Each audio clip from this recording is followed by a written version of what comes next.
Hello everyone. And some apologies needed to those on YouTube whose start of stream was severely delayed by the fact that I was shitposting with the community in Discord. But welcome everyone. Arblar says latent Semitic in chat. That's not even faking gay. You're just calling me Jewish. I mean, if you'd like to prove him right or wrong, chat, you can contribute via the links in chat right now. tip.oozly.net or funder.oozly.net.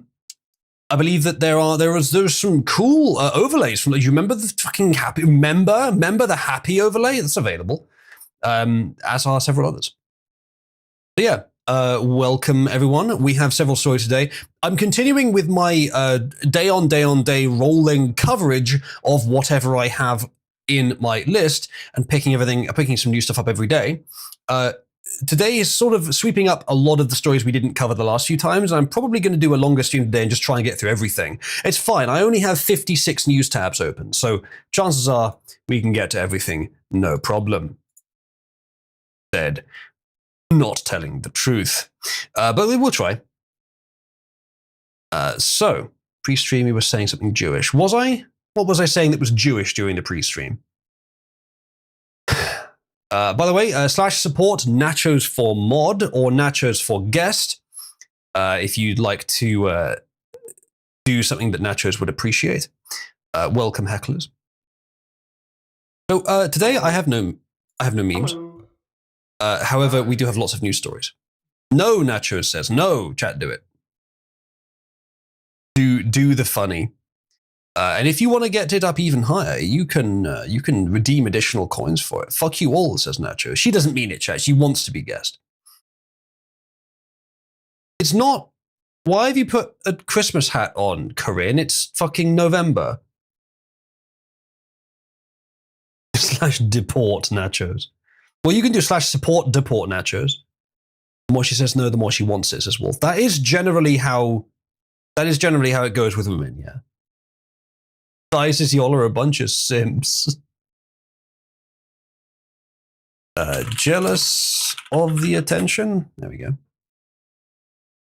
Nachos, you especially are a simp. Because you wouldn't even stab me if you had the chance. Anyway, let's see what else we... there's another one. See what else we have, shall we? Let's go through the stories that we have roughly in order here. Skip a few of the nastier starts. We'll do this one. This is some good news, right? No, you wouldn't, nachos. So, Tyler Oliveira, I guess is his name. He's the one that went to India, as you can see in this clip.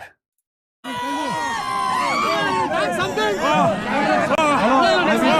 sinking. Man, look at this crazy AI-generated video, chat. It's real. I'm gonna die today. They're gonna kill me. I will tell you. They're gonna kill me. Spare me. No good. Imagine doing that without full body protection. Like his mouth is fully open to the elements. Just imagine the fucking smell. Just take a moment to imagine the fucking smell. Don't kill me! Spare me! They're sparing me! They're pacifists! His hands are bare as well. Just imagine. You lose the ability to smell pretty fast, I think. I don't know, Ice. I think, yeah, it would become ambient after a while, but it would still be fucking awful the whole time you're smelling it until that.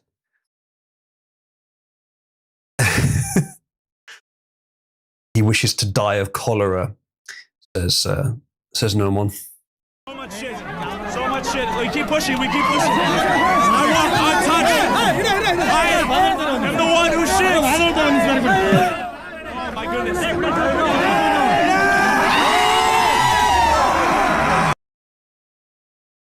Some of that feces landed in his mouth. Just an amount of it did, just so as you all know.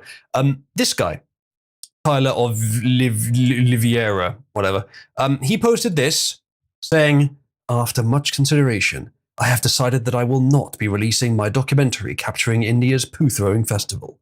I have been doxxed and threatened by thousands of Indians over the last 2 weeks. Tens of thousands of Indians have turned my life into a living hell. My family has been attacked in ways I never could have imagined. Showing up to this poo festival was the worst decision of my life, and I severely underestimated the power of India, he says. What the fuck? This guy like trying to signal that she's got married or something. He says, I am only one man. I cannot defeat the combined power of 1.5 billion Indians who yearn for my destruction. I simply cannot continue fighting this war and must choose my battles. This one simply isn't worth it.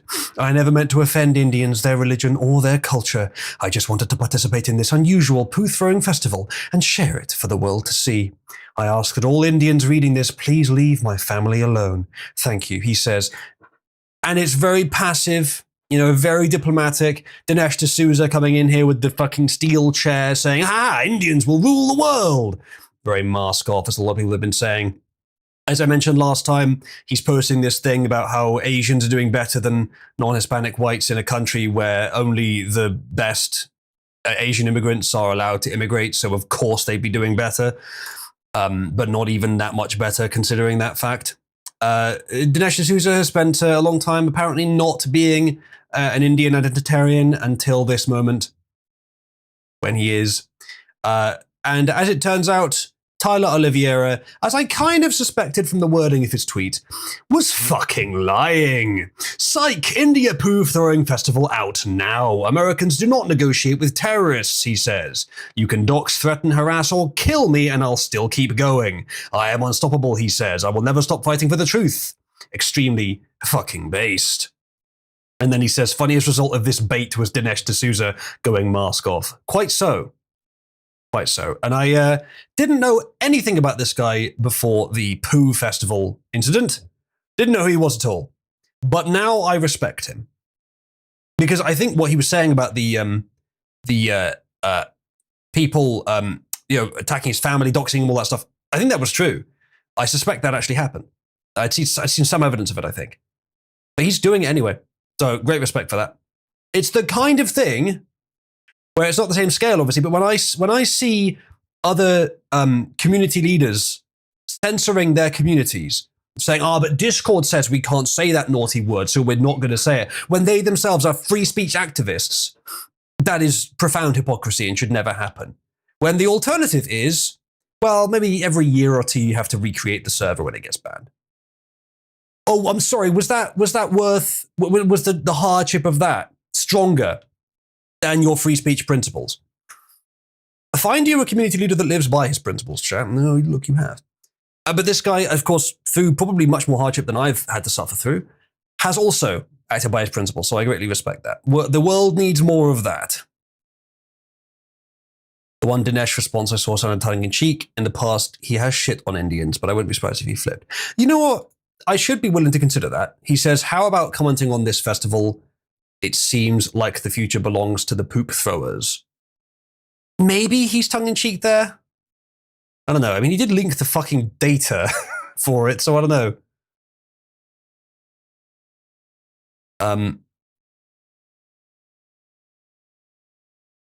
I could say something really mean to die. Do it. But like really mean. Do it. Don't I like die. Chat, Nacho says I shouldn't do it. Should I do it? Do it. Hazing never stops. No, it's really mean. It's really mean.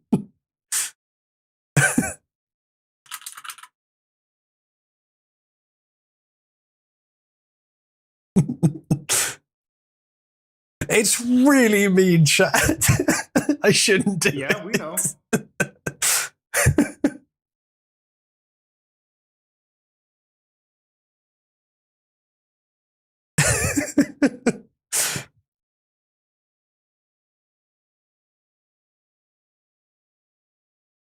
What message? I never posted a message.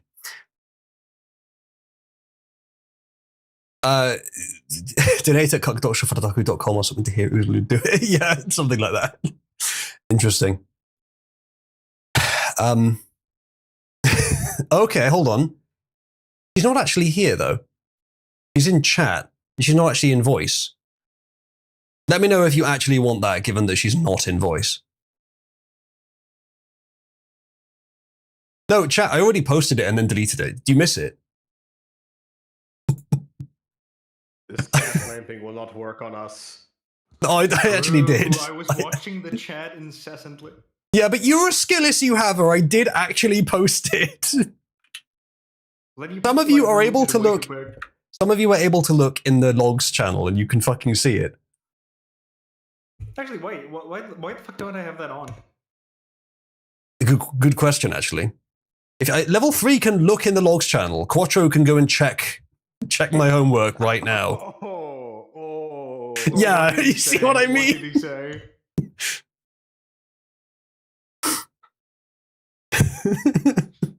Quattro, do you see why I was hesitating?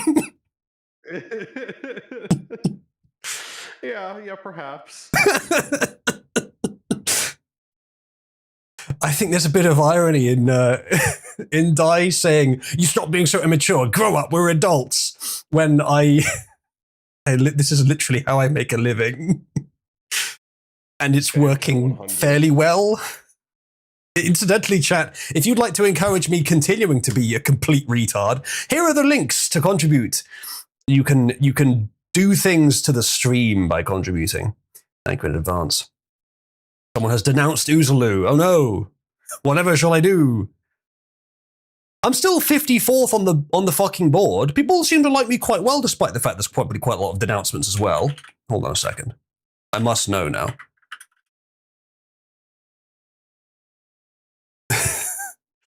Uzulu plays New Vegas as an 18th. There's a lot of Uzulu-related things on the board. Uzulu self-wedding. There's an Elita reference, I take it. There's Uzulu, of course. Uzulu for band. Yeah, good luck with that one. I don't think that's going to work. Uzulu for host has been denounced. Chat, you can denounce Uzulu for host if you'd like me to just, make someone else run the stream. I'll have to stay in the channel, but I'll just be completely silent, turn the camera off. You can support someone else for host if you want them to do it. Do it. Just goes, you do it. Uzulu plays New Vegas. Yeah, people want me to, and maybe I will. Either way, good job, Tyler. Make Nacho host. Yeah, Nacho, you didn't want to be a guest, but how about if you just host the stream?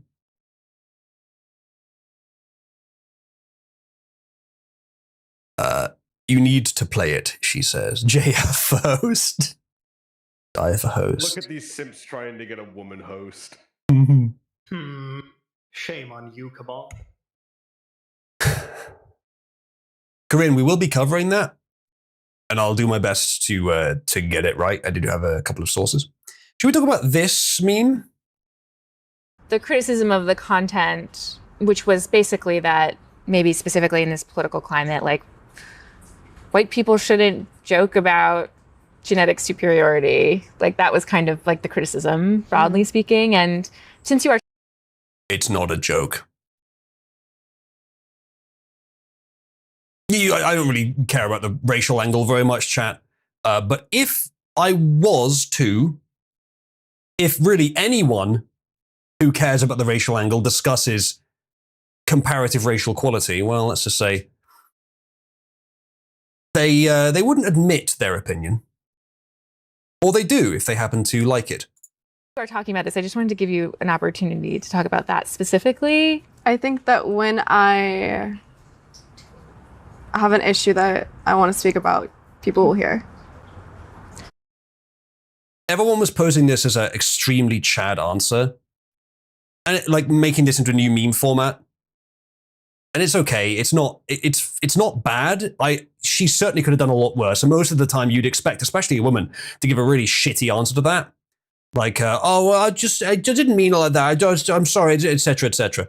No, she just basically said, I'm going to keep telling what I think is the truth, which is good. Could have been better. Could have been stronger.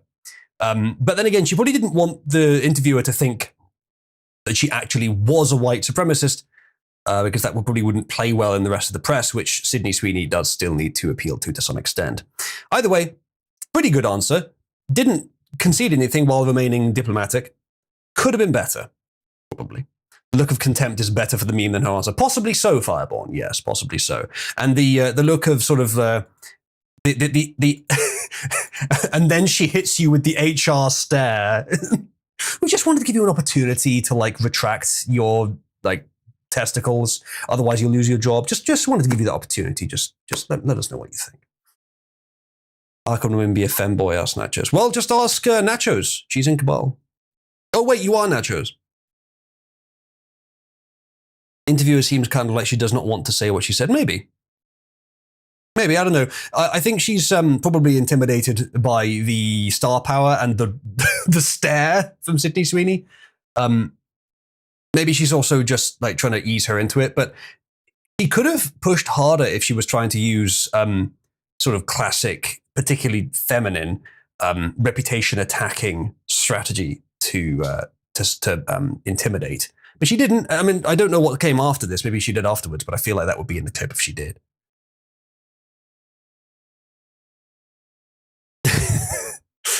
No, Zemandai has always been in a wheelchair.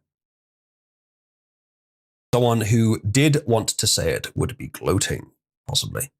Maybe, I don't know. I mean, yeah, an interviewer certainly could go harder on that. They said they don't seem to want to go that hard on Sydney Sweeney, maybe because she's very popular either way. Yes, as Corinne says, it's not even racist, it's just a pun. However, the pun is a play on the idea that she has great genetics. Now, it doesn't mention her fucking race. Just the idea that a white person could have great genetics is somehow white supremacist to some people, which is, of course, absurd. But there you go. Yes, as ISIS posted, like, I'm not saying there is a superior race, but, and then describes everything that people would do if there was, which they do. So, like, if you're asking what's the superior race, you're going to get a more certain and more consistent answer if you could force them to be honest from every non-white in the world than from actual whites. Fireborn says white people existing is extremist white supremacy to those people. To some people, it pretty much is, yes. Yes, and Arblas made the same point, exactly. Nachos was always a femboy, says a man. Nachos for femboy / support. Nachos for femboy. There we go. Could even force Nachos to begin her Emperor arc. Because that's a thing you could do in Cabal. So we got, then there's this. Around this American Eagle ad right now, and maybe we should just talk about it. So, were you surprised by the reaction? I did a Jean ad. I mean, the reaction definitely was a surprise, but it was, I love jeans. All I wear are jeans. I'm literally in jeans and a t-shirt like every day of my life. Jeans are uncontroversial. Jeans are awesome. Yeah, I like your jeans. You look great in your jeans. I think I know how. As Norman was implying, yeah, this is not a harsh interview. They were not trying to hound her. Still, I do get the impression with the HR stare that this particular interviewer has certain opinions, but she hasn't been told, like, hound her on this, make her give us some fucking sound bites. It looks like it was genuinely quite a polite interview, at least from what I'm seeing. How you're going to answer this, It's very but I'm going to ask anyway. I mean, this type of woman. Passive aggressive, possibly, but they definitely could have gone harder with it. the president it's tweeted. faux woman niceness. Maybe so, yeah. Wolf said, did you watch the interview? She asked about the stupid Gene advert 5 times. Yeah, but it's a big deal. Like, that's one of the main things she's been in the news for recently. If she goes back on, like, to the same thread of that conversation 5 times, then yeah, maybe that implies she was just bad at getting sound bites. But if she's going to different threads of it, then that's just because it's been popular recently, I expect. tweeted about the jeans ad, or Truth Socialed about the jeans ad, and that just seems to me like a very crazy moment for anyone, and I wondered what that was like. It was surreal. It was surreal. Mm-hmm. We're sort of talking. If the interviewer is trying to get sound bites, she's being very, very passive and very, holding back on it, to the point that, yeah, maybe it's passive aggression, but it's also ineffective. So I don't know.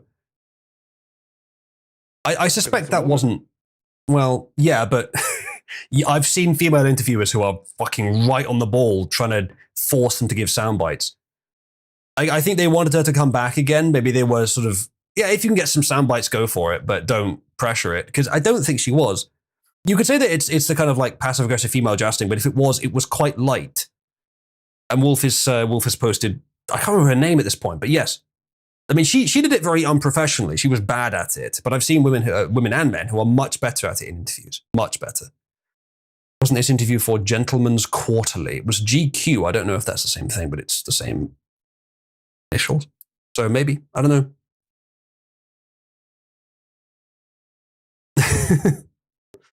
Is Sweeney lightly drunk? Asks someone. Maybe. I mean, this freeze frame doesn't help, does it? Knows where she is in the pecking order. She's trying to get the one soundbite to launch her real career off of, whilst knowing that Sydney and her backers can destroy her if she fucks around too much. That may be it. That may be it. Right. Good. What's this last thing I have on this topic? Oh, yeah. So this was the actual ad. I never saw this. I never saw the ad. But this is the 25-second advert that everyone is losing their fucking mind over. Many of you have already seen this, but for those that haven't.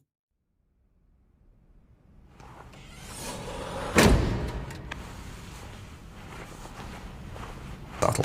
Sydney Sweeney has very canes.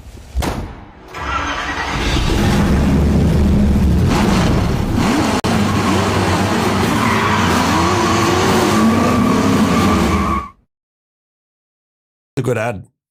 As ads go, it's a pretty good fucking ad. I love the fact it has a Ford Mustang GT350 in it. For no other reason other than to sell American iconicness. Sure. Yeah, indeed, no one. It didn't even spell it with GENES. It's literally spelled as the clothing. Of course, the implication is that she's also got great genetics, but she does. That's obviously true. Not even necessarily because she's white, but of course she is. But yeah, that ad was pretty good. As ads go, that was good. And there's no problem with that at all. The only problem they're having with it is that she is attractive and that someone is making a joke which lightly steps on territory they find unacceptable. It's basically kryptonite to the radical left. She's popular, attractive, likable, and stands up for herself whilst being willing to do things that are just a little bit edgy. It's the thin end of the wedge for the end of woke, in some senses. I mean, to a large extent, it's already started, but this sort of woke is it's ending in many places, but in culture like this, in popular culture, it's still fairly well entrenched. This is one of the things that will break it. Is leftists hate beauty? They do, among many other things. They do. Oh, a racist dog whistle, says Korean. Yeah, sure, I don't mind. As I've said recently to several people, there are much worse things in the world than racism. But again, if it's a dog whistle, why do they hear it? Really makes you think. You could argue that. Her being attractive is a dog whistle that all brown people are hideous and should be liquidated. Yeah, maybe that's how they think of it. All right. So yeah, that's it on the Sydney Sweeney thing. But she's doing fairly well so far. I don't know if there's any sort of like deeper angle I should look at there. That is some sort of psyop, sort of like a pivot back to normality that's deliberate and we're all being tricked into it by the big breasts. I doubt it. I think it's just that time. She does have big tits, there, man. You're right. Oh, really? Name everything worse than racism there, Natuzlu. I mean, I could. It's quite a long list. All right, let's talk about something else, chat. Something we were discussing a few days ago, which is not new, but was newly discussed. And I think it's an interesting idea. Ad nauseum. So, almost all of you have an ad blocker on your browser. And I hope for all of you, it is uBlock Origin or some derivative. If it's not uBlock Origin, you are making a mistake. Not just for your own performance, but for other reasons as well, for various kinds of privacy concerns. uBlock Origin is the best one to be using. However, this is a fork of uBlock Origin, meaning that it takes the source code, which is open, and then modifies it to make their own product. It's called Ad nauseum. It's existed actually since about 2021. But it does something a bit different than uBlock Origin. It doesn't just block the ads. uBlock Origin can be thought of as defense. It's very good defense, very effective. Ad nauseum is attack. It's not as effective as you might think, and I'll get into that later, but it's a good start. Because what ad nauseum does is it doesn't just block the ads, it also pretends to click on them. Which could potentially wreak havoc with the advertisers' systems. Now, in my opinion, it's not going to do that much damage, but it's, as I said, it's a good start. We'll talk about the limitations later, but it's a good start to mess with them. You don't just become a blank entry, a null entry in the data. You become an anomaly in the data because it's just everything at once. Unfortunately, that would make it easier for them to detect the anomaly and remove it, just as someone that doesn't click on them at all or doesn't even, well, I guess they don't know you can't see them, but doesn't click on them at all. Actually, maybe that would be better. If you click on all the ads, they can detect that anomaly. But if you click on none of the ads, and because you don't even see them, then that is indistinguishable from a normal user. So actually, maybe this is worse.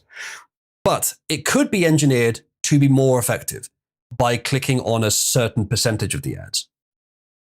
But whatever you do with this, they're going to be able to detect it. But it's going to cost them some more computing power to do so. Again, the idea is to make the data unusable. Yeah. Unfortunately, I don't think that'll happen. Because the number of people who genuinely click on more than one ad per page is probably some tiny fraction of 1%. And 100% of ad nauseum users, if it works like that, 100% of them. So it's going to be very easy to filter that out. However, ad nauseum could design it in such a way to give somewhat more randomized, believable looking inputs, which corrupt the data. But even then, you'd have to get a lot of ad nauseum users for that to start having an effect. So it's an interesting idea, but as I said, some limitations, and they'd have to do a lot of careful work to make sure that what they're doing flies under the radar of advertisers. And but if they do, it could be very good. That's if you want to clear ads from the internet. My other concern with this is, do we want to clear ads from the internet? Well, we all probably use an ad blocker, so we don't see them ourselves. But do we want people who make money from having those ads on their products? Maybe they are corporations, but maybe they're individual creators. Do we want that form of business model to go away? Some of us do, and I understand why. But I don't know. But invasive and intrusive ads are another, and they should fuck off forever. Yes. And obviously the advertising companies went too far, so we blocked all of them. But the creators who are ad supported don't choose what the ads are. So do business with someone that chooses better ads, that chooses less invasive ads. Yeah, but we all know how good the market is for competitors in that regard.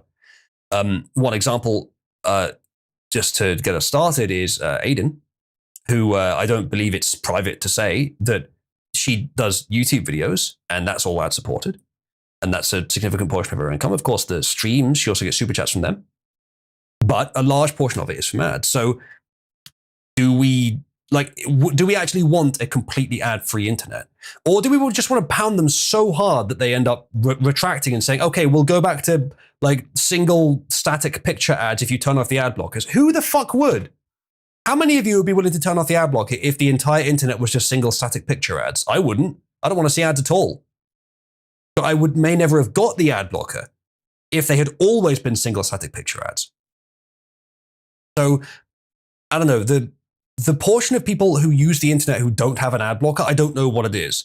But if it's like 65%, then maybe this would help them. But I don't know. I mean, it would help them more to just get an ad blocker. And if it's still a majority, then all they have to do is filter these out. The problem goes even deeper than that because it's also about all the horrific tracking that they do and the malvertising problem as well.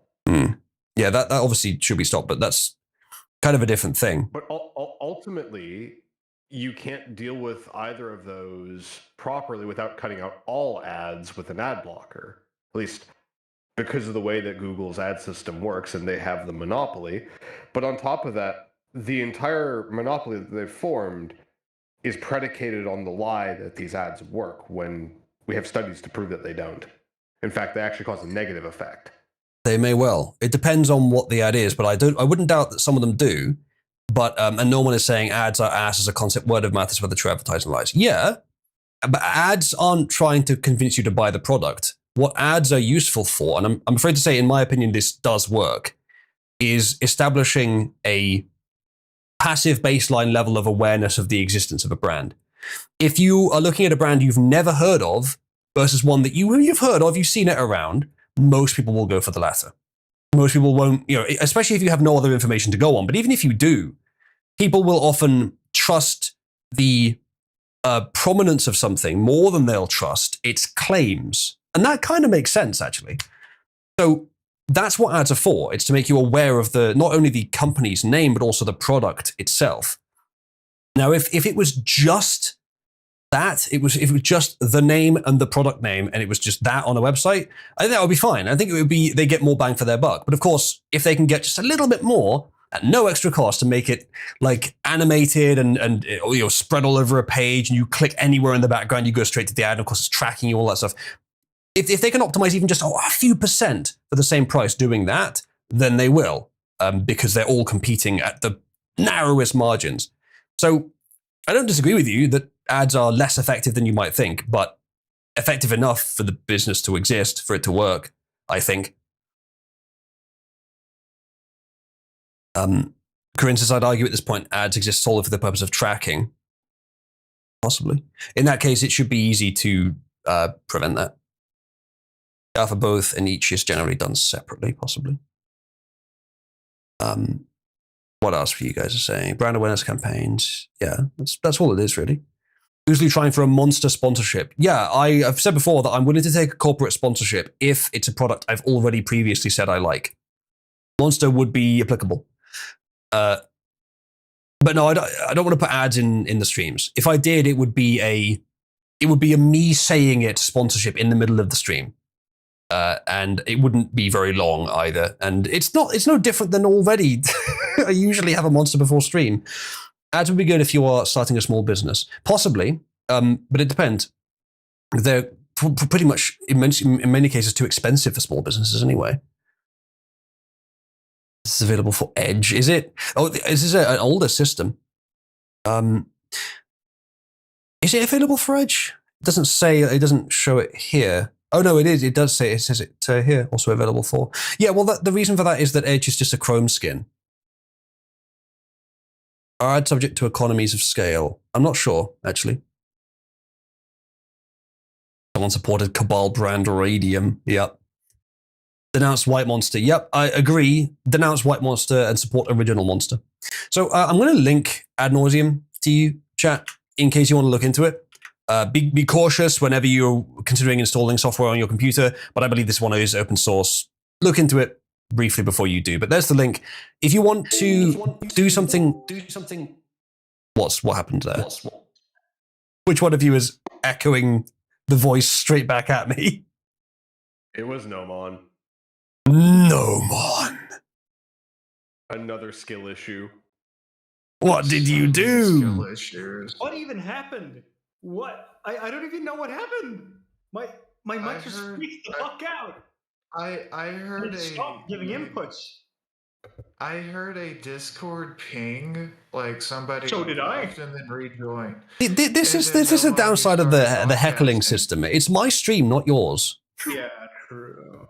So anyway, as I was saying, look into it if you like. If you think it'll work, go for it. It should be the same as uBlock Origin, aside from this extra feature. And it might take up a little bit more network bandwidth from you, but it might be worth it. As I said, it might be easy for the companies to filter out people that use this extension, especially because it's now a few years old. Nomon, you did it again. I have a solution. There we go. I've implemented the solution. So Nacho says it's her stream. Welcome, Nachos, to the host room. You are now the host. Please run the stream. Go ahead. What's up, nigger faggot? You're not going to watch anything because I'm not stream sharing, but you're going to get to listen to me. Oh, if you want to. Well, she What's going said on, she chat? wouldn't. Yeah, Ghost. Yeah, Ghost. Women and hosts. What are you going to do? What are you going to fucking do? She lied. She said she wasn't going to talk. Not just a woman in host. A pro-woman in hosts. A feminist in hosts. Jackie, are you surprised that a woman lied? So as it turns out, Yeah, she this is loves all your attention. fault. She can't get enough of the attention. Typical. I mean, unfortunately, your mic kind of sucks, so I'm going to have to Woman. kick you out, but thanks anyway. Feed her to die, says Ghost. I regret starting this idea, says Wolf. Yeah, well, I'll bring you back on at some point when your mic is better, Nachos. Yeah, I know you're on your phone. That's the problem. Right. Women love attention. That's why God decided to give them children, says Corinne. Corinne, are you a woman? Never could tell. Anyway, here's ad nauseum. Let's see what else there is. There were some articles about it. I'm just curious if any of these articles say like, yeah, it doesn't work, by the way. Like companies can easily filter it out because I bet they can. So this is an article from 2021 when it was first released. And are there any newer ones? No, I'm not paying you to view the article. What about this one? It's also 2021. No, this is also older stuff. This could be a AI written article, actually. Ads at work, it's quite like unconventional ad blocking software. Instead of removing ads, it automatically clicks on them, providing a false impression to the ad site so the user is interested in everything. This makes it hard for observers to create an exact profile of the user. Yeah, but no harder than a normal ad blocker. You just don't click on anything. It's like flooding a radar with continuous false signals, thus jamming it with false inscriptions. Yes, it's called noise, but if you know what the profile of the noise is, you can remove it. Ad nauseum is flexible to work with. You can choose whether to click on all the ads displayed on your screen automatically or set up a percentage click. See, that's a good idea. If you were to set up like even just at like a 2% click rate, that would be more effective, in my opinion, than 100%. You'd actually screw with them more by doing a 1 or 2% rate than 100%. Why is it difficult to install ad nauseum in Google Chrome? Probably because they've fucking banned it. Which one of you has your mic open, by the way? I'm going to fucking ban anyone that's still doing this after all this time and all this. Oh look, Nachos muted herself and it stopped. How to manually install ad nauseum in Google Chrome? You have to go through some extra fucking steps because Chrome is Google and Google literally depends on ads to exist. How does ad nauseum hide ads? It's not block visual ads, but hides them as per the user configuration. Yeah, it does it the same way as uBlock Origin, I expect. Lets you browse without ads attacking you. That's all because of uBlock Origin. So yeah, there's nothing extra here about whether it would work or not, but it is good to know that they allow you to set up a percentage click. I would recommend if you have it, if you want to do the maximum damage to advertising companies, you put something like 1 or 2%. Because if it's any higher than that, it becomes so unrealistic that they can filter you out as an anomaly.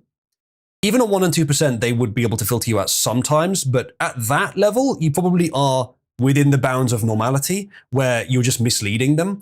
However, what's likely to happen then is that your targeted ad related content that you see online, like on shopping sites, for example, is just going to be fucking random, which Here's the fucking thing about tracking and targeted advertising.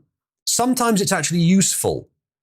You can think of, I've said this before, you can think of it in two different ways. Either one, the corporations are trying to rummage around in your brain and find out what you like so they can make you give them more money. Option two, your butler knows exactly what you want at all times and is willing to offer you what you may need intelligently. Both of these interpretations are does accurate. Your butler sell that information to random third parties without your consent? Now, see, that is true, but there's some conditions on that. Often, I don't know what the laws are depending on which place they're doing it, but often it has to be anonymized, but probably not always. And secondly, like, yeah, that is bad. If you care about that, fine. However, most people don't actually care about that in practice. Most people don't need to worry about that. If you care about that, fine. But most people, it won't ever affect their life for that to have been done. And selling that that data is, by the way, how they do the target advertising. How does it get from the advertising company to Amazon so that it shows up on your shopping list? Because they sell it. So it's up to you whether you care about it being sold or not. But my point is the overall thing, you could view it as an attack on your privacy, or you could view it as a service that tries to align itself to your preferences. And it's both. So it's up to you whether you want to continue with that or not. If you use this and if you put it on 1%, you're probably going to get just randomized stuff. A butler that has no idea what you want and is just going to guess at random.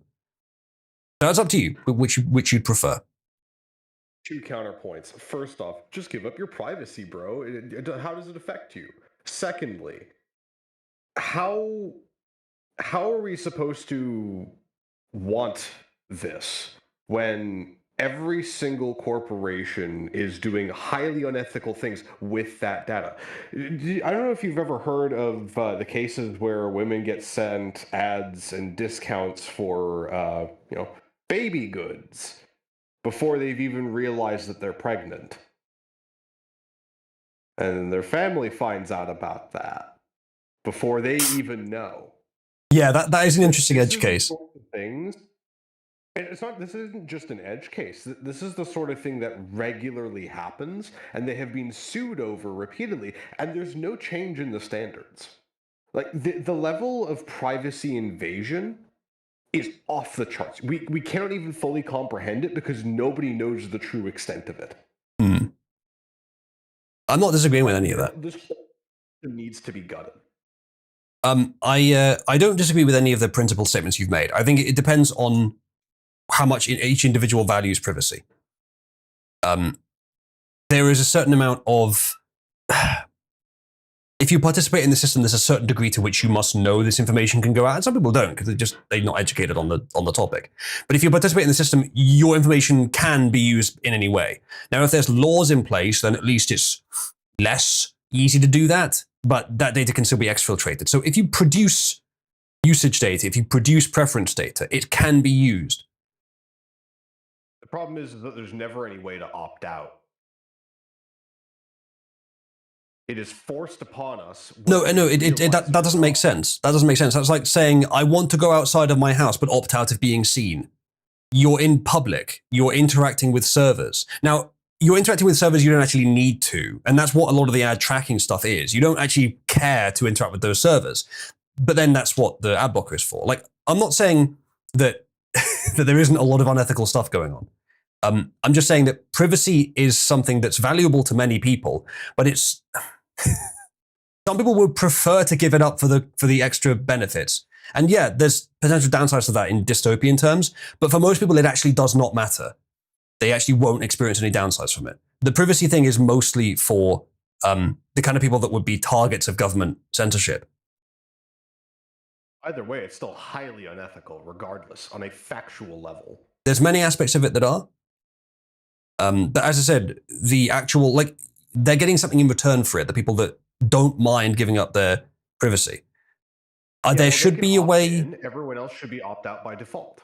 Well, maybe, but at the same time, that's just technically not how it is, because when you use the internet, you are opting in to communicate with the internet, and that data being used, I mean, it's like saying you have to opt in for what you post on a forum to be interacted with, or for someone to remember your name associated with something that you post on a forum.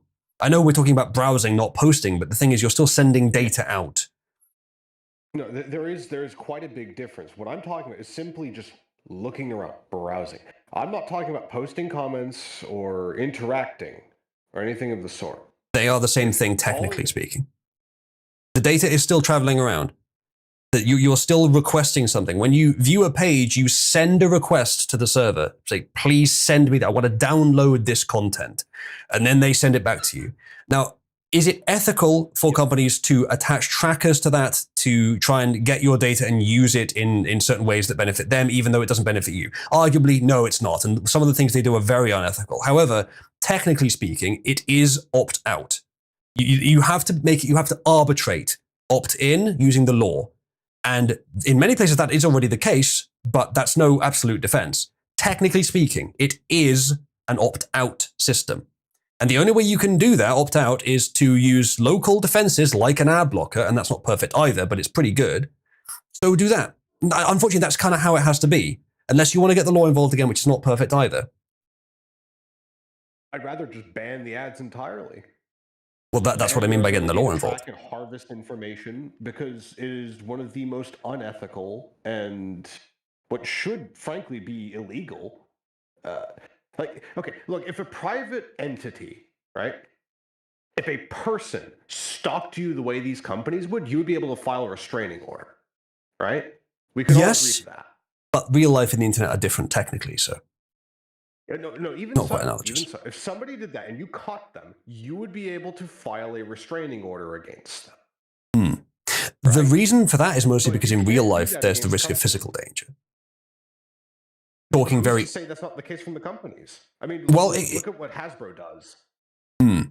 Yeah, that, again, Yeah. it's a very good example, but it's also kind of an edge case. They don't send Pinkertons to everyone's house. But, But if yeah, they no, would, they would. I'm not disagreeing with you that that it could be used for that. It could be used to get your information and then send assassins to your house. But compared to the likelihood of using a user's data online leading to physical violence is bafflingly low. The likelihood of stalking someone in real life leading to physical violence is quite high, probably over 50%. Depending on the, paparazzi is different, but individual romantic stalking, yeah, it's probably quite high. So that's probably why there's a distinction made there. It's categorically different because of how gradient different it is. So again, I'm not disagreeing with you. Like, there are unethical things done for sure. So, but ultimately, you still have the companies storing this data that you did not want, and bad actors can easily get their hands on that because these companies have dog shit security, as we've seen time and time and time again. Yes, but that doesn't change the fundamental fact that you have sent the data. But why So, again, if you think that the law should be involved and that many of these practices, if not all of them, should be banned, fair enough. I'm not saying you're wrong on that. The internet would be different, maybe better, in many ways better. The world would the Wild West, damn it. I mean, that's kind of what this is. I mean, this is in a way that it's just more industrialized Exactly. Wild West. But the internet would be different, maybe better in that case. But that would be arbitrary. That would be counter to the way the technology fundamentally works. Frankly, what you're going to do there, most likely, is you're going to turn data tracking, individual user data tracking, into a underground operation, purely criminal. At least right now it's being done by corporate because it's so valuable and so naturally possible that I think it's going to happen either way. Now, this is not to say that's a bad idea either. It's just that that's a bit of a trade-off there. It's probably still going to happen. It's probably just going to become criminal at that point. So less easy to regulate. You can punish them for it. It's like saying, oh well, we shouldn't make murder illegal because people are going to do it regardless. I know. I'm not saying that, but if you when you make murder illegal, the people that do it hide it from you. That's all I'm saying. That is going to happen. It may be better overall. Probably would be, assuming that you don't want that kind of privacy violation. Fine, it probably would be, but where it happens will be out of public view at that point. Yeah, even more so than it already is. You can punish them for it and throw the executives that wanted that in prison forever. Yes. Where they belong. Yeah. If you can determine that they're getting it through illicit means, yes, they would find ways to launder it. But yeah, as I say, I'm not disagreeing with you. I'm just laying out that that would be the difference. Maybe that would be a better internet. I'm not disagreeing with that. But there are things that would be lost as a result as well. Well, you can still have your opt-in systems for those who still want that and don't give a shit about their privacy or anything. And they don't care about being accidentally doxxed by a company that has some of the worst security you've ever seen. If it's opt-in, then that does give an avenue to use that data at all, which makes it harder to determine whether it's being used legally or illegally. What is this catfight between Dai and Nachos? Dai is calling Nachos a failure of a woman and a money sink. Okay, so I think the female alliance is is possibly at risk between these two now. It's breaking down much like a Fiat. Wow. Yeah, Nachos, your position on children is I do disagree with you quite strongly. Obviously, it's your choice, but I do disagree with you. Yeah. Great respect to your position, Quattro. We do appear to disagree a little, but not completely. I think I will now move on. Let's see what else we got. Okay, this is this. So I try to cover every time this kind of story comes up, but some of these do not indicate actual election fraud. Let's see if this one does. Thousands of ballots discovered in Maricopa County 3 days after election going to be mistakes. Thousands, though? This is November 8th. The opinions are blah, blah, blah. An election official in Maricopa County, Arizona. You remember Maricopa County? It's one of the most rigged places back in 2020.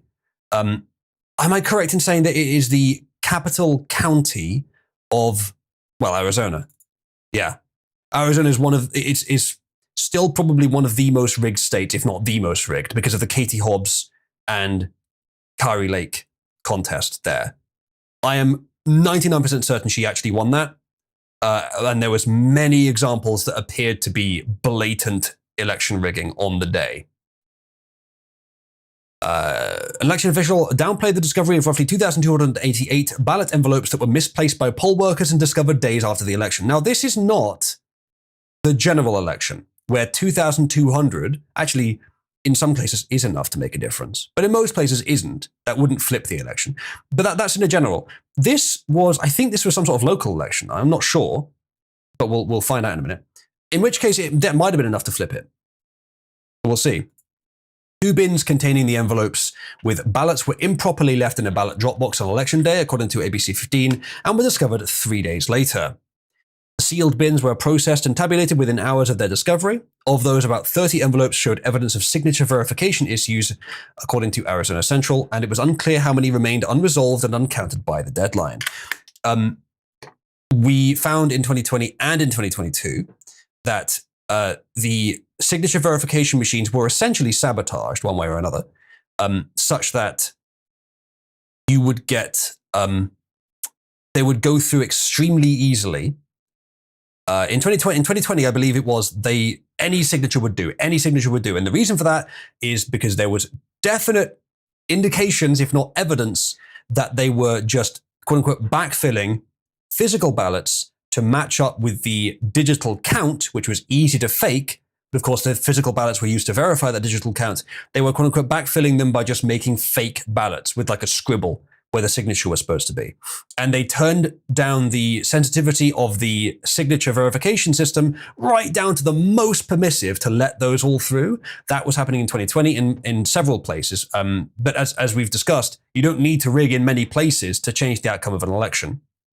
Maricopa, I think, was one of those. In 2022, I think it was different. I think that they were having issues specifically in Republican areas where the machines were tuned way too high and wouldn't let any through. It might not have been the signature verification in that case, but I think it was. But either way, in Republican areas, they just had no end of problems. They have technical issues. People were made to wait for 8 hours before being able to vote on a fucking work day. So thousands and thousands and thousands of people weren't able to vote. In Republican areas, specifically in Arizona, which likely flipped the election from Kari Lake, who was very popular, against Katie Hobbs, who was very unpopular. funnily enough, several people who were close to Katie Hobbs were working on election infrastructure for that election. So yeah, that was one of the most rigged American votes in history, I think. Interesting. What is this from Pug?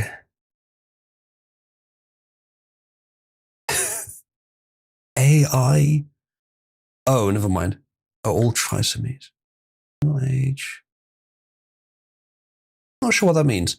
Either way, Nachos, even if you're going to have even if you don't want to have children, the attitude of like hatred towards the notion is a bit much.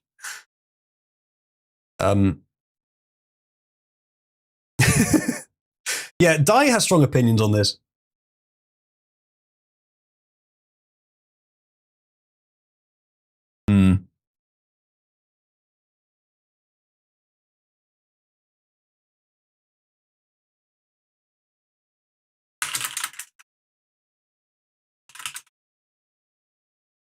There we go.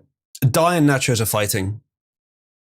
I hate the notion for me, you have them all I want, you wish you joy of them. I understand, Nachos. It's still, even for you, it's still a bit much. Nachos is reacting to Dai's opinions. I mean, Dai obviously has very strong opinions on this as well, but her opinions at least align with natural roles, natural functions, also with what is probably best for the world. So I understand where she's coming from. But either way, I just kind of want the cat fight televised. Incidentally, chat, I'd like to remind you that I'm, again, also streaming on Kick, and I would appreciate if you would click on that Kick link and use that to watch the stream. Because it will push my channel on there and possibly get it noticed by the algorithm. How can I profit from this? Well, I mean, it will be funny. It's more so, how can I laugh about this? But it just so happens, when I find something funny, most of you do as well.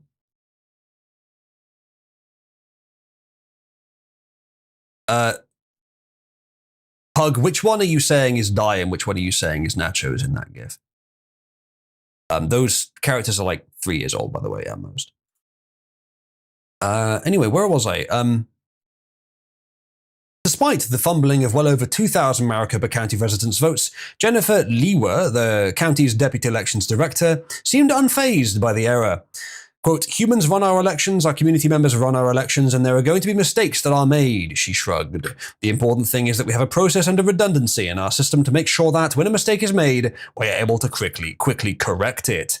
Yes, I believe the mistake that, in your opinion, was made was that the Republicans were getting some votes. Now, I actually don't know which election this was. I don't know which way it might have gone. I don't know if the Republican candidate, if there even was one, was popular at all. So I'm speculating there based on what has happened in the past.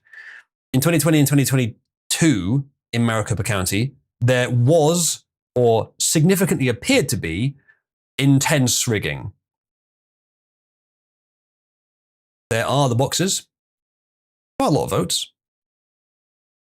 Arizona Republican Party Chair Gina Swoboda expressed a slightly higher level of curiosity about what may have happened to these sealed bins and why they were misplaced in the first place. Quote, our legal counsel is sending an inquiry to determine how the ballot boxes were missed, verifying chain of custody is intact, and steps being taken to ensure this does not reoccur, she said, according to Arizona Central.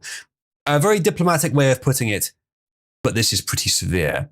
Maricopa County's recorder, Justin Heap, a Republican, said the incident was deeply disappointing, noting that these ballots were forgotten and left unattended by poll workers employed by the Maricopa County Board of Supervisors. Now, you may be wondering, surely, Uzulu, on average, there'll be just as many Democrat votes in these boxes as Republican votes. Yeah, if they are from a region that votes roughly 50-50, and there was no fuckery. Because what could very easily be done is that these boxes are from Republican areas. I'll just put them over there. I'll get to them later.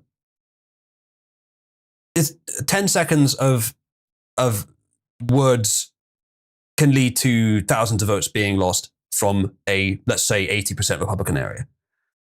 There's just a little bit of faux or, in fact, carelessness can lead to a significant change in the outcome. And this has happened several times already. It happened several times in 2020, and strongly suspect it happened in 2022 as well. Oh, they're still going. Di is now asking if she's white. If Nachos isn't white, then Di won't mind. Di won't mind her not having children. She'll actually encourage her not to, I expect. Why broken families aren't going to matter. Are you implying, Achilles, that Nachos is only capable of producing a broken family? Maricopa County recorder Justin Heap, a Republican, said the incident was deeply disappointing, etc., etc. In a custody process, running the ballot replacement facilities drop boxes. Notorious, indeed. Officials in Maricopa County, Arizona's most populous county, have long struggled to get ballots counted in a timely fashion through several election cycles, indeed. It's not difficult to get them counted quickly either. They can happen very, very quickly. You look at it's something I can actually take some amount of pride in for my own country. You get regions in the country who race to count paper ballots as fast as possible, and some regions will get them counted within a matter of minutes. Meanwhile, some American regions with digital voting, where the counting can take place in a matter of nanoseconds, because you already have the count stored, you just need to transfer it, from the PC to the screen, maybe nanosecond. Either way, very short amount of time. Instead, it takes days, sometimes weeks. Why? Well, incompetence is definitely a factor, but rigging is the main one. And I hate to be, quite so accusatory, aggressive on Americans. This is the one thing I will be that on, because the American election system is an international disgrace.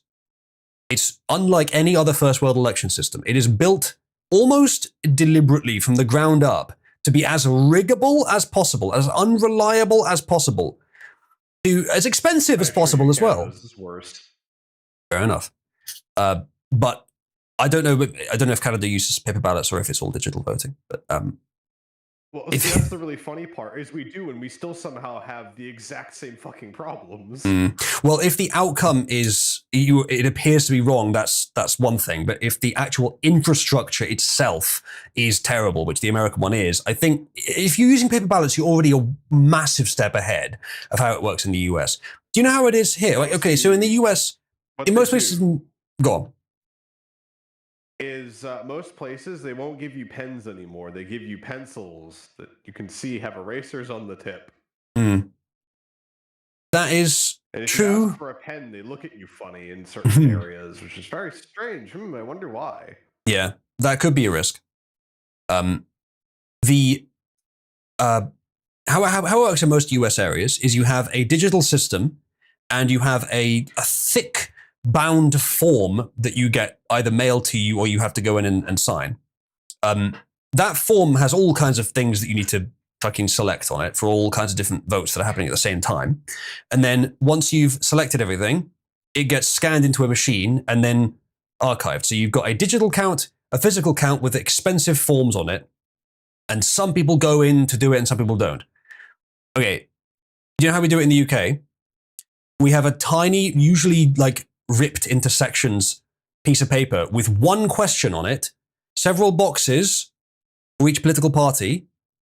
You put an X in the box, pen or pencil, it varies, and then you fold it and put it in a box. That's it. Now tell me, even if we're talking about like expense, which one's more expensive? The American system by a factor of thousands. And which one's safer? The English system by a factor of thousands, or not thousands, but a lot. Because digital voting is a black box. You can make that say anything you want. Now, you could then, you have to then backfill it with paper ballots. But the difference is that it's every time I've ever been to a voting place, every single box was being monitored like a hawk by an old woman or an old man or elderly people, either way, people just from the community, not government officials. Then again, perhaps I'm not in somewhere that's likely to be rigged. But you can rig either way. You can. But paper ballots just make it so much easier to rig. In many places in the US, I don't think they even have the paper verification. It's just digital. But they're still going.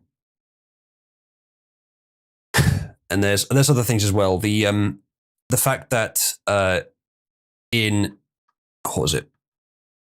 It's never done on a day that you have off, so some people can't vote because they have to go to work.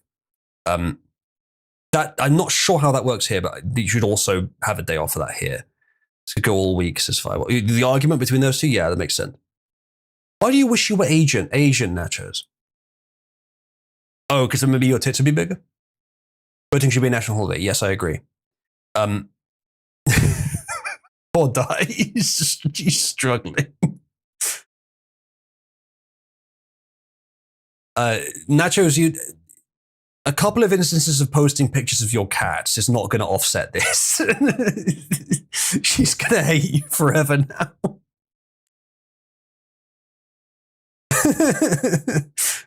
Maybe Wolf. But yeah, what were the things? I forget now. There were 5 standards for elections. There's paper ballots. Digital voting should be illegal everywhere forever. It's so important it should be in the US Constitution. It should be paper ballots all the time, which is, again, not guaranteed, but it is better than using digital. Di says you're dead to me, to Nachos. Wow.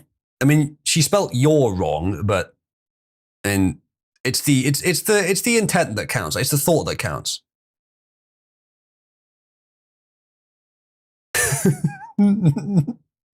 The Little Heights failing. Well, it's failing to grant a new member. I'm sorry, I'm too distracted by this. I've talked so much about this. My channel originally got prominent. Well, first through COVID, but then through the election stuff. I've talked so much about it, but it's been a long time. I'll sit your wheelchair. What does that mean? I could be wishing to steal her past ancestors? Be hundreds of mini Dies running around like an army in Dynasty Warriors. Nachos, are you offering to perform rug munching services on Di's while Di is in her wheelchair? Or are you offering to be her wheelchair? Lap dances, I see. Exactly, Firebon, exactly. So, Nachos, that's not going to endear you to Di, because now what Di is going to say is 1, whore, 2, lesbian, which is not, I mean, that's 2 things that just are not going to help. She already doesn't like you because you are a white who wishes you weren't, and you don't want to have children despite being a woman. And she doesn't like your boyfriend either. But now you've shown her that you're willing to do whorish lesbian things. It's not going well, Nachos. It's honestly, this is some of the worst diplomacy I've ever seen. What do you think that matters, Nachos? Whether it's for her or not? Same thing.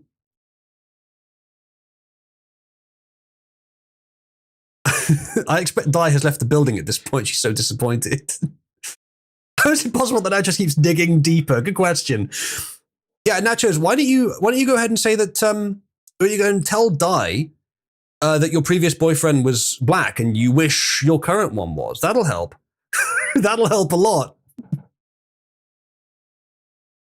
Why don't you tell Di that you think that religion is cringe and everyone that believes in it is retarded, which you do kind of believe. That'll definitely help. Yeah. You two, if you had been more careful, you could have been allies. But it's not going very well. Lithium Logica in YouTube chat is saying, Razorfist also went on about how they opened additional voting collection points in more Democrat areas and kept them open longer hours. It's this kind of shit. I think I can conclude on this story by saying this. Trump needs to be doing more about this. It's every state manages their own election infrastructure, their own election processes, which means there's a limit to how much he can do.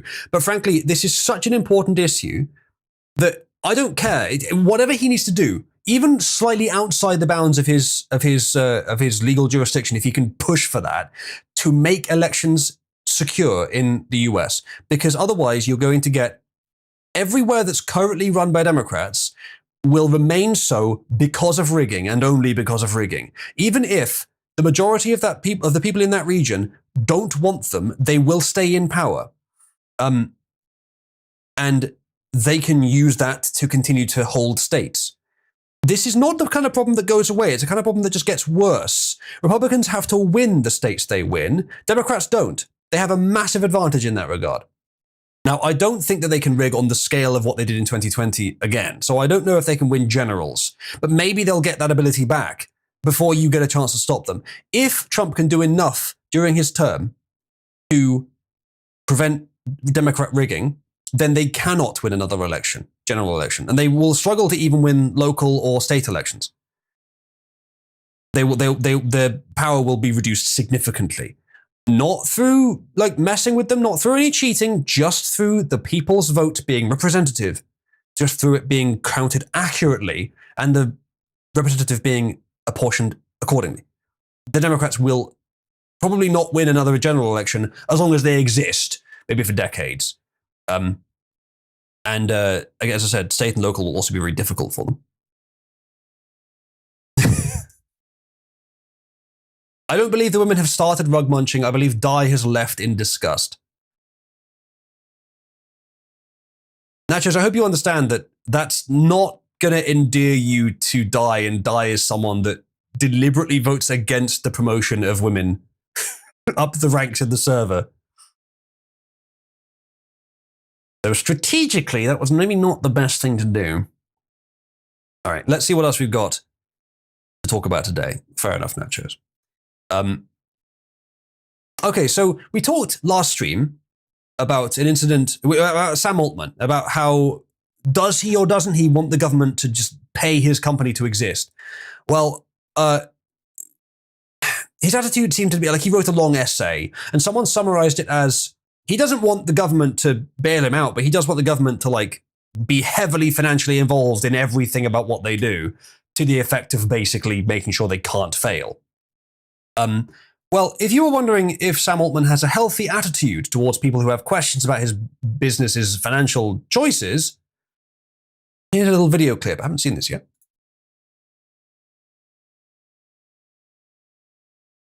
Twitter, play the fucking video. Play this again.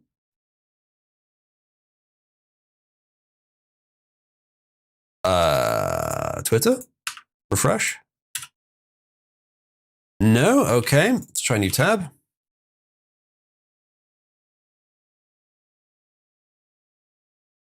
Oh, fucking brilliant.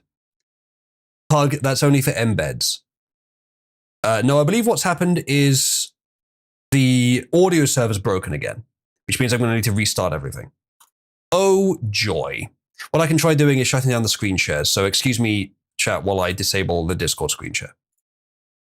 I'm also going to need to shut down the OBS screen share. One moment.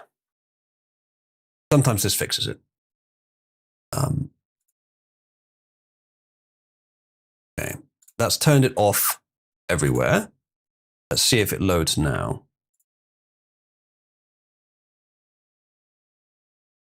I suspect it will not.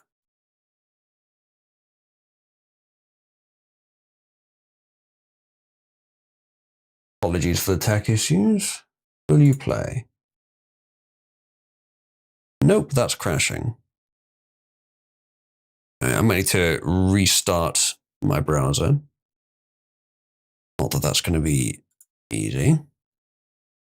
Can I force it onto a different audio device, perhaps? Oh, all right, I'm going to restart the browser then. Consume guys, see what in pit 8, says Wolf. There is no pit 8 that you know of. All right, give me a second here, chat. Government needs to finance my personal question to create a god for the elite class in exchange and let them use it to micromanage society. Kind of, Corinne. It's a bit uncharitable towards AI in general, actually, but it's probably quite close to what he's doing. Pit 9 is where we store Satan. Well, ninth ring of hell, perhaps. All right, Firefox. I'm gonna have to just.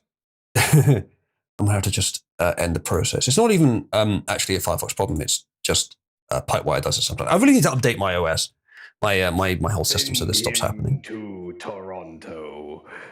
There we go. It finally fucking caught up and quit. All right, let's try starting it back up again. I may have to restart more than just the browser chat. Still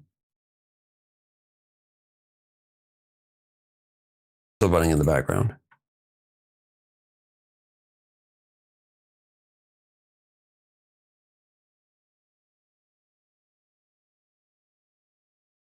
Try again. It won't need to be a computer reboot, no. We just need to reboot Pipewire. You just get stuck sometimes. It gets stuck and stops accepting new audio streams, which means that any application that's trying to use it just gets stuck. He says, I've been a while away from the server, and it strangely feels like half the people in the chat are new. Quite a few of them are, yeah. I would take that as a positive.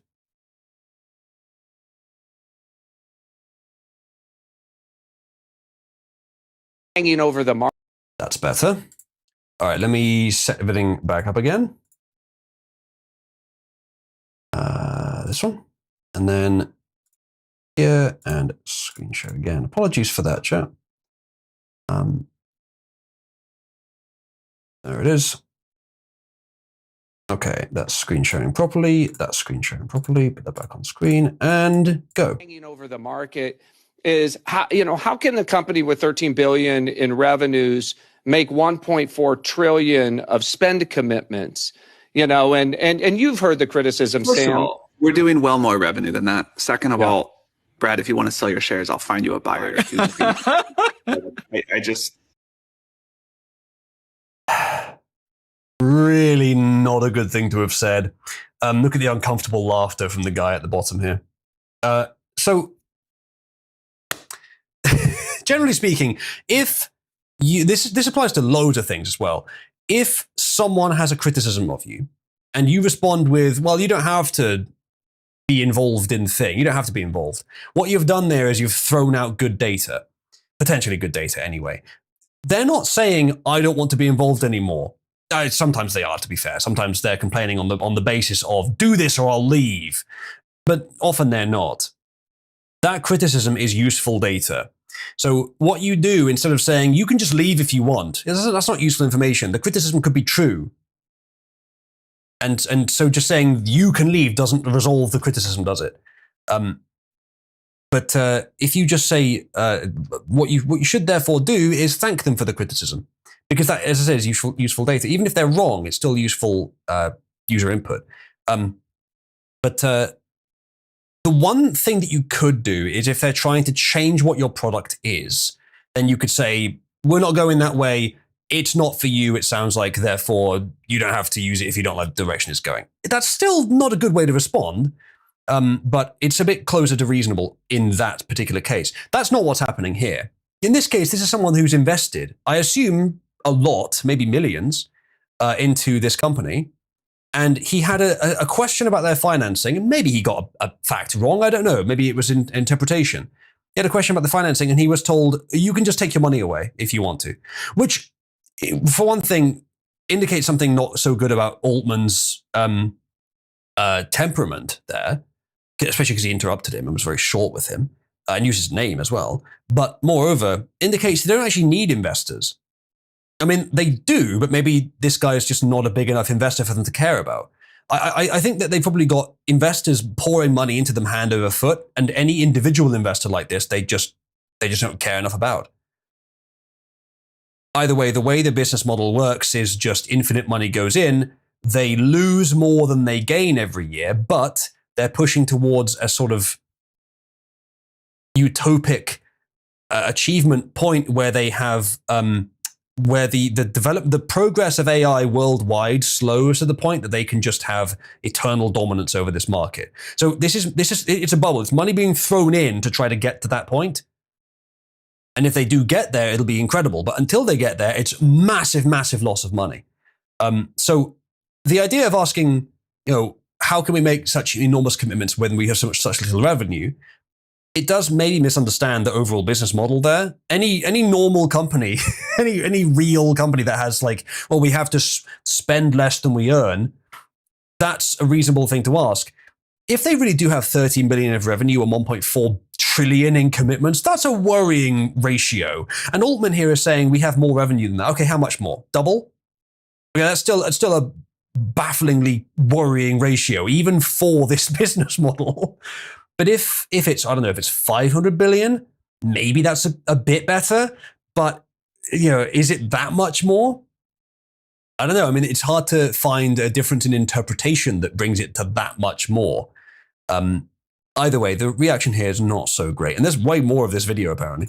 Enough. Like, people are, I think there's a lot of people who would love to buy OpenAI shares. I don't think you would. Including myself. Including myself. People who talk with a lot of like breathless concern about our compute stuff or whatever, that would be thrilled to buy shares. So I think we could sell, your shares or anybody else's to some of the people who are making the most noise. Still going on Twitter, whatever, about this very quickly. We do plan for revenue to grow steeply. Revenue is growing steeply. We are taking a forward bet that it's going to continue to grow, and that not only will ChatGPT keep growing, but we will be able to become one of the important AI clouds, that our consumer device business will be a significant and important thing, that AI that can automate science will create huge value. So, colossal speculation. As we've discussed, biggest bubble in history, with the possible exception of the entirety of China. The problem is that this technology could almost certainly, in my humble opinion, do everything he's saying there. Whether his company can is a different question. There are not many times that I want to be a public company, but one of the rare times it's appealing is when those people are writing these ridiculous OpenAI is about to go out of business and, whatever. I would love to tell them they could just short the stock, and I would love to see them get burned on that. But, we carefully plan. We understand where the capability is going to go, and how the products we can build around that and the revenue we can generate. We might screw it up. Like, this is the bet that we're making, and we're taking a risk along with that. That's not a great thing to say either, is it? You expressing incredible overconfidence, and then we might screw it up. But that's always the case. I mean, I think he may have added that in to just have a bit of like faux humility. Maybe there's even some genuine humility in there, but I don't sense much humility from the rest of what he was saying. Delusional. It is kind of delusional gloating, isn't it? But he has to be this big on hopium, on the speculation, because it is an incredibly speculative field right now. It's not quite the same, Corinne, as just religion, no.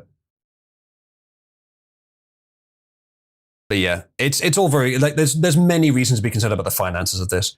I believe the technology itself is colossal. It will do almost everything he's saying it will do here, and way more as well.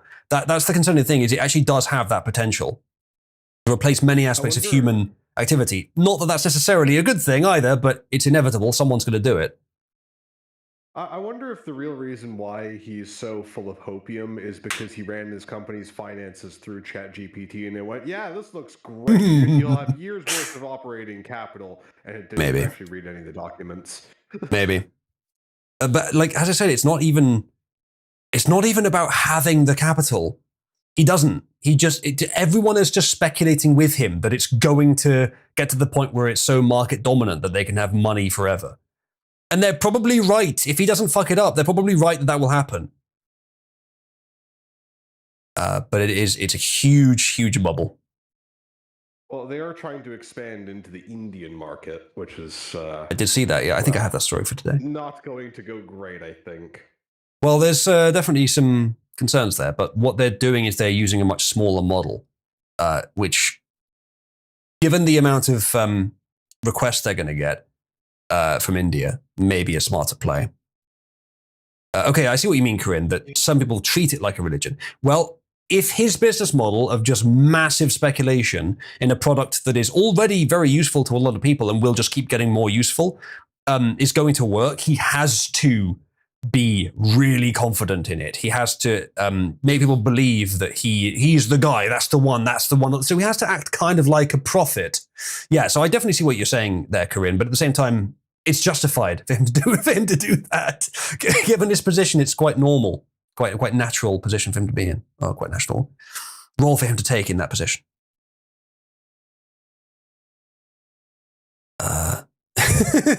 UFC is asking Cybersmith, is there a religion around AI? That's such a it's the kind of question that I know you're doing it to like provoke a stupid answer, but that is such a midwit, like faux philosophical, pseudo intellectual kind of question. It's a great one for Cybersmith because he'll probably give you all the details that he knows about it from things that definitely aren't real.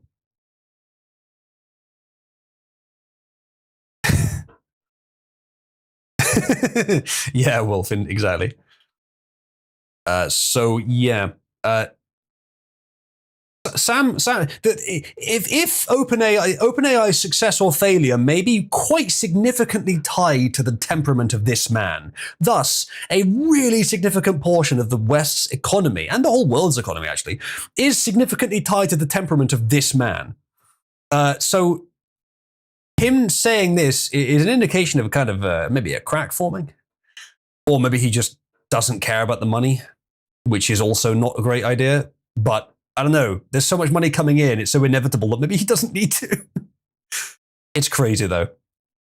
Say like economics, finances, all this stuff. It's not my strong suit.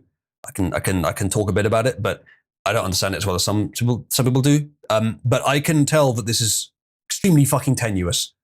If something goes wrong here in a big way, it could take a lot of the economy down with it.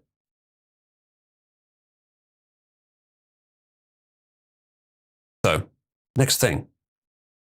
Oh yeah, so here's our title story today. Historic. Nation's first transgender state representative pleads guilty to child sex crimes. Jack, can we post the, was it reset the clock, something like that? Equals reset the clock? The one, yeah. Yeah. Yeah, the surprise Pikachu faces from more than one person at the same time. Reset the clock, exactly. Look at him as well. They say, remember this upstanding gentleman, Stacey Marie Laughton? Look at this fine, upstanding, beautiful woman, chat. Look at it. This elegant, demure, flower-like woman. Oh my Look at God, we found Wes's identity. I mean, it does bear somewhat of a resemblance to a certain someone, yes. Former transgender New Hampshire state representative pleads guilty in connection to child sex crimes. There's it with makeup.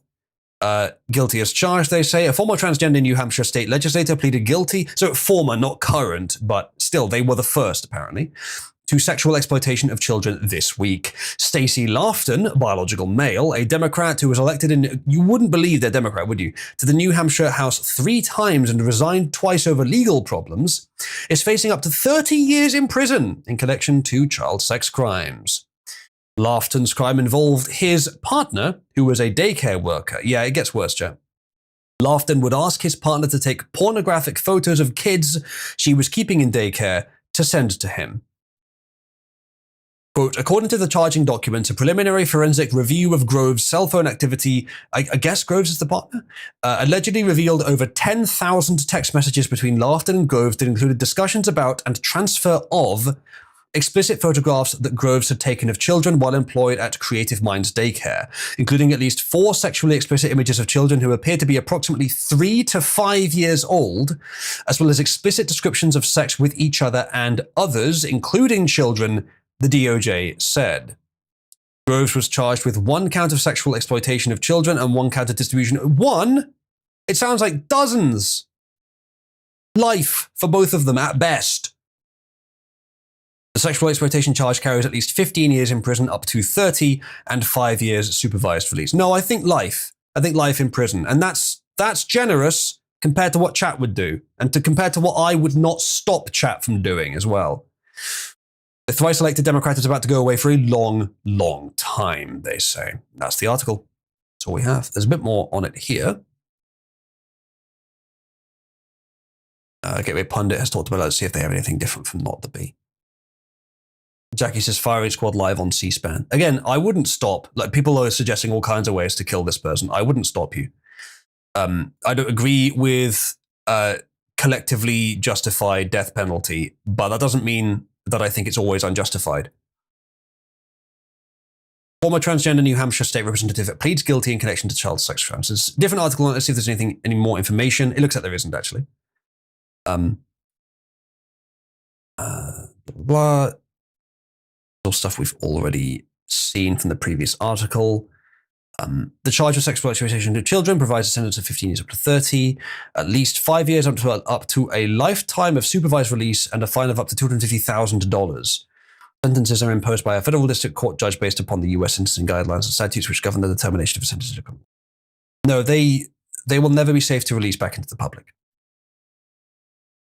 And so you could certainly argue that if death row wasn't so arbitrarily expensive, that it would be cheaper to just kill them.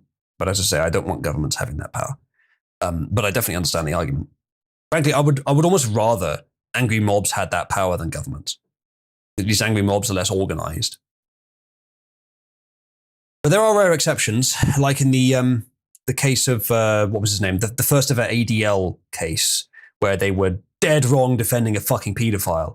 I can't remember his name, but the pencil factory guy, where he was ultimately let off on too little punishment by the Leo Frank, thank you, on too little punishment by the court, and then was lynched by the community. Would I have stopped the community? Fuck no, I wouldn't have stopped the community. I mean, I wouldn't be able to anyway, but I probably wouldn't have even spoken out against it. I might have said, like, no, I wouldn't have said anything, because it was so fucking obvious that he was guilty. Like, you don't, legally speaking, it is procedurally correct to trust the court's opinion. That does not mean they are always right. So if the court gets it wrong, then they have failed to maintain the justice system's primacy and legitimacy. They have failed to maintain it, so someone else has to do the job. Ultimately, what's more important? That people who are genuinely, actually guilty get punished for their crimes, or that we do everything by the book? The first one is more important. Now, of course, who is actually and genuinely guilty is a big question. And that's the reason that vigilante justice is inadvisable, because very often it's wrong, because they haven't gone through all the evidence. Sometimes a case can look open and shut, but it's not. There's something deceptive about it that changes the outcome.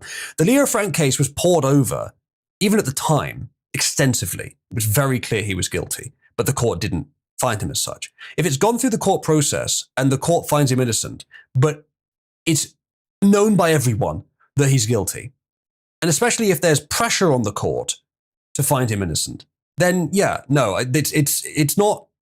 It removes the problem with vigilante justice at that point, because he is obviously guilty. Now, in this case, it's similar in that the court is giving him a sentence which could be as little as 15 years, with then a minimum of 5 years supervised release. That's not sufficient. It should be life. And that's, you know, if we want to trust the justice system, and if we want to have a government that can't kill people, which I prefer, some of you don't mind, then they had better fucking put him away for life. They had better do the right thing, because he's never going to be safe to be around children. But if they release him too soon, especially if they were to just release him immediately, or even after 5 years or something, and the community still remembers that they don't want this child molester who gained enough trust from people to get into a position of authority. If they don't want him around their kids, if they don't want him free and able to access their children potentially, if they want their streets to be safe for their children to walk on, though many places in the US you can't get that anyway, and if they therefore decided the only way to do this, because the justice system has failed us, is to do it ourselves, I wouldn't stand in their way. He was, after all, already found guilty for it. But I would much rather the legal system just do it properly in the first place. It's much better for everyone if they just do that.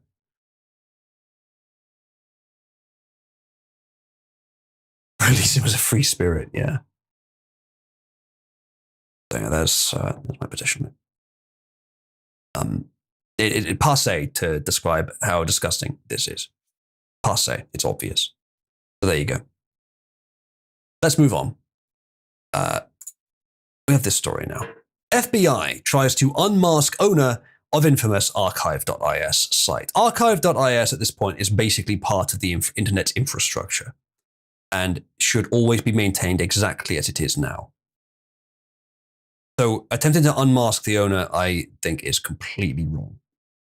Now, if the site is archiving CP and then on request from legitimate authorities is not taking that down, then there is latitude to do something about that.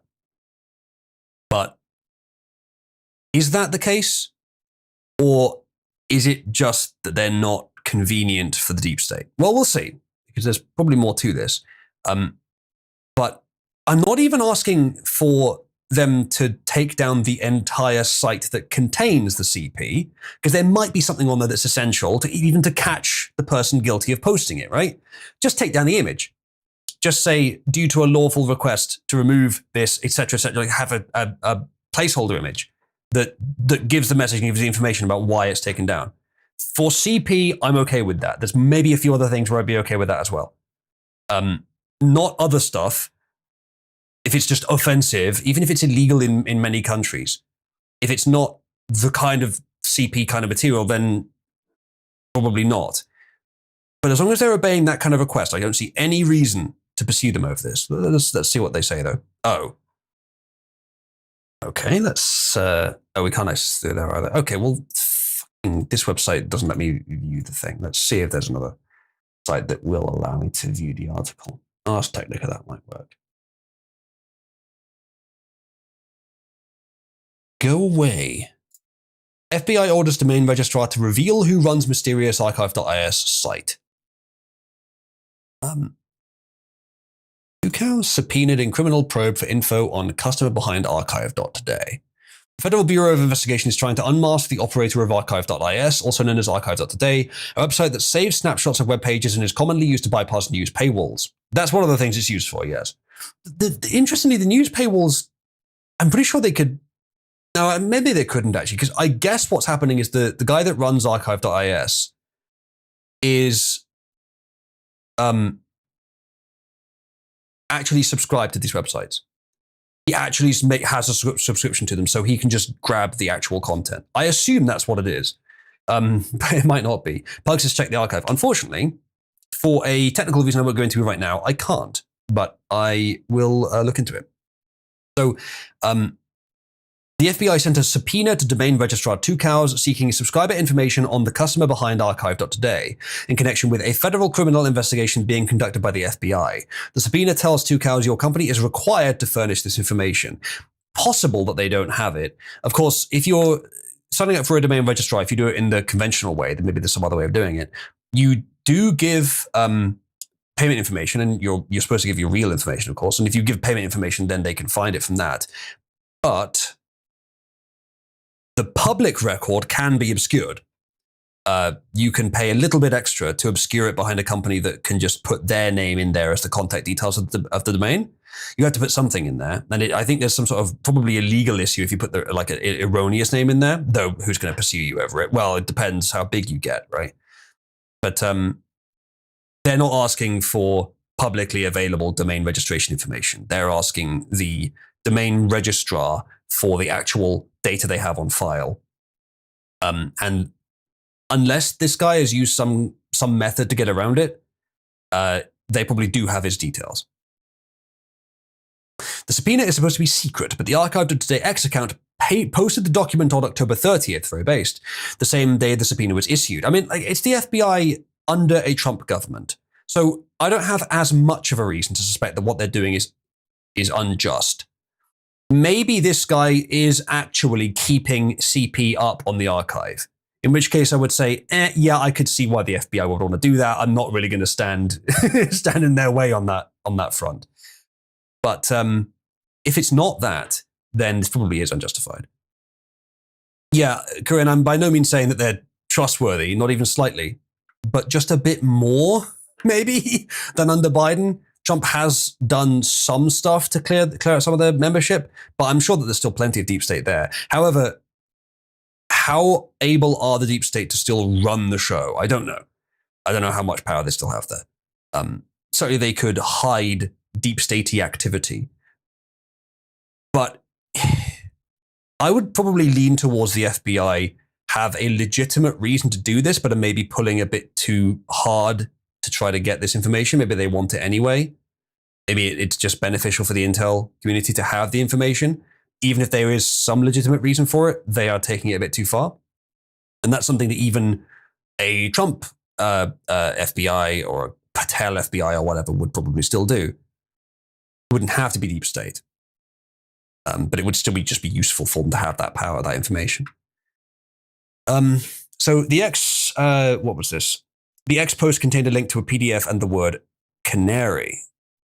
You're not the first, mate, no. But you're one of the first in this exact way, I suppose. There hasn't been many occasions. But the Pirate Bay is the canary. Let's be honest about that. And then Kiwi Farms maybe is in there as well.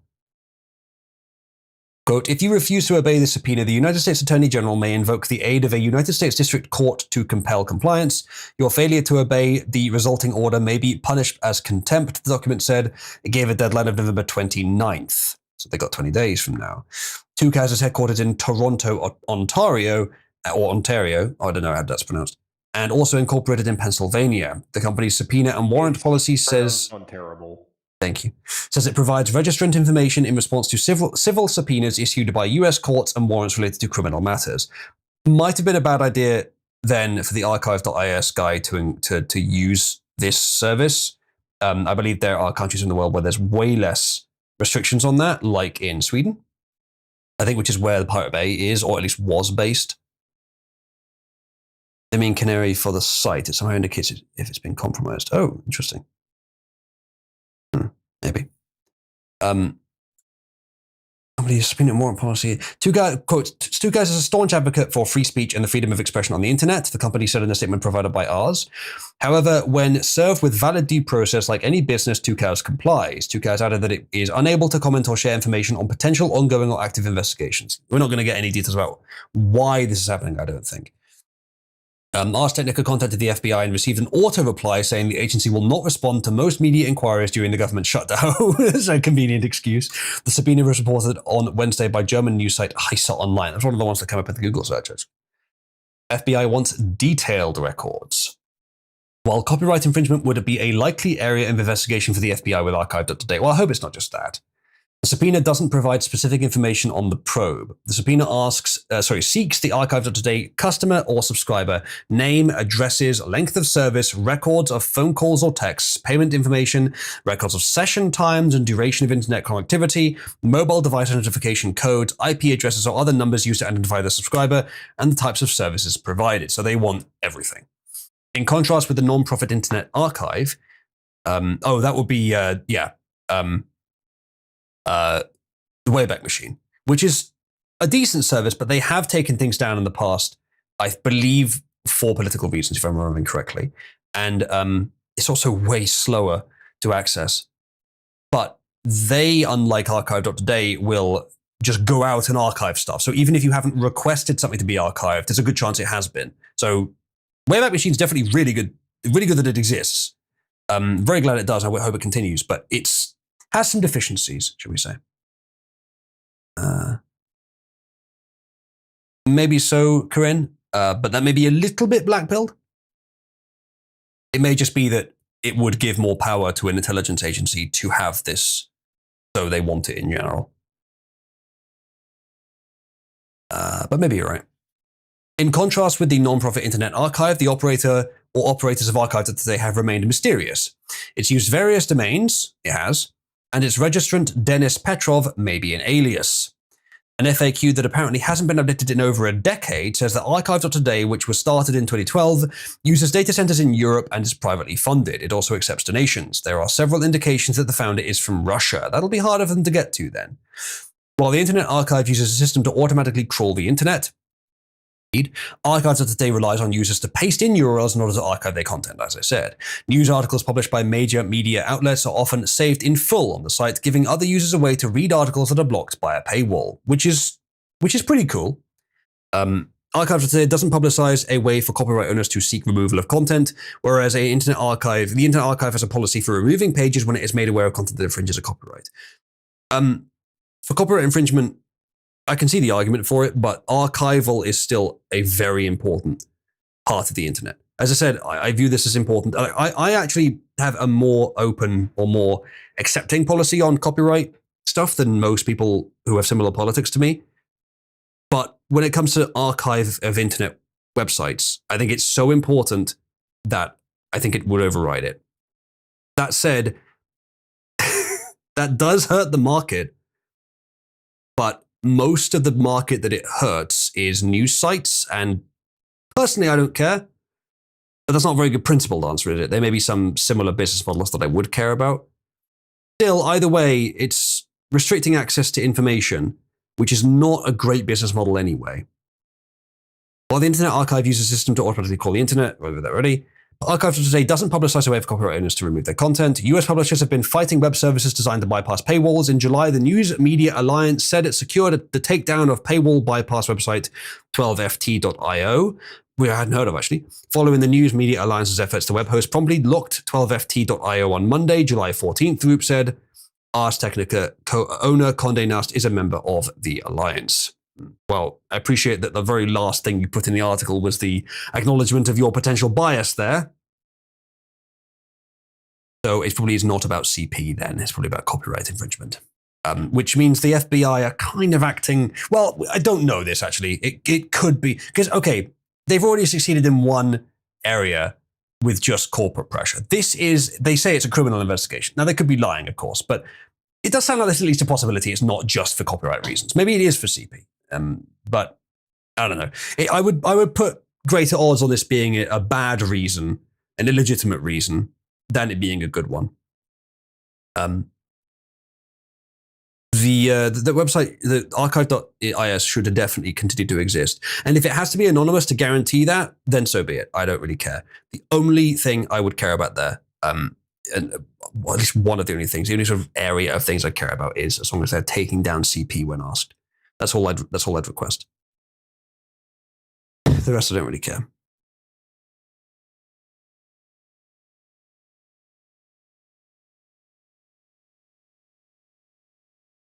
I've missed your black pills, Corinne. Yeah, maybe you're right. Maybe you're seeing more thing sort of deeper than it actually goes.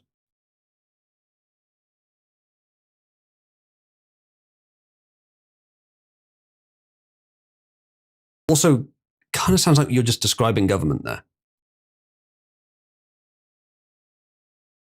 Well, I tend to use the crossfeed for news, especially when I'm browsing for the stream. So I don't see the actual discussion. Are you aware, Busak and the rest of you, of the crossfeed system in Cabal?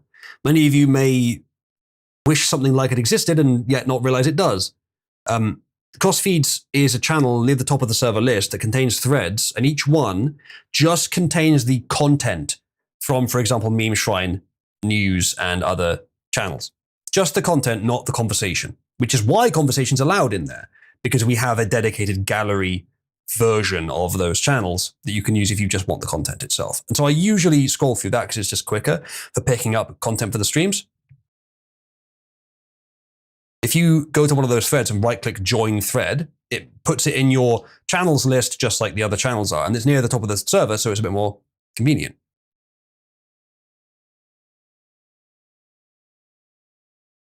Corinne, even if it was observation and even if you weren't doomsaying, it could still be blackpilling. That doesn't eliminate it, the possibility. But I always thought with you, Corinne, that whilst you did lean in the direction of blackpilling, you do actually have a lot of insight. So I do value the input. I'm not dismissing it. Just that because you lean more in the sort of dark, everything is a conspiracy direction. I temper the weighting that I give to your input. Goes as it's helpful, but it's also more fun to wade through news sometimes. Yeah, fair enough. All right. So that's that story. I think I've given my opinion. Let's see what we've got next. I got lots of stuff to get through today, chat. We're probably going to do a longer one today, or I'll try to anyway. New. Israel dumps hundreds of millions into US influence efforts. That's not new. Targeting evangelicals in churches with the largest US geofencing operation in history and influencing Google search and AI responses from ChatGPT to Claude. Let's see what the details of this are, because this is apparently a new push. Summary. It's a long fucking summary. What? Summary. Is this in the red box? It's just the entire article. I think they may have fucked up there.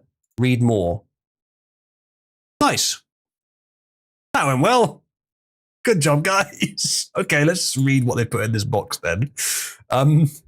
Guy.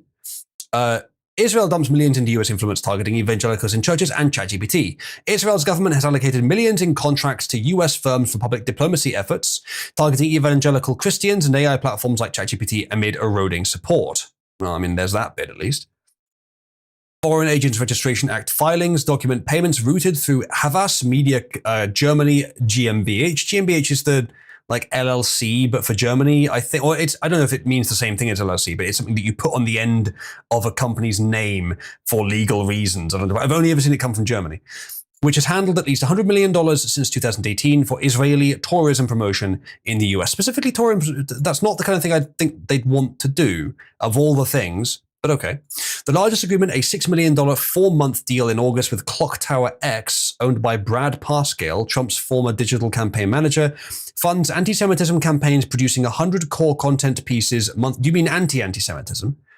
Surely you don't mean anti-Semitism campaigns, because that's kind of, some people might like that. Producing 100 core content pieces monthly, such as videos, podcasts, graphics, and text, plus 5,000 derivatives for 50 million impressions. 80% of the content targets young Americans on TikTok, Instagram, and YouTube, distributed through Salem Media Network's over 200 conservative Christian radio stations and websites, where Pascal serves as strategy lead. Now, there's things that you can say about this. Either way, there's lots you can say about this.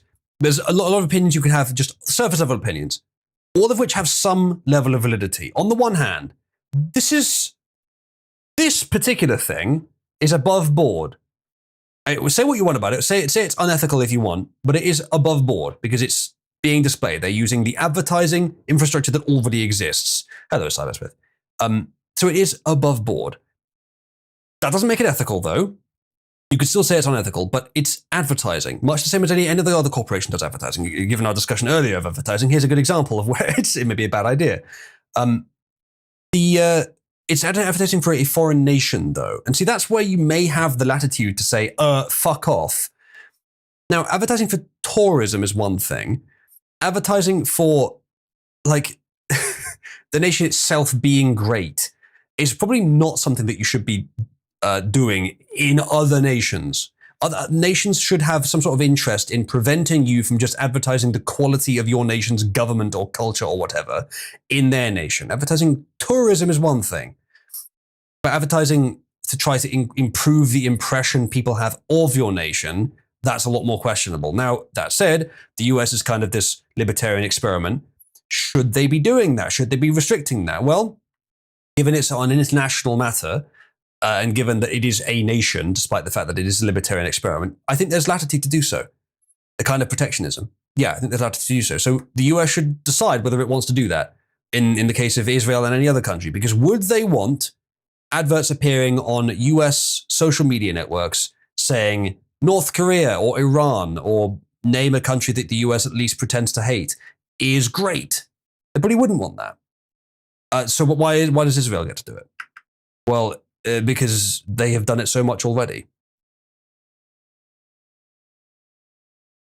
So yeah, I mean, Cybersmith points out potential grey area as well. Yes, and if you want to ban, if you were to say you are no longer allowed to advertise to in such a way that improves the impression of a foreign nation, well, that's pretty fucking ambiguous.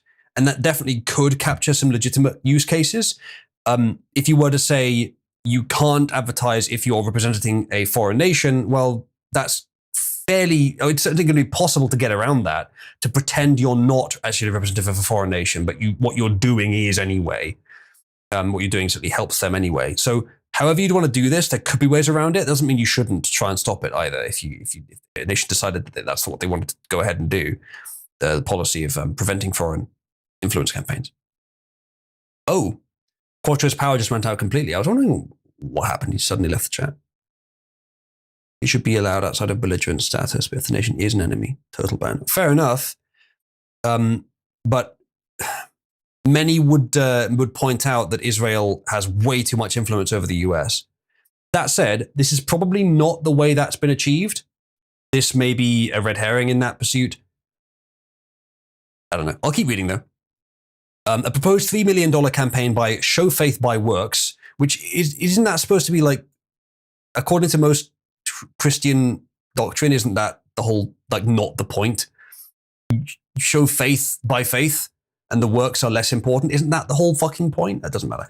One by Republican evangelical consultant Chad Schnittger, what a fucking name, seeks to reverse evangelical support declines using biblical arguments emphasizing Israel's importance to Christians and portraying Palestinians as choosing Hamas, murdering Christian aid workers, celebrating the October 7th massacre, and sharing genocidal intentions with Iran.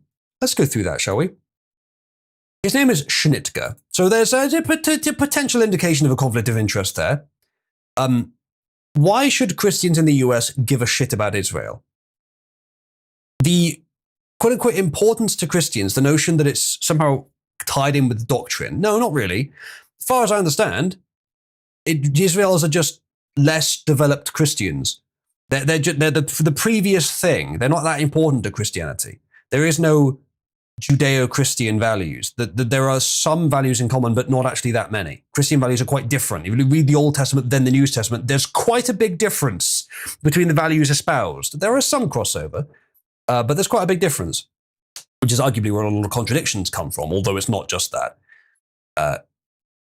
So it doesn't really matter. Like there's massacres as well that happen all the time. The fact that it was against Jews, well, it's not Jews you're advertising to, it's Christians. So again, what's the justification for this? Well, they have the money to do it. Beyond that, I don't really think there is one. Palestinians being bad, it's not too difficult to argue for. They're Muslim, and Muslim is a different religion than Christians, just like Judaism is.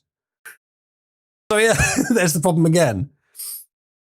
They go on, this includes the largest US geofencing operation mapping perimeters of major churches and Christian colleges in California, Arizona, Nevada, and Colorado during worship hours to identify 8 million churchgoers and 4 million students via commercial data for continued ad targeting. Now, this is one of those examples of targeted advertising where you certainly could make an argument that it's unethical. At the very least, I would encourage people going to church to use an ad blocker. Not that you guys are likely to be manipulated by this. Yeah, it's nothing. It's not. I'm not saying this is anything that no one else does this, Corinne. It's just this is a foreign nation trying to influence them on a grounds they may be vulnerable to, i.e., religious grounds. So, I'm not necessarily saying there's anything unethical about this. I would prefer it didn't happen, and I don't think Israel deserves the kind of credence they're trying to arbitrarily give themselves here. So I do think it's dishonest to a large extent, but unethical is harder to make the strong argument for. Someone says there is also the millenarianism belief, the idea that certain developments in Israel will immanentize the eschaton and hasten the kingdom of God on earth. It's legitimate Christian prophecy. Okay, I'm not a Christian. I have heard of that. I'm not a Christian, so I can go ahead and say that's fucking bullshit. But of course, Christians believe it. Many of them do. So, does it have to be Israel run by the current Jewish culture, though? Can it just be the location? Does it have to be the people? I don't know. You swear those are real words. Immanentize. No, that's not a real word. Make more imminent. No, immanentize is not a real word. Corinne says, as a Christian, no, that doesn't work. Or she disagrees with it. I mean, I just say TikTok China does this infamously across the board of everything. There's a reason the feds just banned DJI. Why does it have a code piece? I'm not sure what that means. Oh, okay. Apparently, whether it's a word used by Christians, it's still a stupid word. Immanentize the eschaton. Generally a phrase referring to attempts to bring about. Yeah, I believe it is actually the word imminent, even though it's spelled differently. But if it's not the word imminent, it means the same thing, basically. Yeah, well, Simon Smith, you do that sometimes. Millerite. The cult. Not Christian, it's a generalization. It's a specific branch of Christianity. That's stupid enough where I don't care to remember its name. Fair enough. Yeah. Okay. Fair enough. Yeah. Is it actually in the Bible what they're referring to there? Is it an interpretation of something in the Bible, or is it just completely separate from the Bible? If it's completely separate from the Bible, then fuck off. It's a wrong interpretation. So okay, it's in the Bible. It's just an interpretation that many disagree with. Okay. All right. Well, I'll keep reading. I don't want to. I'm sort of here to wade in and speak for Christians, but I guess there's not a lot. Thus, there's less I can say about this. Who's a theology? Yeah, I mean, like, I could do that. I could make a religion. I reckon I could make a pretty good religion, actually.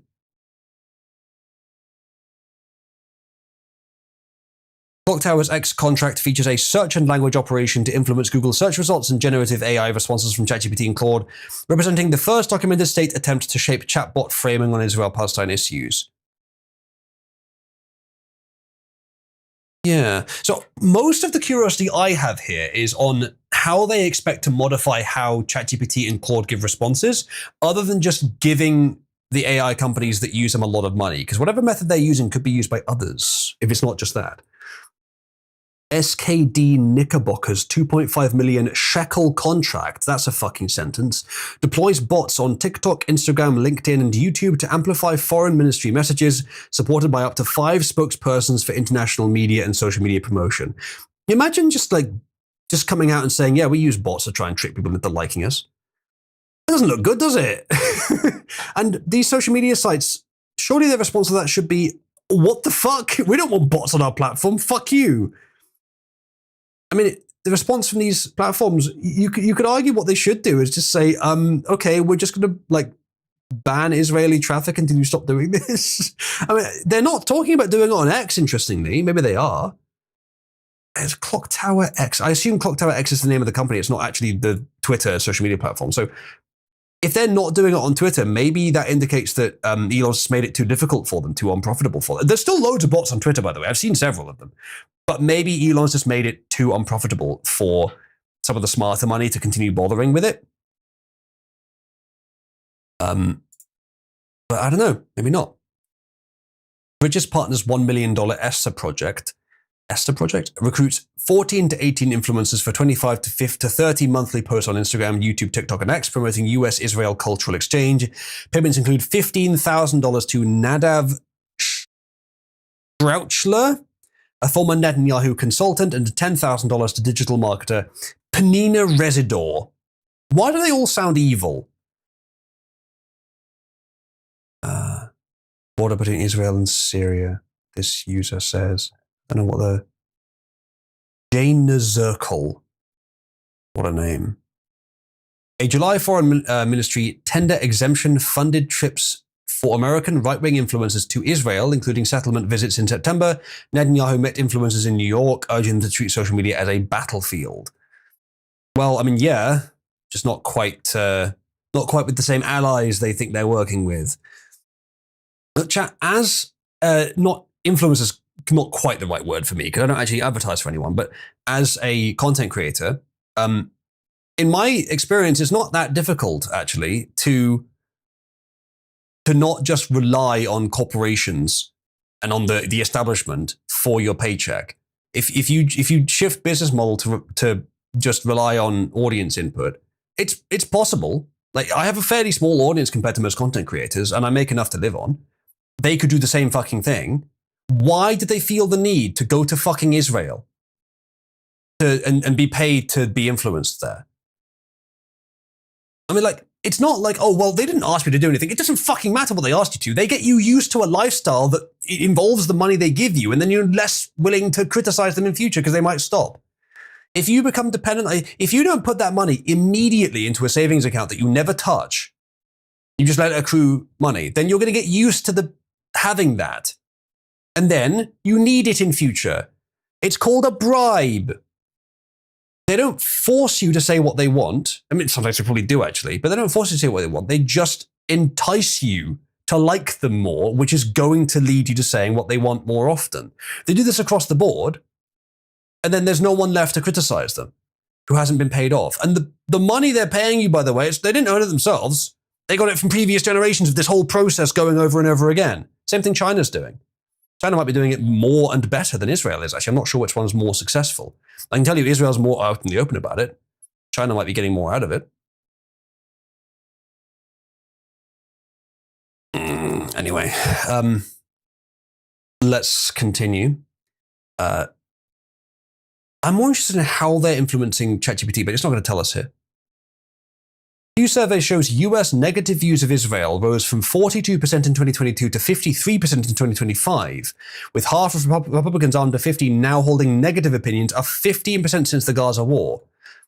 Honestly, I don't have a strong opinion on Israel or the Jews, on their validity or whatever.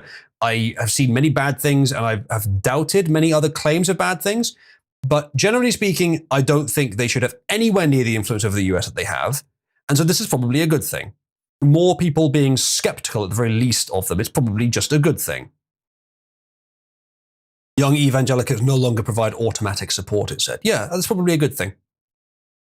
Let it, especially if it's happening naturally as a result of their fucking actions, then yeah, that's probably a good thing. Translation, the Chinese Qatari propaganda is effective. That says, correct. Anyhow, we've come to a place where we've turned a tourism drive into vast Jewish conspiracy because it involves dozens of technology.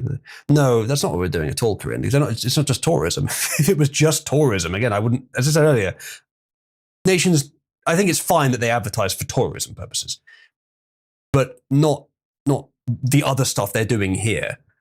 Very specifically targeting churches, not with, hey, churchgoer, wouldn't you like to visit Israel? No, they're not saying that. They're saying, you need the Jews, you need Israel. The propaganda is not just, look at our nice beaches.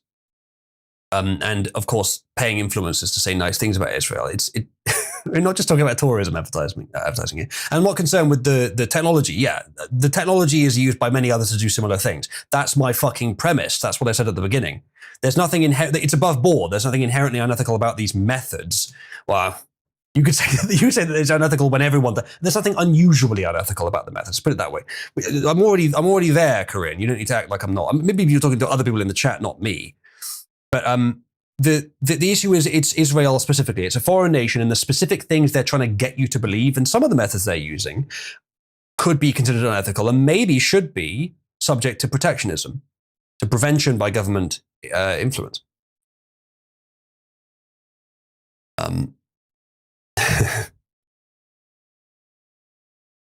While this is real, did he just post a Tumblr post at me after pointing out that he's derailing the point? I don't know, no reason whatsoever. Cybersmith, generally speaking, if you need to link to an article that you've written to make a counter argument, people aren't going to click it. If you understand the topic, write the response for the conversation you're having. Just a bit of and I'm not even saying that as like a moral or principled point. I'm saying that'll be more effective at communication. Corinne says, fundamentally no different than China trying to make the world believe they're a utopia or the Indians trying to convince the world that we need H-1B engineers. That's what I'm saying. Yes. In fact, as I said, I think they're probably better at it, the Chinese specifically, and probably better at it than, or at least around as good. It's less visible that they're doing it than with Israel. I don't know who you're arguing against here, Corinne. You're making my point from earlier for me.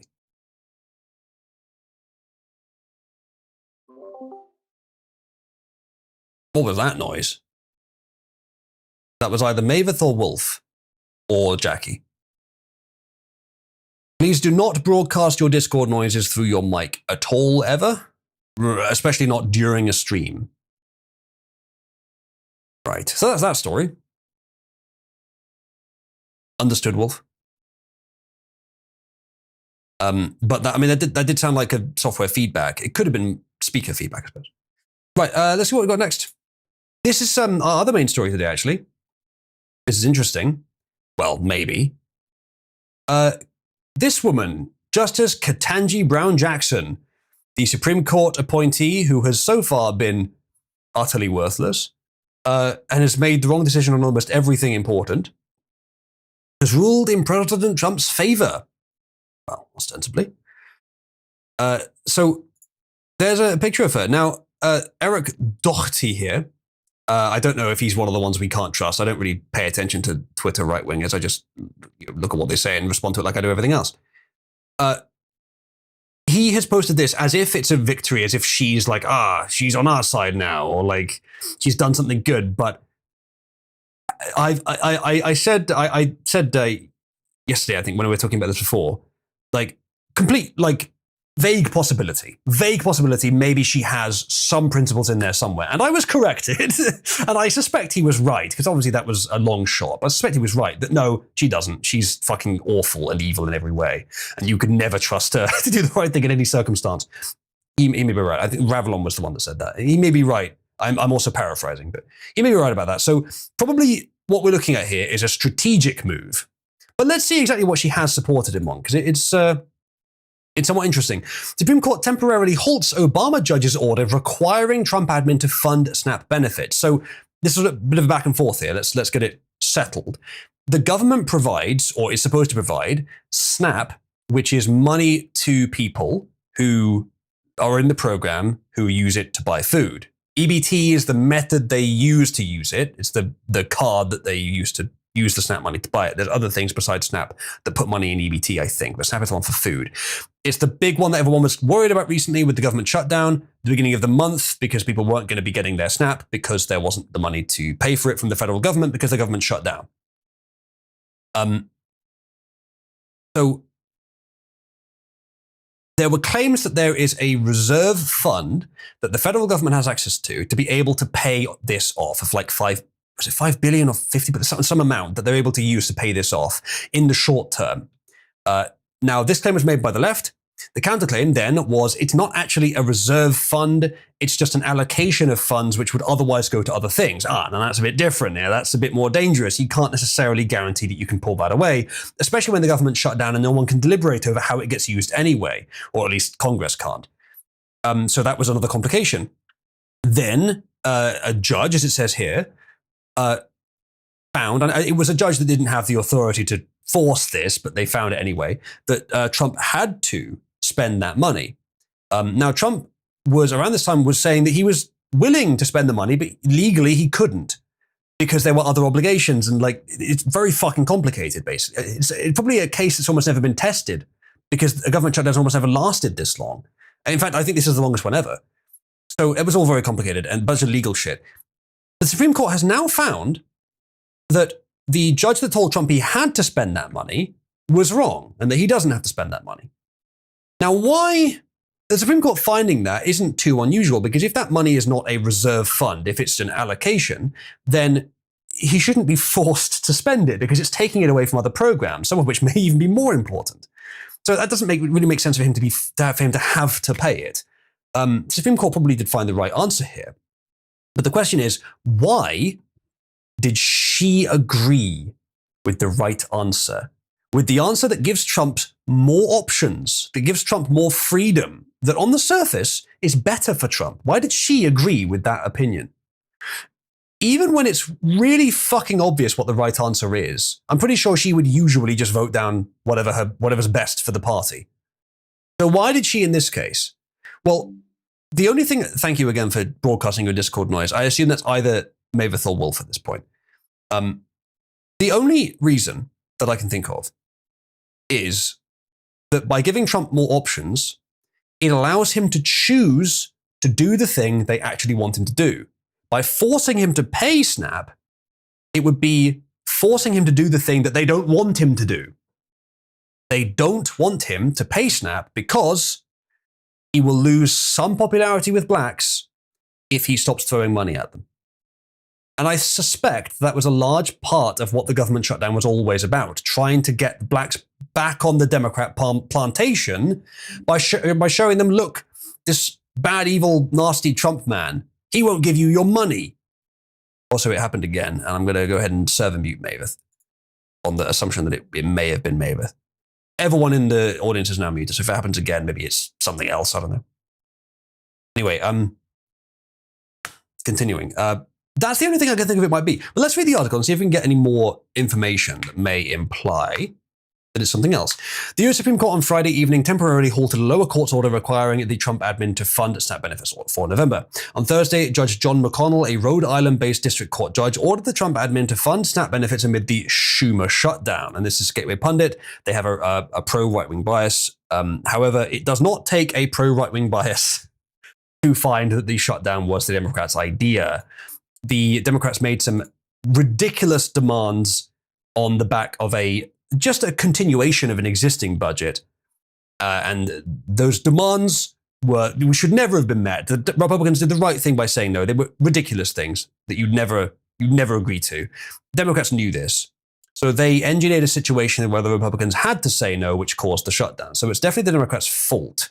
And according to polling on Trump's approval rating, which has gone up during the government shutdown, it appears that most of the public also agrees that the Democrats were at fault.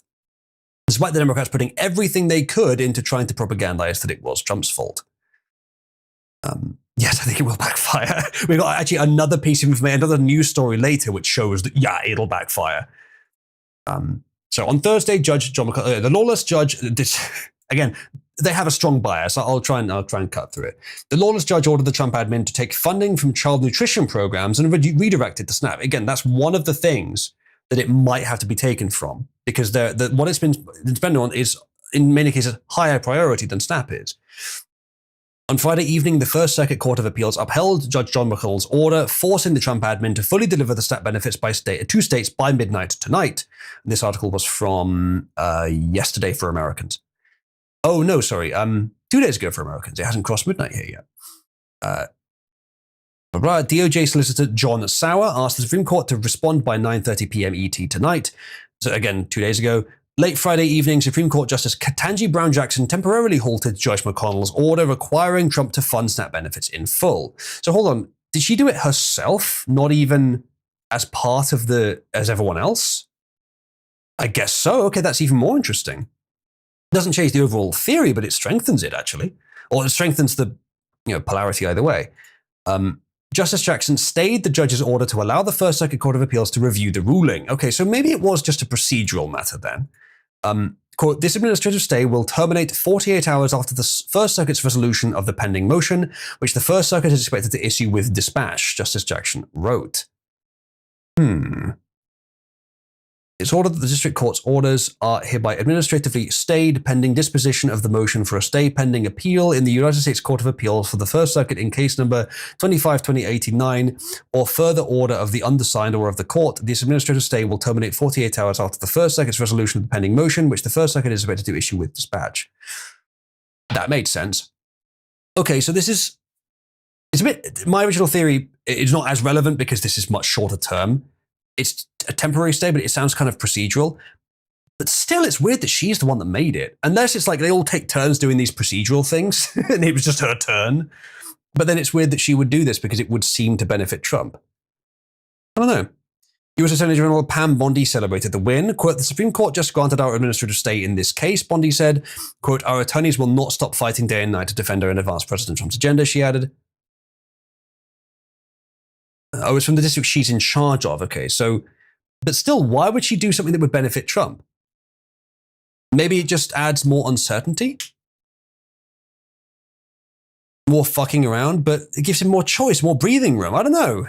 Hard to say. There's nothing in this article to indicate it either.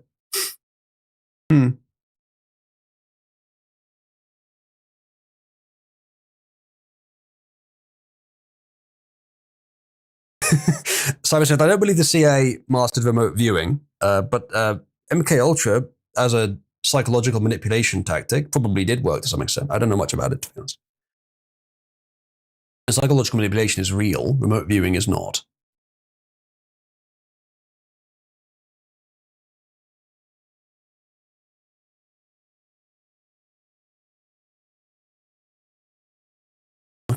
right, so it's just procedural. It's still odd that she would. Assumedly, she had some choice in doing this or not, and she did it. So I don't know. Maybe they're hoping it'll go to the Supreme Court so that they can make precedent on it. But I don't think it would go her way. I don't have anything more on why this is happening or why it would go this way. Actually, if there's any comments that may give indication. Supreme Court rules in favor of Trump not being forced to. Did the Supreme Court actually rule in favor, or did they just? Is this just a stay?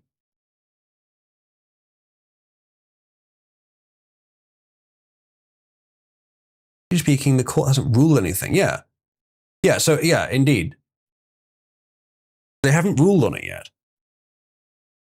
We looked at these stats already on previous streams. It looks like there's very little information about this actually right now. Oh, it's a pen DEI hire indeed. Well,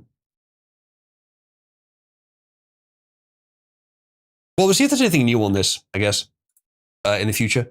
It's procedural. Maybe this is overreacting to something that does happen regularly, but it does seem like she would have had a choice in whether or not to do this. So we'll see what happens next. Maybe, as I say, maybe they want to sort of try and set precedent, but I don't imagine how I don't imagine it would go their way if they tried to do that. Yeah, indeed, Corinne, but why would she bother? Surely she would rather leave it. Says some obscene number of serial criminals had something to do with MK Ultra, Uncle Ted and Charlie Manson are the first two I can think of. Yeah. There's the full details of that. I don't know how well they're known. I don't know them very well myself. But I expect there is something there. It's of course all psychological. None of it's supernatural. But at the very least, okay, governments or just anyone, an authority figure of any kind. Even not an authority, just someone physical authority, being able to fuck up someone's psychology using trauma or other similar methods is not new. That's well known. MK Ultra may have structured it more and tried to get more specific results, but I expect all they probably achieved was just getting more fucked up people. Simon Smith, I well believe that you think it might be supernatural, and I'm not sitting here telling you that you're wrong for believing that, but I do believe you're incorrect in that belief. I believe that it is not supernatural. I believe that is something that I can say I know. Right. So that's all we have on this for now. We'll keep an eye on it, but it might be nothing. It might not indicate any sort of change of opinion from her. It might have just been her office signed off on it without her even knowing about it. I don't know. I don't know exactly how it works. Let's continue though. Okay. What might happen if the shutdown never ends? Zero Hedge. Shutdown day 100. I think this is speculative. So, okay, so this is kind of like creative writing exercise. All right, I'll give this a read. But bear in mind, chat, this is just very much a speculative piece of writing. Shutdown, day 100. I'm walking down the haze of what still lays claim to be the capital of the United States of America. The monuments still stand, though graffiti covers a few now. Weeds are starting to poke up in lawns that were once well tended. Trees and bushes look a bit rangy. Well, I mean, Leviathan bureaucracy has simply stopped. Or has it? No more IRS audits, no EPA enforcers, really? Certainly the endless streams of grants propping up about a third of state spending, along with 1,000 strings. Those are gone, but the programs remain, at least in name. Shutdown, day 200. Anarcho-capitalists speak of a coming paradise, but in the flickering neon of my neural implant, courtesy of a black market hack, I saw the edges blurring. Was this freedom, or was the simulation unraveling?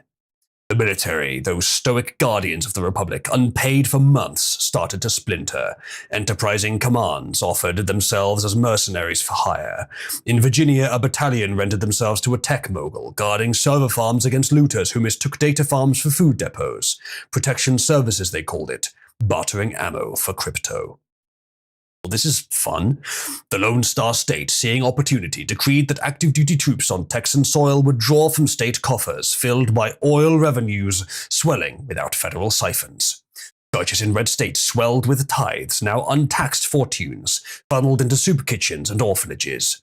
In Alabama, Pastor Clark preached, "The Lord provides where Caesar fails," as congregations pooled resources, feeding the poor with communal farms that bloomed in the absence of regulations. There's some upsides to this, as some in chat are saying. But in New York, the dream swiftly soured. Comrade Governor Mamdani, the firebrand socialist, swept into statewide power months earlier on waves of elite discontent, promising a workers' paradise. Seize the means, his allies thundered, as crowds stormed Wall Street's empty towers, yet the production had fled. Factories shuttered, supply chains evaporated without federal bailouts. Breadlines snaked through Manhattan, citizens trading heirlooms for scraps. Mamdani's decrees echoed hollowly, universal income from thin air, but the air made a thin cool. That's quite well written, actually. I question the speculation a bit, but I think some of this is true. Shutdown, day 500.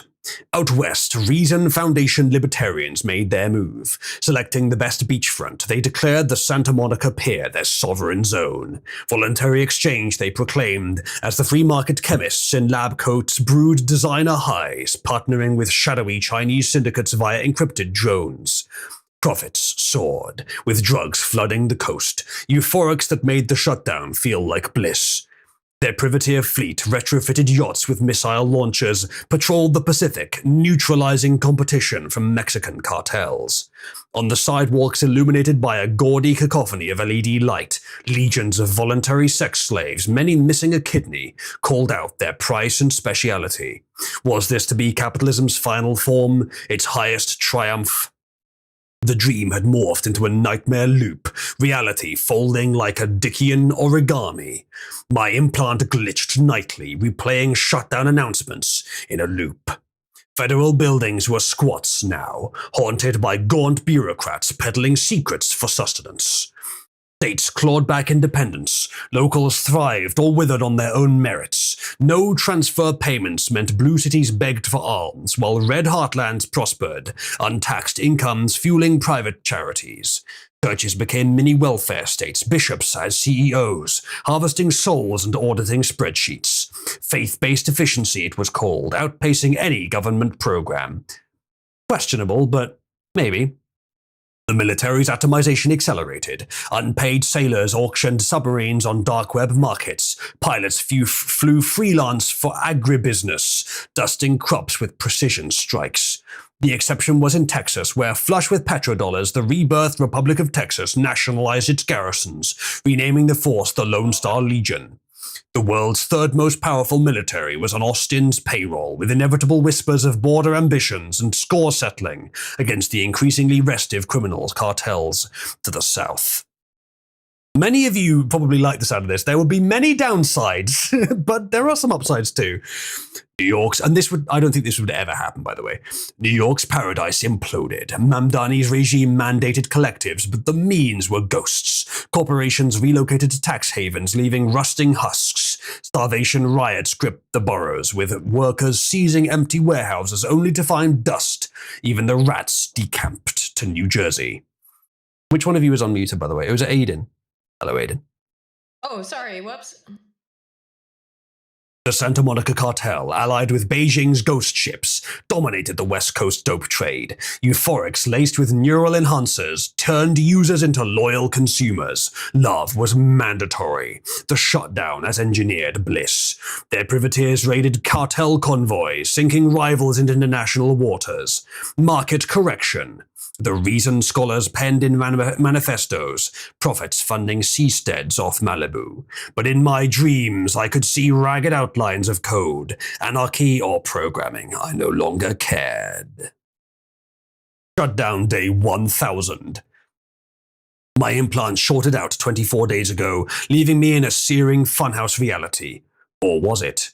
Federal remnants passed into myth. DC, a feral zone, no change there, where survivalists bartered artifacts.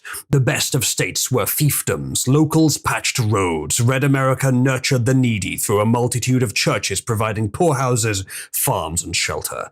Untaxed wealth birthed benevolence. Poverty waned in Bible Belt bastions, and volunteers outnumbered the destitute. The military devolved into a patchwork of warlords, many rented to corporations securing trade routes.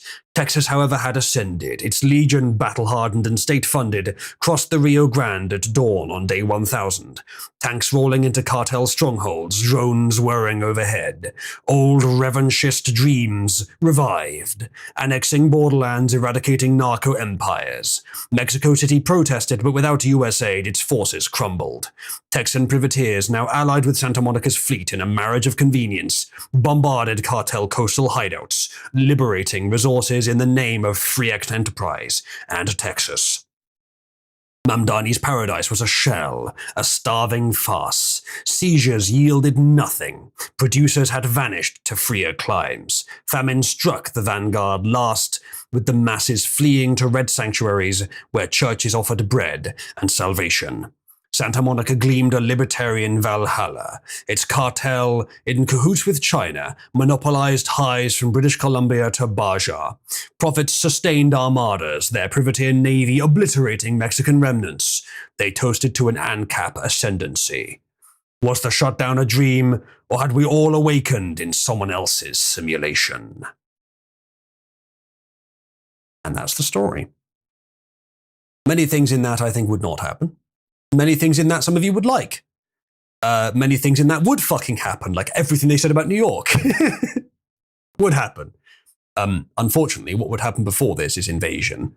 Now, the US is primed against invasion because everyone is armed, but they would still fucking try. And if you don't have a united collective, yeah, you can have each state have its own defense, but that's not as powerful as one whole united collective with its own defense. So it could still happen. The US would probably never be actually overtaken by a foreign army, but without the collective military force, it would be much more vulnerable. So it would be a problem. And certainly for those living in it, while most people would not have to suffer the perdition of warlord action, many would. If you happened to live in a red state, yeah, the way Republican and conservative types think, the way they organize, the way they operate, is generally more resilient to a lack of government, for sure. So a lot of that would be true. But if you don't build up strong military defenses very quickly, then it would be subject to whatever warlord was the most brutal. So yeah, we generally don't want this to happen, but I think long before that would happen, you would see whatever elements of government still did exist, just say, no, fuck you, the government is not shut down, we're just getting rid of the Democrats. Because that would be the lowest energy way to resolve this. Every Democrat in Congress who is still opposing this, no due process, no democratic mandate, no nothing. Just they're no longer members of the government. Chuck Schumer's blocked at the door. Because that would be so much easier than going through all this other shit. And that's really the only blocker here. Is like the procedure says that we have to have an agreement.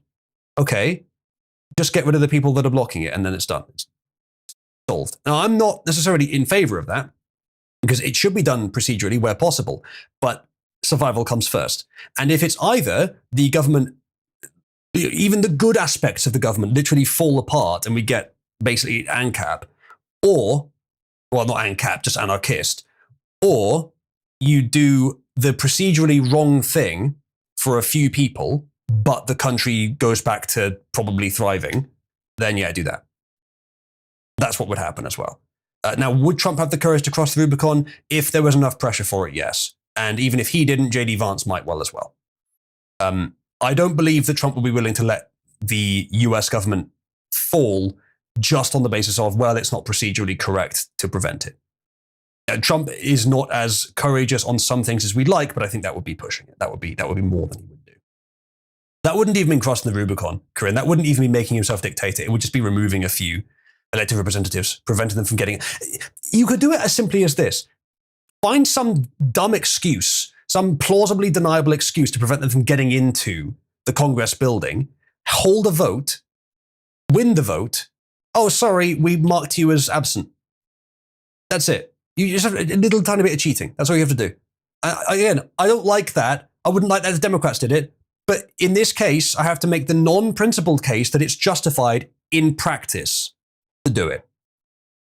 So, yeah, do that.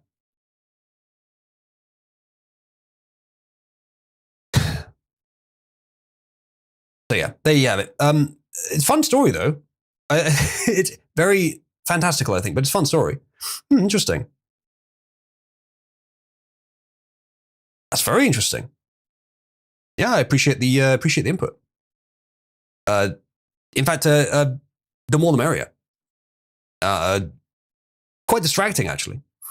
Anyway, that's that article. That was a fun article. Yes, I think some low energy way around it would happen before the government shutdown became fucking infinite. The US government would fucking reorganize, redesign itself before it actually let this happen. I think we can have enough confidence even in Trump or JD Vance that this wouldn't happen. And many of the good things some of you liked in this can happen. And I think what Trump and JD Vance are pushing for generally allows it more, pushes towards it. Now, maybe not as much as you'd like, not as much as the anarchist story would allow, but still, you'd be much safer with the existing systems of monopoly of violence under someone like Trump or JD. So that probably is the best answer overall. But yeah, I don't. The whole idea of government shutdown is it's reliant on following the procedure to the letter, and you don't have to do that. If things are getting really serious, you don't actually have to do that. Generally, you should, but if things are getting really serious, you don't have to. And honestly, at some point, you have an obligation not to. Also, as Cybersmith is saying, Cybersmith making a good point. If the government shutdown continues, it legitimizes a bid for expanding executive power, which is obviously dangerous because if you do that, the Democrats can possibly use it in future. But if you fix election integrity, repair it, make the elections actually representative of what the people want, you don't have to worry about the Democrats going into power because no one's going to fucking vote for them ever again. There you go. Actually, I'm still a bit distracted here. Yeah. That's pretty good. All right. Let's see what the next thing is. As I said earlier, I do plan for this to be a quite long stream. I'm just going to try and get through everything I have. We've already been going for 2.5 hours. I'm planning to go for quite a lot more. As I mentioned, I have this system of like self-discipline where I have this count of how long I've been streaming recently, and if it's below a certain threshold, 100%, then I stream again. I do another stream, so I might do another one tomorrow. Currently, we're at 80%. We started the day at about 60%. So could I get it above 100% today, and then justify having a day off tomorrow? Could I do it? Well, I'll need to do a long stream. So chat, are we all on board for a long stream? We've still got about the same. In fact, our viewership has gone up overall in Discord. So I think we're on board for a long stream. It does mean that I would have tomorrow off. Then again, I would use my time off to do something for Cabal, most likely. I'd work on something. I did have an idea I think a lot of you would like, but I can't tell you about it yet. See you soon, Cybersmith. Thank you for joining us. Oh, 2 people just left at the same time. What, is it something I said? You got at least another hour out of me. Okay, good. Go Bobs. I don't have any Bobs to show, I'm afraid. Right. Next thing. This is a weird one. Ilhan Omar in collection proceedings for her student loans, is seeking to bully her way out of payments. Now, when I read this, I thought, the first thing I thought was, is this some sort of policy thing? She's trying to make have some effect on the policy overall of student loans. But then I realized very quickly, no, it's talking about her student loans. And there's a debt collection agency pursuing her to repay them. Well, I think that's what it is. Let's read on, shall we? For most Americans, a U.S. lawmaker with onerous student loan debt pushing her debt forgiveness would be viewed as a conflict of interest. Yeah, it would. For at least one U.S. representative is apparently a non-issue. Well, yeah, there's a lot of other fucking non-issues that really are issues with her, aren't there? And the American Accountability Foundation is livid about it, it says. According to the Daily Wire, Democratic Minnesota Representative Ilhan Omar has been accused by the watchdog group over a number of issues. In a scathing letter sent to the House Speaker Mike Johnson, American Accountability Foundation President Thomas Jones outed Omar's dubious finances and bully reputation, as she had been using her position of authority to try to influence collectors to stop collecting. I wouldn't be surprised. A UFC had renamed himself to UFC Oozathologist. Chat, if you want to start a religion around me, fucking go for it. Anyway, equals not a cult. Chat, press 1 if we're not a cult. Kabbalah's already a cult. No, Nachos, equals not a cult. We're not a cult. See, press 1 if we're not a cult. There, see? Everyone's pressing 1. We're not a cult. Everyone is in lockstep agreement with the leadership of the group that we are not a cult. That is the full-throated faith-based belief of everyone in this group. So there you go. We don't even have matching robes. We can fix that. I mean, no, good point. Yeah, let's not have matching robes. Yakub is typing 1.5 even though he's not here. Oh, he's probably watching on YouTube or something. We have a song about it. Do we?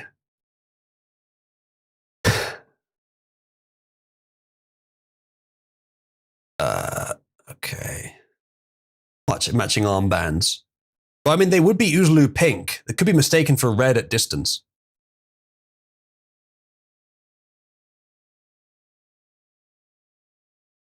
Okay. Anyway, let's continue because this is quite funny. According to the Daily Wire, she's been accused multiple times. We are writing today to share serious concerns about abuse of office and abuse of government loans by a member of the House of Representatives, Representative Ilhan Omar. Excuse me. According to Jones, Omar is actually in collection proceedings on her federally guaranteed student loans. Citing her financial disclosures, Jones called out the fact that Omar currently has between $15,001 and $50,000 in outstanding loans. Jones said, as you know, these loans are guaranteed by the US government, and Representative Omar's default would shift the cost of her student loans onto the US taxpayer. The fact that someone making $174,000 a year as a member of Congress cannot pay their student loans is unconscionable and embarrassing. Yeah, kind of is, actually. Jones wasn't done, however, as he had more issues with her Omar than just the poor stewardship of her money. Adding insult to injury, there are credible claims that she is using her influence as a member of Congress to bully the Department of Education into not collecting the past due payments. Jones wrote, we have promulgated a Freedom of Information Act request for correspondence from Representative Omar to fully understand the scale of her abuse of office. I mean, surely at this point, Trump could just, we could just say, you owe that money now. That makes sense, Yakub. Yes, Yakub can, of course, hear us all because all white people, he created all white people, so that makes sense. Corinne says she's worth over $10 million of salary as a relative. Is she really? That seems too high. Ilhan Omar net worth. Wow. Financial disclosures, potential filing, husband, or her husband. Oh, she and her husband. A household net worth between 6 million and 30 million. So you might be right, actually. Either way, a lot. More than I would have guessed, actually. Yeah, okay. So, yeah, there's absolutely no excuse then, is there? Yeah, because politician salaries are rarely how they actually make their money. Her white husband, not her brother husband. Okay, that makes sense. I like that picture, actually, JPEG. Is that one that I have forgotten to add to the Cabal playlist, actually? I should save that for later. Where can I? Actually, I'll open it on here and I'll remember to look at it later. Okay, I'll try and remember to look at that later. It is on the Cabal. Okay, fair enough. I don't remember it. I don't remember that one for some reason. Anyway,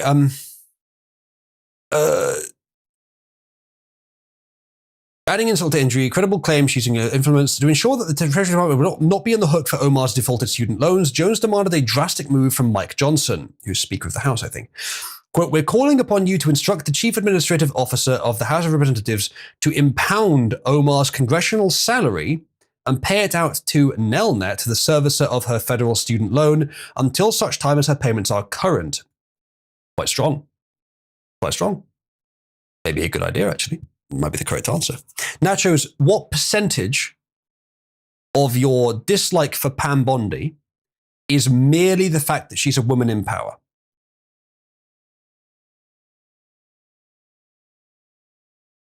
Oh, only 25%. Okay.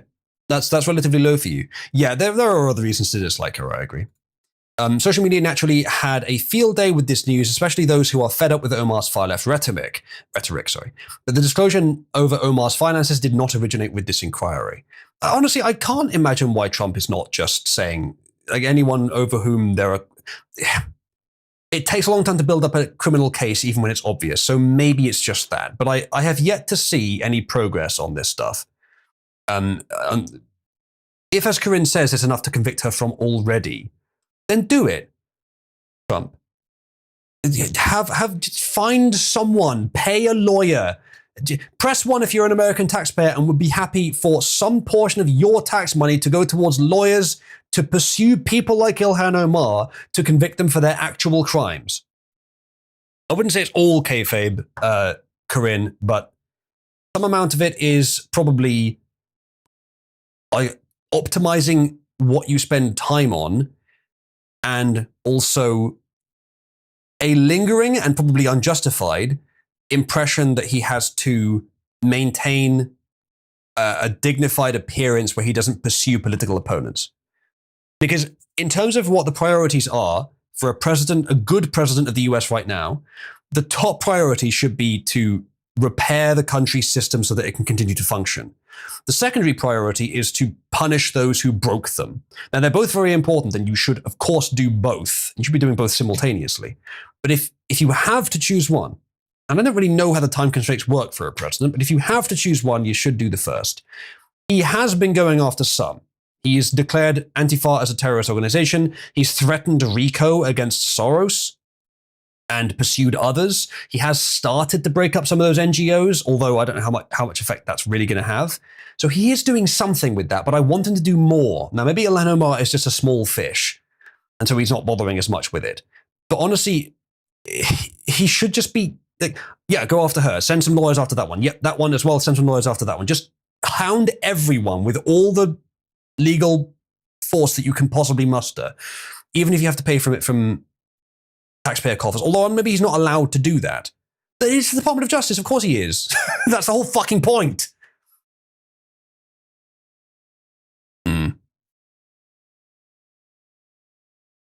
Maybe so, Corinne, in which case Bondi is to blame for not doing as much as she should have. Perhaps he's chipping away at the evil swamp power block. It may be that there are many other blockers that make it more difficult. If I keep it, that's a fair possibility. He says, my guess is Trump is waiting until after the midterms to reduce sympathy for the left. That could be it. But that doesn't give him a great deal of time, only 2 years to work through this stuff. So I'd like to think you're right on that. I'm not sure about that. He hasn't cleared Antifa out of Portland, no. The thing is, the difficulty there is it's a lot of the Antifa members, yes, Antifa is organized by outside money, but the members still largely live there. A lot of them do. So essentially, what you have to do is send in the army to deal with the civilians. Not the army so much the National Guard and the local police, but you're dealing with civilians. It's a civilian organization. Now, arresting them when they do riotous behavior, that's one thing. Of course, you've got to get past the legal system in the area, which will just fucking let them out straight away. So that's another problem. But I can see why that would be difficult.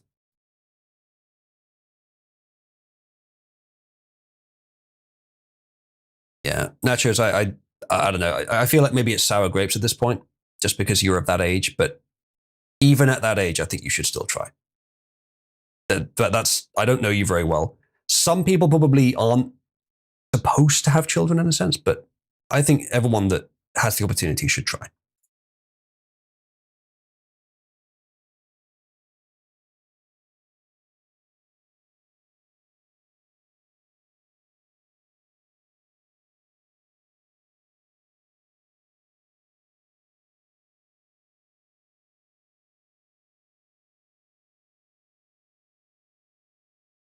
So, where was I?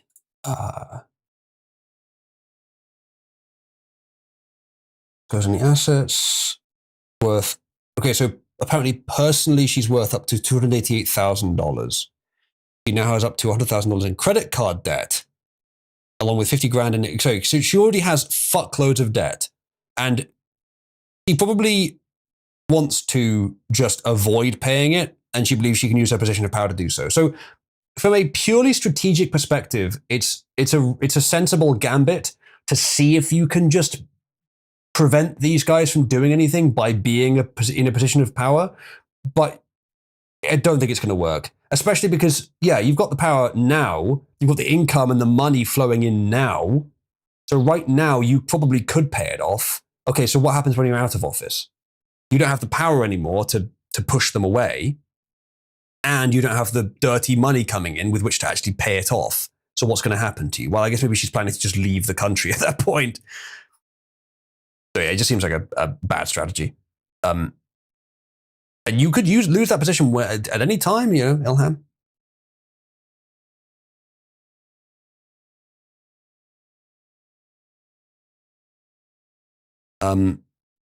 Nacho's marriage is kind of a trap specifically for the male, but it's also very good for maintaining families if there is a culture around maintaining marriages. It is much better for a child to be raised with both parents. No, I suspect Nacho's has at least subclinical ADHD and autism, but probably not strong enough to be clinical either. I don't think she has BPD or NPD or anything like that. Bipolar. Who doesn't? Well, around here, pretty much everyone. But it's much, much less present in a lot of other places. And I'm not just talking about what a corrupt pharmaceutical industry would diagnose, Corinne. I'm talking about what I would assess. I don't know why you'd assume I'm deferring to the authority of someone else. Yes, exactly. As Stooge says, not just two parents, but a male and a female. Yes, but I assume that would go without saying in my case. Nachos, you have way more testosterone than the average woman. I'm willing to bet that's what's different about you. And that has led to some other effects, but that's the base difference. That's probably the case for every woman that passes through Cabal, is they have way more testosterone than the average woman. Well, Zeman is correct. You don't need to be married to have a stable family. But it has generally, on aggregate, worked to improve the stability of the family unit in human history. I don't have any data on that, but the fact that it's such an old practice implies to me pretty strongly that it's been positively selected for.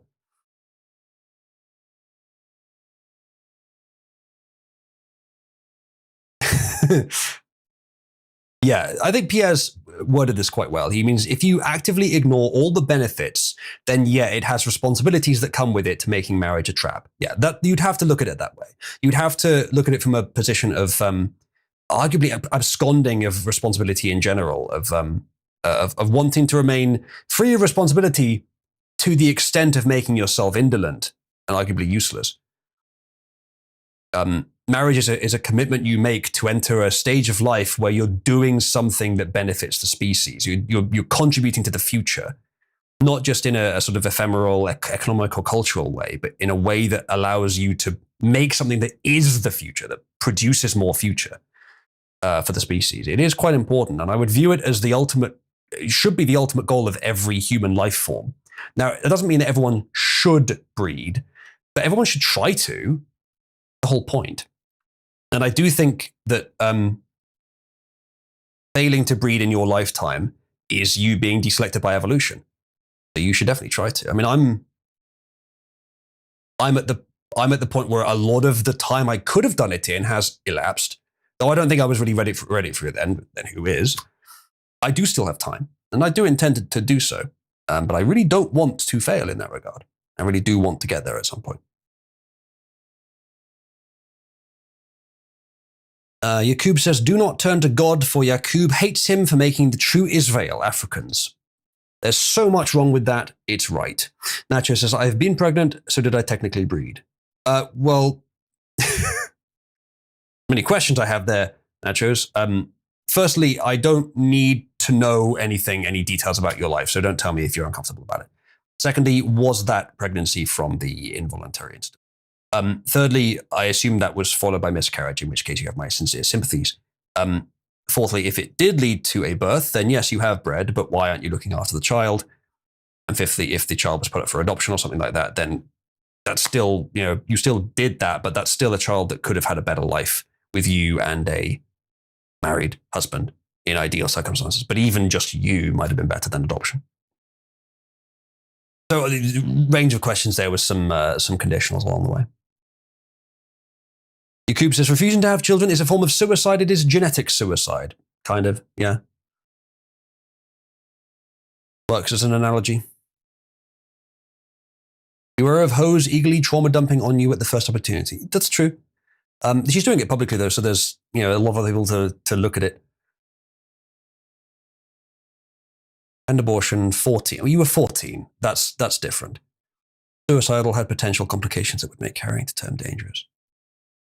You were 14. It's very likely that those complications are not a problem anymore. Now, again, I don't know, and I'm not a medical professional, but it's quite possible that you got a strong aversion to pregnancy when you were young because of how bad it was, because you were 14 and because it was involuntary, that you have maintained that aversion your entire life. It may even have led to some other directions your life has gone and some other beliefs you've formed. That's tough, and I don't envy you that position. And it's not as easy as me just saying words to get you to potentially break out of it if it is trauma. But at least perhaps I can communicate to you, if you're not already aware, that does sound like trauma that you try and get over. It isn't, it does happen, but it's not normal for people to be this averse to having a family. And I think if you possibly can get over that trauma, you do still have time to try to have a family. So I think you should.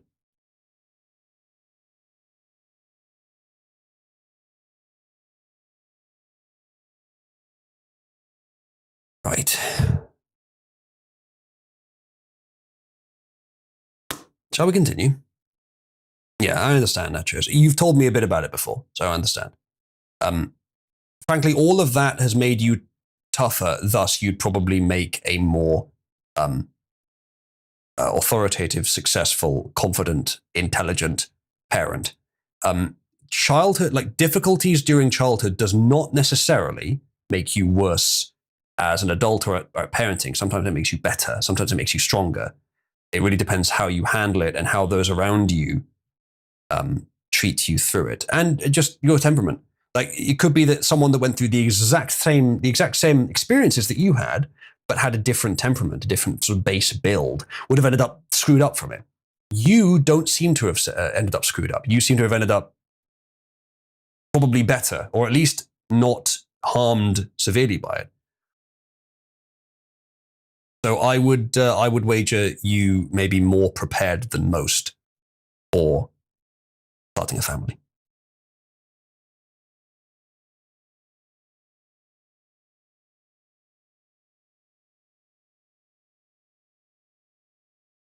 So we talk a lot, Nachos, about conservatism, conservative ideas in general, many of which you agree with, though you are sort of on the other side in many other ways. The part of the reason that I will tend to lean towards conservative options as a baseline is because they've been proven to work by time, by the fact that they have existed for centuries, millennia, like tens or hundreds of thousands of years back into biological time, or even geological time for some things. Marriage and starting families is one of those things. And unless you have even if you do have a strong justification for not doing it, you should almost always just default assume it's going to be the better thing for your life. Civilization, humans, whatever, came to these conclusions about what traditions work because we tried new things. So trying new things does matter. You do sometimes need to reject traditions and experiment wildly. But usually the traditions are correct. There's an opportunity for experimentation, finding new traditions, but usually the traditions are correct. So if you're assuming it would be bad, if you're assuming it would be unsuccessful, if you're scared of it, then those aren't good enough reasons to doubt that it's the right thing to do.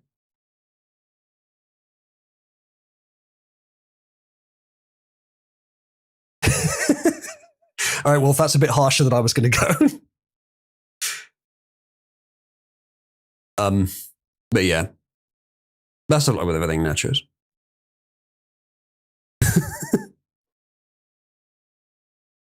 Ow.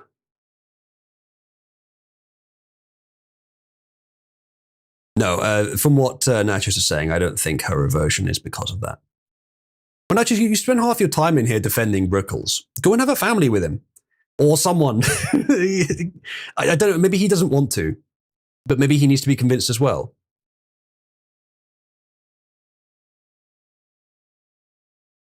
Go out and suppress the black race, says Yakub. Yeah. Right. Okay. Why is the chat in need of therapy, says Achilles? Listen, we do a lot of things here in Cabal. They're all generally to try and make the world a better place. And I do really admire the fact that even though a lot of what we do is trolling or just insults or things that would on the surface look like bad and destructive things, they actually do all in some sense push towards a better world. So I'm glad that people do generally have that positive intent, and I think that's what we're doing here. Do we need to toss Nachos to Father Oozlu for a confession? The confessions work better when it's not very serious. This is kind of serious, so let's not do that.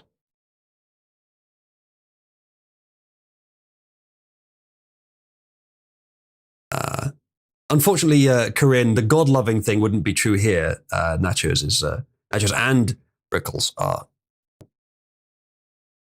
But the rest of it could be. Nachos, this is the second time that you have actually not been particularly against being on the stream, despite reading about it earlier. Try to convert me. Well, you and I may both enjoy those attempts. But the difference is, I think it's important to recognize that Christianity is not inherently evil or wrong, and actually inherently it's good, even though it is often misused.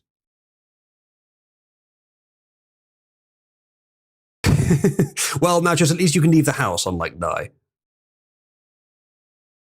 Ghost says Nachos is militantly Reddit tier atheist, and Nachos is true. Yeah, I'm not sure that's something I'd be pinning my banners to be honest. Yeah. Yeah, I still think at some point, Nachos, we should talk about atheism because we have the same position, but a different. We have the same overall position, but quite different specifics within it. I could probably do a decent job of defending Christianity from an atheist against another atheist. Not its truth value, of course. We'd agree on that. But I'd still be interested in just discussing with you on your opinion on, I guess, how would we word it? Like, not why it's wrong, but how you'd argue it's wrong. Why you view it as wrong. Like what the originating rational lines are to view it as wrong. Wrong in both senses, that is.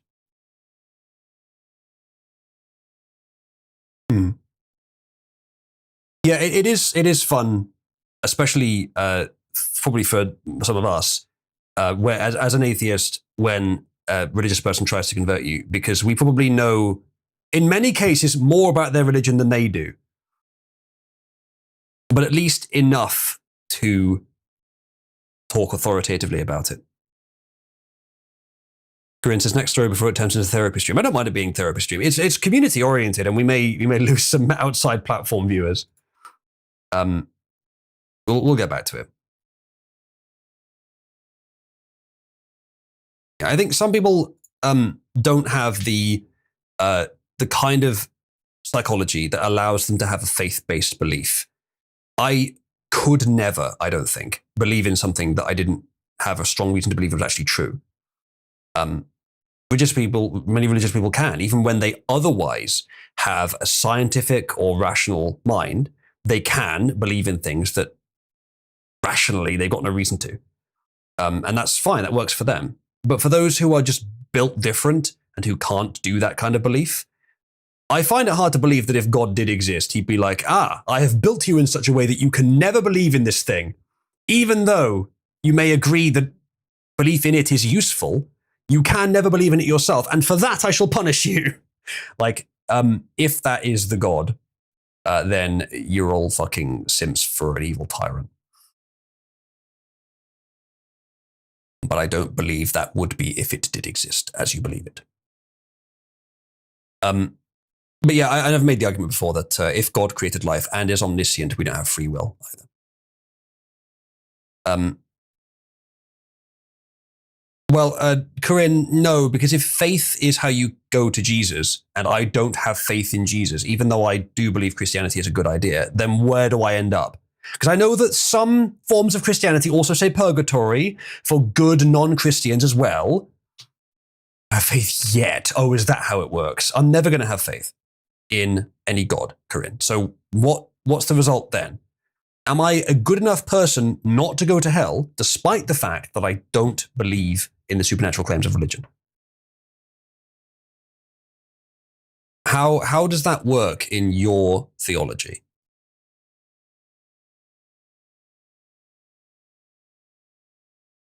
Corinne, I strongly recommend not using that line of argument, implying that not having faith is akin to being a blind child. I mean, I know that that's what you believe, but you're not going to convince anyone to your side by doing that. You're going to strengthen the opposition to your position because you're acting like a cunt if you do that. Just as advice, or if you're trying to persuade people, that's not the right strategy. Yeah, but Corinne, what if I never do? What if I always maintain the adult position that the supernatural figure is not actually real? What if I always maintain that, rather than adopting the Toys R Us position that it is? Corinne has portrayed you as the blind child, sorry, Jack. No one says don't jinx it. What do you mean don't jinx it? Jada wants to go to the next topic. Jackie will see me in purgatory. Well, I don't know. Corinne still hasn't told me where I'm going. What am I destined for, Corinne? Anyway, like that is if you stop learning. The more I learn, the more I'm sure that God doesn't exist. So what does that do? Pierre says, you will still make good changes in local community and society through practicing the faith. Sure. I'm not practicing the faith, but I'm doing things that align with Christianity, not because they're Christian. Of course, they started before Christianity, but doing things that Christians would approve of. That if I had faith, God would think are good things to do. But I don't have faith, and faith is how you get to heaven. So where am I going, guys? What's happening here? We'll have a party in purgatory. Anyway, you're not like that. Stop learning. You end up in hell ultimately if you never believe, but I can assure you you're walking the path that literally thousands of far greater men than either of us have, and they all found their way. No, many of them stopped. Many of them never did believe. So I will end up in hell, as Corinne says. So it doesn't matter how good I am. It doesn't matter how unable to believe I ever might be. I'm still going to be punished for it. Yeah, see, this is you honestly could probably come up with a better solution than this. I think the Catholics saying that good non-Christians go to purgatory is probably a good idea. Now, it's more of a sort of like gambit of an all or nothing gambit. If you don't say that either good people go to hell or they have to join our religion, but then you're just going to turn off everyone who might help you otherwise. You make Christianity seem like an aggressive force. And arguably Catholicism does that more often, but in this particular way, it's a bit more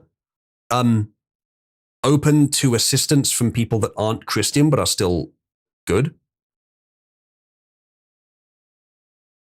So I can see the utility of both, but you're not going to help anyone here. Like if your faith relies upon the notion that everyone can and one day will believe if they're good, I'm sorry, you're deluding yourself. And that's not a nice thing to say to those people either. Achilles says, you know how we can convert Uzlu, Christian girlfriend. Trust me, bro. I'm sorry, it won't work either. I mean, that probably is the closest strategy to one that would work, I agree, but it won't work.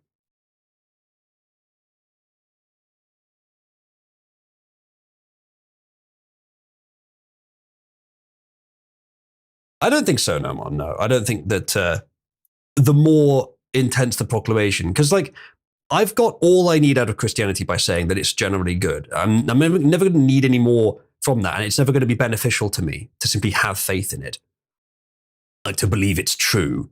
What difference does that make? You'd have to believe it's true to know it's worth believing it's true. I already believe it's good, but there's no reason to believe it's true. No, that's not what I said, Corinne. It's not that everyone will be saved, but everyone who is a good person, in your opinion. Is there anyone, in your opinion, who is a good person, who does things that aid the Christian world, who you think should go to hell? Because from what you're saying, the answer is yes. Or you believe that all good people will eventually have faith. Both positions are nuts. Also, Corinne, we do not have free will if God is omniscient and created humanity.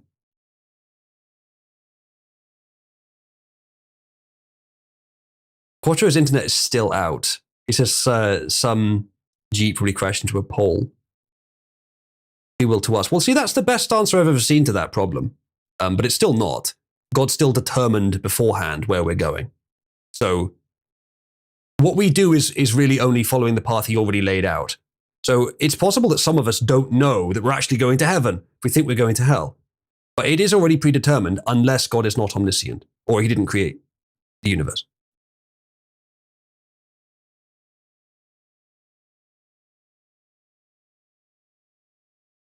No, it wouldn't have to, Nomon. Plans B through infinity exist. That line of arguing is nonsensical. Exactly refusing God is omniscient.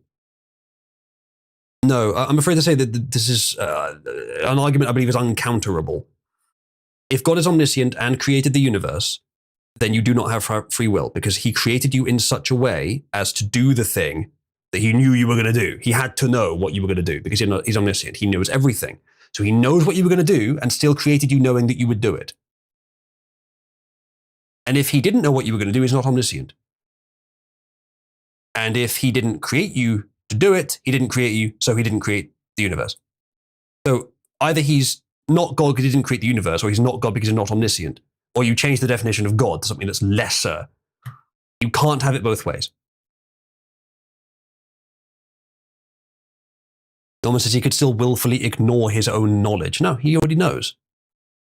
If he creates it knowing what will happen, then he created it anyway.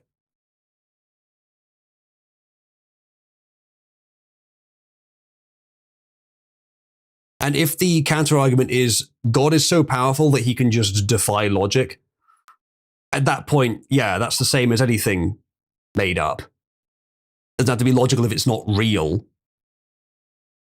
But, yeah, I'm afraid to say it is still subject to it. Well, either way, the belief is. And the belief is nonsense if you can't actually justify it.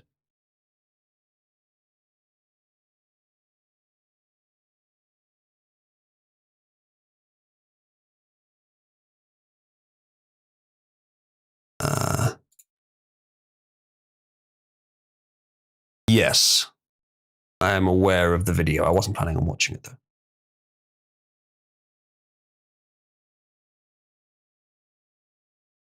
I'm afraid to say, Nomon, that is just reducing the definition of omniscient. And Achilles, if there's something he doesn't know, then he's not omniscient.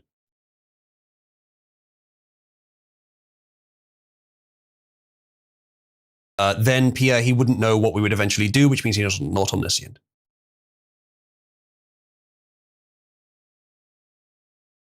God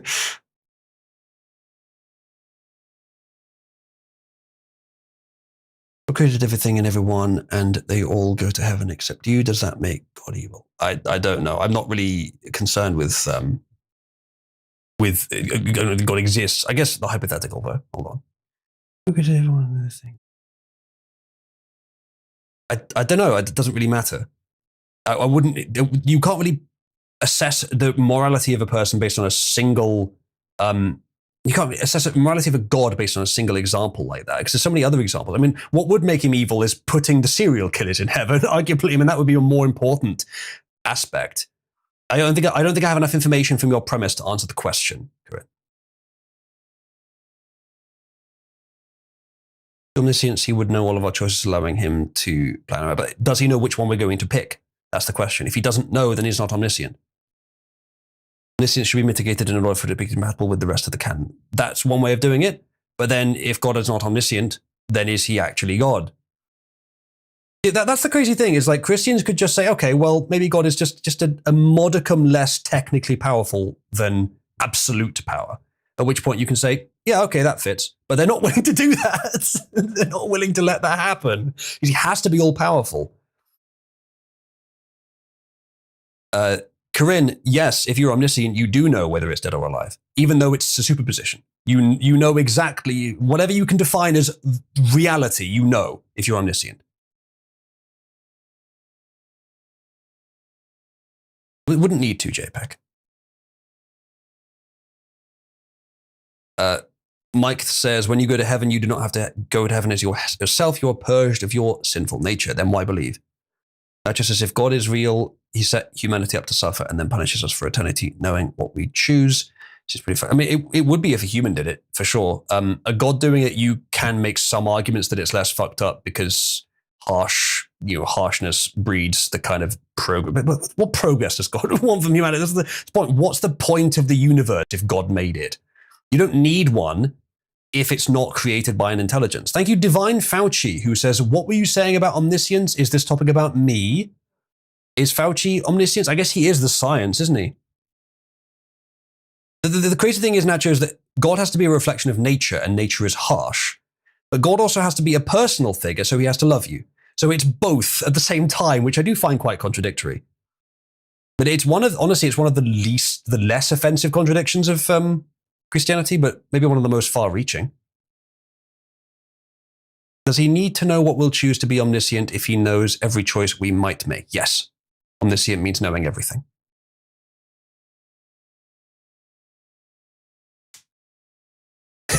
Dekar says the hinge of the entire argument is omniscience. Without that, it's a super powerful being just doing his best. Yeah, and that would be fine, but Christians can't admit that. They can't let that go. They can't let the omniscience go. JPEG says, God is both but does not interfere. As such, free will and God's omniscience and omnipotence are reconciled. No. If he's omniscient and created life, then he created life knowing what they would do, so we don't have free will. God created nature, he can't be a reflection of his creation. I don't know what you mean by that. However, if God created nature, did he create the evolutionary process? Or, did he allow that to happen? Thus, it created eventually humans, and he knew every single iota of what would happen in that process, including all the decisions we would make. Thus, he created us knowing that would happen. Thus, we don't have free will. It's all predetermined. By Christian doctrine, it has to be.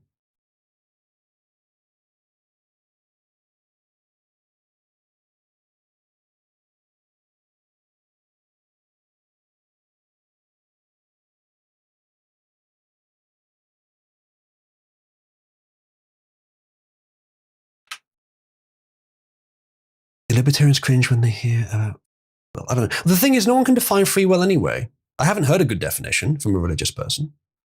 I would say that it's a misnomer. It's what you're trying to assess basically is the mind above the universe, or is the universe above the mind?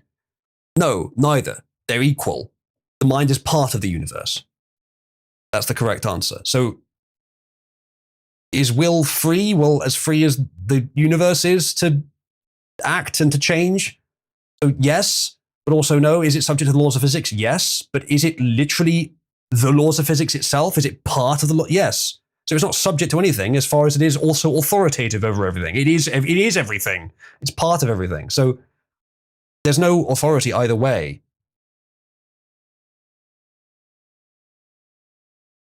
No, I'm not trying to flatten the layers, Corinne. I am successfully assessing that that's all the layers that there are. Yeah, the reason it doesn't work is because I'm using reality. Your notion of free will doesn't work because I'm using reality. If you're proposing a spirit as an additional layer, you fucking find it first. Because until you can demonstrate that it exists as a separate thing that determines, I don't know, the driver of the meat bag, then there's no reason to believe that there's anything separate than the brain from the way we operate. And as I'm sure you know, Corinne, you can modify the physical brain such that you change personality. So personality is stored in the brain, at least a large part of it is. What does the soul need to exist to explain? Yes, Kaiserhold.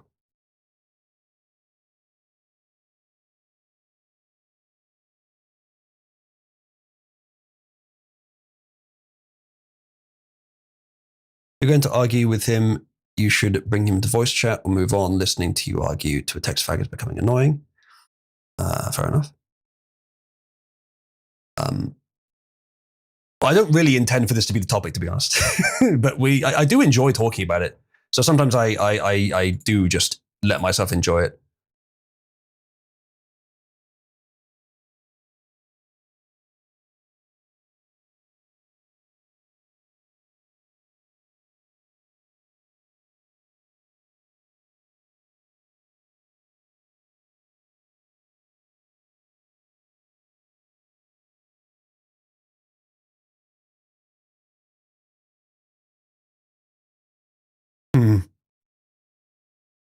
Achilles suggests that you get me a Christian girlfriend and it will all sort itself out.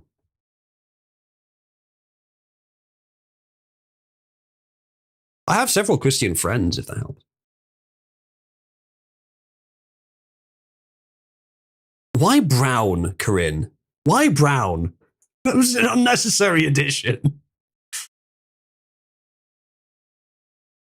That's all right, Nachos. I've had one girlfriend who was even a tiny bit brown. She was American Hispanic. And that was the closest I ever got. Anyway, shall we attempt to... No, Mon, your standards are absurdly high. I didn't even breed with her, though I would have done. Unfortunately, it didn't work out. Once that brown tomboy comes preaching the gospel, Oozly will lose all free will to resist the Lord. Don't know about that, Achilles. I don't know about that.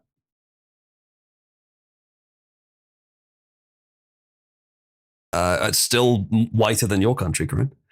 Not mixed with the black, my white devil. It's barely black. I mean, come on. Come on, fucking. Right. I'm going to continue. No one, would you like to pop on as a guest? Maybe I would ask Quattro, but he's not. He's currently dealing with a downed telegraph pole that's pulled his entire country into the Dark Ages. Welcome, Nomon. Well-known skillis you have her.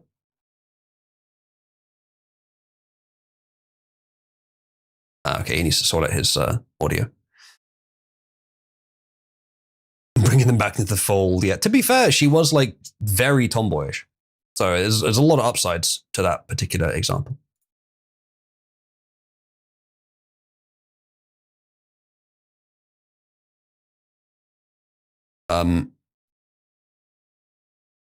Right.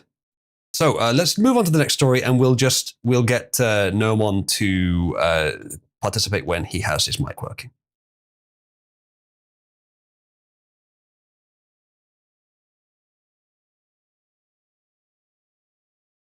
Right. Support for drug legalization waning. Benefits have not materialized.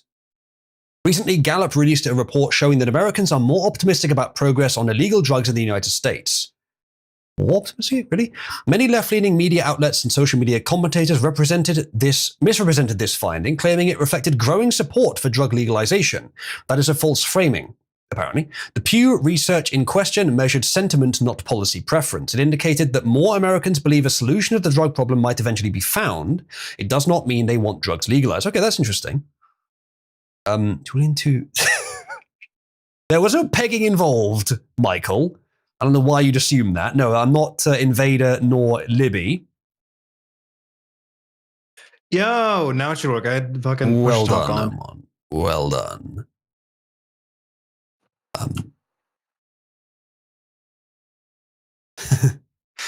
Sorry, turn off push talk real quick.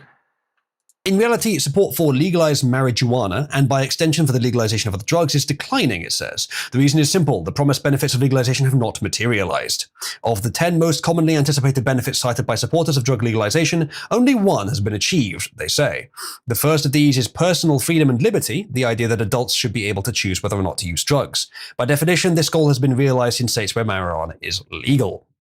However, they say, the remaining 9 benefits have failed to appear. Majority public support, increased tax revenue, elimination of the black market, reduced prison overcrowding, and criminal justice reform, reduced racial disparities in enforcement, job creation and economic growth, medical benefits, safer regulated products, and reduction in opioid deaths.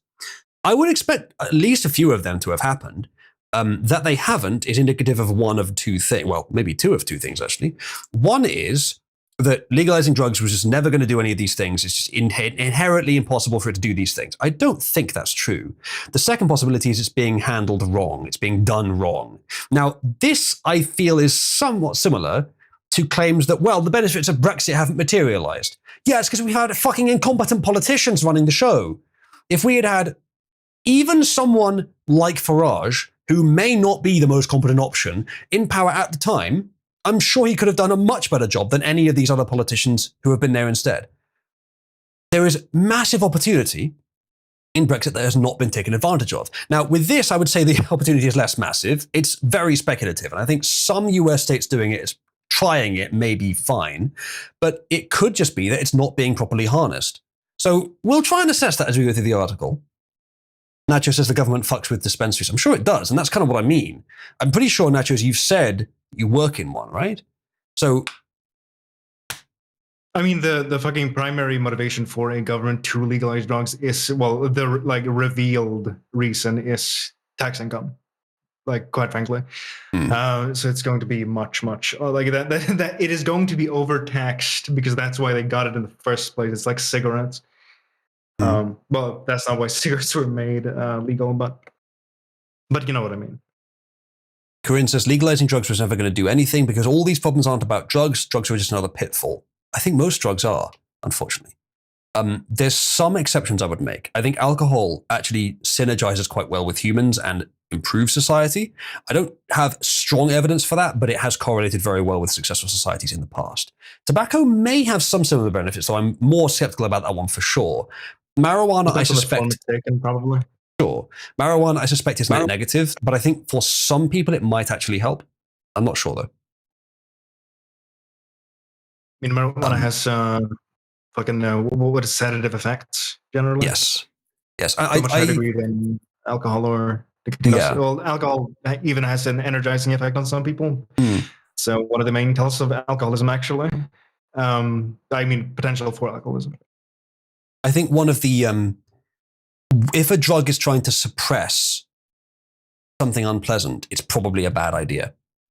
And marijuana, that's one of its main appeals. It's trying to suppress anger or stress or something. But pain is a bit of a different matter. Trying to suppress physical pain, okay, that's a brilliant opportunity for marijuana. Much better for that than opioids. Alcohol doesn't attempt to, well, okay, where alcohol is harmful is that it does actually suppress some amount of pain, mental, emotional pain. However, what it also does is it expands, it breaks down inhibitions, which I think does have a positive effect, and probably it is a net positive overall. So that's probably where drugs are ineffective. Now, what does marijuana do other than blocking out negative emotions and negative feelings? Not a lot. It prevents pain, as I said, physical pain, which is fair, but not a lot. Marijuana specifically, well, it has some questionable long-term effects, especially if consumed at early ages. I think it was below the age of 16. It is very, very bad. I'm sure, yeah. Long-term development. I suspect that's true. And I think I've seen many examples, since there's not everyone that does marijuana. Naturally, you may know more about this than me, but a lot of people that do marijuana end up, when they're off it, they're way angrier and way more emotionally volatile when they're not high. Because I think with a lot of people, you can suppress those emotions, but it really is just temporary and it comes back afterwards. I don't think that's true of everyone. There are also some forms of marijuana that have alleged effects in improving creativity, and maybe there's some benefit to that, but the side effects would likely be worse and the positive effects, especially because the people that feel they need drugs to increase creativity are likely not very good artists anyway, and artists are, it's kind of a crapshoot as to whether they're beneficial to civilization at all. Yeah, I don't recommend that, Nachos. I mean, like, to each their own, and if that's the balance you need to get through life, fair enough. But if you can avoid doing that, I'd really recommend not being high all the time. I mean, whatever is being suppressed or quote suppressed by the drugs are going to be probably very highly sensitive after you come off the drugs. Yeah. Hence the range, etc. Yeah, see, Nachos, that's not very encouraging. It doesn't get the proper activation that it would normally do, and thus not desensitizing you like you would normally. Not all emotions are signals from the body, I would say, but not all bodies produce signals in accurate proportions. Some people have excessive anxiety or anger or whatever else, but that doesn't mean you should give up the signals. If you're using marijuana to just suppress the entire signal, then you're doing yourself a disservice. There's probably something wrong that the marijuana is suppressing your awareness of. Don't treat the symptoms, treat the cause. And that's the same thing there. I had sympathy for your predicament, Nachos, but if you possibly can, try to know yourself without the drug as well and see if you can cultivate that into something good. It is easy to fall into a trap of just using, substances to just numb things, right? But it's a very, very bad hole. Even in a seemingly benign case like marijuana, it does have real effects. Cumulative, of course.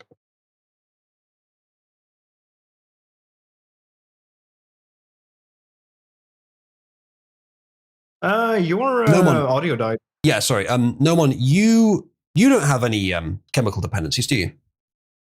No, I don't think so.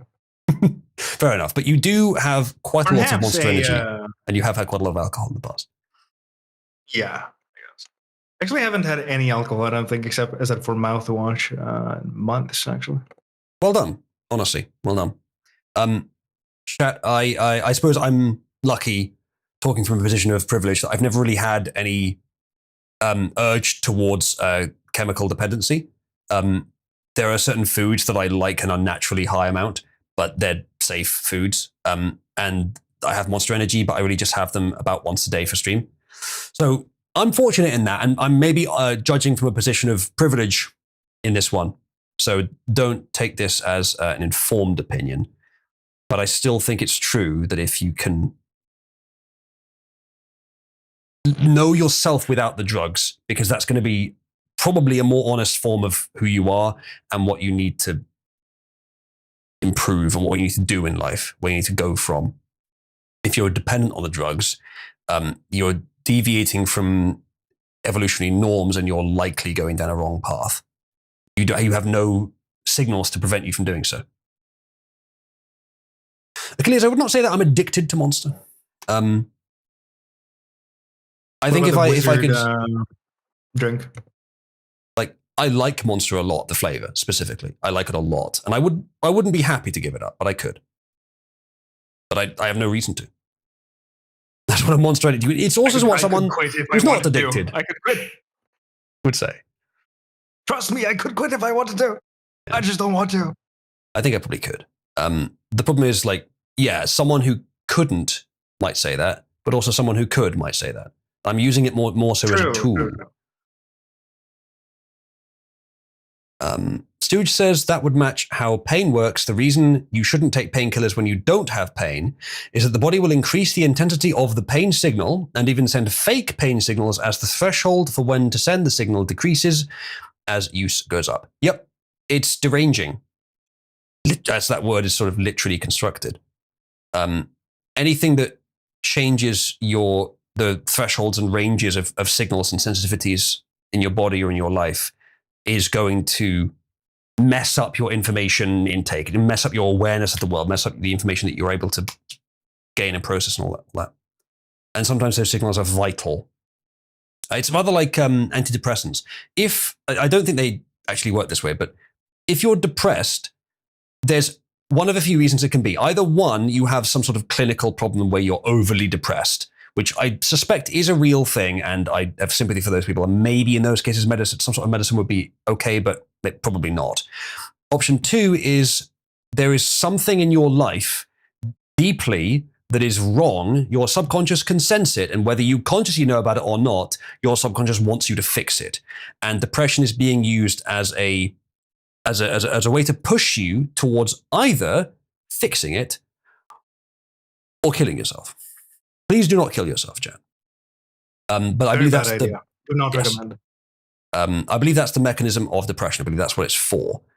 So if you were using a drug that caused you to ignore that signal, you wouldn't know that there was a problem, or you wouldn't remain aware. You wouldn't remain actively aware that there is a problem that needs to be solved. Something deep, maybe something social, something in your basic principles, something you think is important, deeply important, but that you can't solve. Often it would be dominance hierarchy. You're lower in dominance hierarchy than you think you should be. I reckon that's what most depression is about. And or you don't feel that you have a purpose in life. I think it's one of those two things, and they are very integrally linked as well. I think probably most depression comes from one of those two things. And if you're using drugs to prevent that, you're dooming yourself because you're not getting the information to tell you something is wrong, fix it. You're just ignoring the signal, but the signal was trying to tell you about a genuine problem. And I think the same thing is going to be true of almost all mood-altering or mind-altering drugs that sort of change your mood or even your personality. It's all going to cause that kind of problem.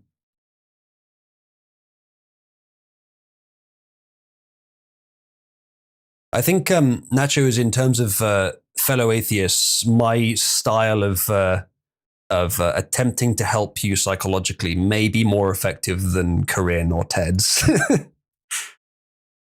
Because theirs is always going to be wrapped up with Ted God. is very esoteric about it. He's going to rope you in like quite a bit of other stuff while he's talking about it. Kind of predicated on his belief that you will start to believe in religion eventually.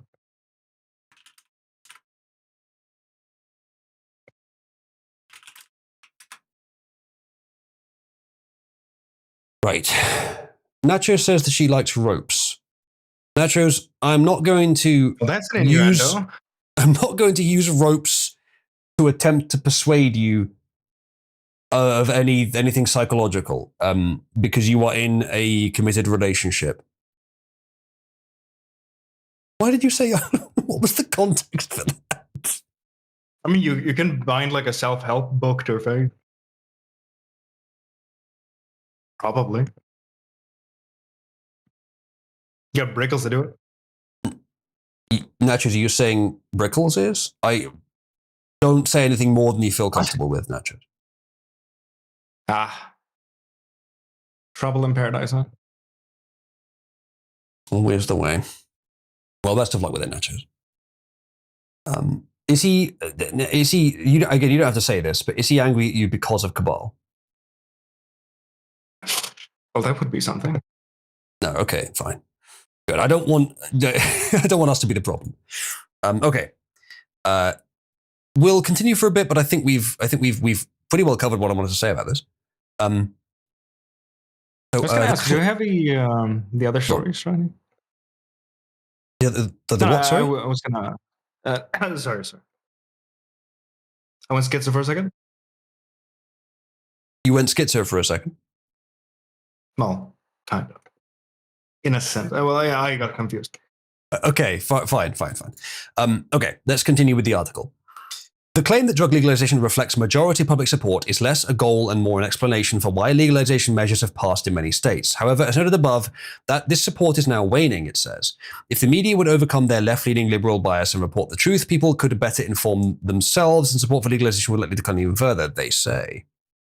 No, I haven't done the research into this. I don't know if this very right-wing source is about to start bullshitting from their own right-wing bias. The medical benefits of marijuana. This has been very heavily pushed. Say again? I said I assume this has been very heavily pushed as a policy thing by USAID, etc. Maybe. I haven't seen it being that heavily pushed. There's some states that have decided to do it, but not even all blue states have. So I wouldn't say that this is core Democrat policy, which actually is maybe an argument that it isn't that bad. But yeah, either way. Because you'd think, like, if you wanted to destabilize a country, flooding it with drugs that make people useless would be a good way of doing it. So legalize marijuana as much as possible. Well, that's fentanyl. I mean, fentanyl is probably just more dangerous than marijuana, but then maybe marijuana is not even dangerous enough for them to want to promote it that much.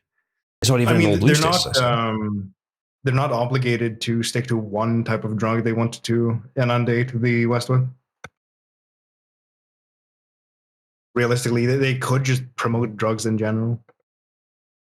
Oh, is this a new round of of Nacho's therapy session? Oh, where? People are giving Nacho's relationship advice. I think people are giving Nacho's anti-relationship advice. They want to cause her to break up with Mr. Brickles. Oh yeah, he is kind of a faggot, but I personally have not been too impressed. However, Nachos likes him, and I'm willing to respect Nacho's opinion. So, just you probably know best. Look at Usalu respecting women. How the mighty have fallen. Oh, just a little bit.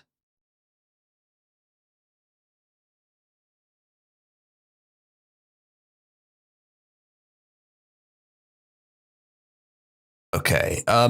The medical benefits of marijuana, it says, legalization remain unproven and largely unquantified. While doctors have identified legitimate medical uses, and I believe there are plenty, I know several people who use marijuana as pain relief, and it seems to really help, and it's not addictive like opioids. There is no evidence, they say, that legalized recreational marijuana has improved health outcomes. No, I wouldn't guess it has. Penicillin and insulin are life-saving drugs, yet the government does not allow patients to self-diagnose or self-prescribe them. That's a fair point. The same logic could apply to marijuana. Society doesn't allow citizens to write their own prescriptions, and many medical marijuana cards are issued to individuals seeking recreational use under a false medical pretext. Yeah, that's not a bad argument. Nachos, drug chasing, it's a perpetual thing in pretty much every class of drug. So. Yeah. Nachos, you work at a dispensary. So are you pro marijuana or is it just a job? Like, do you have a strong position on that? You're pro. Okay, fair enough. Well, then please do jump in on this if you're not too distracted with with the relationship advice. Do please jump in if you have an opinion on this.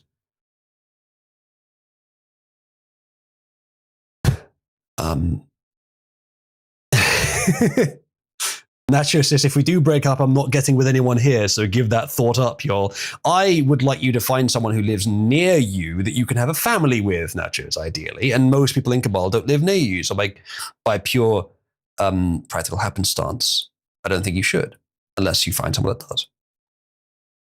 I mean, Nachos, if you happened in the eventuality that you broke up and you happened to meet someone in Cabal who you ended up finding that lived near you and you liked them, I would say you'd be stupid to just completely reject that notion, but I don't know. I mean, it has happened before, hasn't it? It certainly has. Just as it can make depressive and schizo episodes worse. Yeah, I'm sure. There's loads of side effects, which is why, the argument for it being prescribed would be a good idea. Oh yeah, I had this guy I know who fucking had marijuana psychosis the first time he tried it. Yeah, a lot of people have a really bad experience their first time. Cannabis isn't physically addictive. No, it's not. In the way that quitting cold turkey can kill you with opiates, but it can lead to a strong psychological addiction. Yeah, anything can. That's a good point, and I've made it myself as well. You can become addicted in a sense to anything, but yes, it's not physically addictive. The people that say it's not addictive and therefore I can just take it and have no worries at all. No, nigga, anything you do could be a problem. If you like it, then you will want to do it again, and that is literally addiction. And it's not like you can rely on your willpower just because it's not physically addictive. If it's psychologically addictive, that is supplanting your willpower, and it's still going to derange you. Anything, even if it's not a chemical, can still derange you. If you do it too much or you do it in a wrong way. Achilles says, "Uwuzaloo, we are addicted to you." There's a bit of a conflict of interest here, huh? And accurate. Why do you say so? So you were talking about how anything can be addictive, yet you are trying to. Yeah. I also didn't say that addiction is always bad. Watching you. I also guess, didn't- yeah. Addiction to me wouldn't be bad because it benefits me. I mean, because, hey, chat, if you want to contribute, you can contribute via tip.oozloo.net or funder.oozloo.net. And you can even unlock certain benefits as well. There are certain bonuses that you can unlock happening during the stream. Like you can make one of the overlays show up over my face. Delete server. You can make overlays appear over my face. There's a happy one that sits on my head. You can also, I haven't put this on the list, but you can also make me do one of my voices, the JF voice, the pirate voice, particularly, for £25 per story, roughly 20 minutes to half an hour. And contributions can be made via those links. What kind of benefits, says Nachos? Well, the ones here, and possibly others too. I mean, I'm pretty willing to just be open to whatever people ask. But of course, if you send in the contribution and ask while you've sent it in, then I can't necessarily guarantee I'll do the thing. Better to ask before you send it. Welsh Republic is back in Cabal. This is like the fourth But he's back leave again? and rejoin. Yeah, he's back Okay. again. Yeah, how many fucking times now? Nachos, I actually can't remember if I gave you yours. I did forget to give some people theirs, but I may have. I really need to fix that, don't I? What I actually need to do is what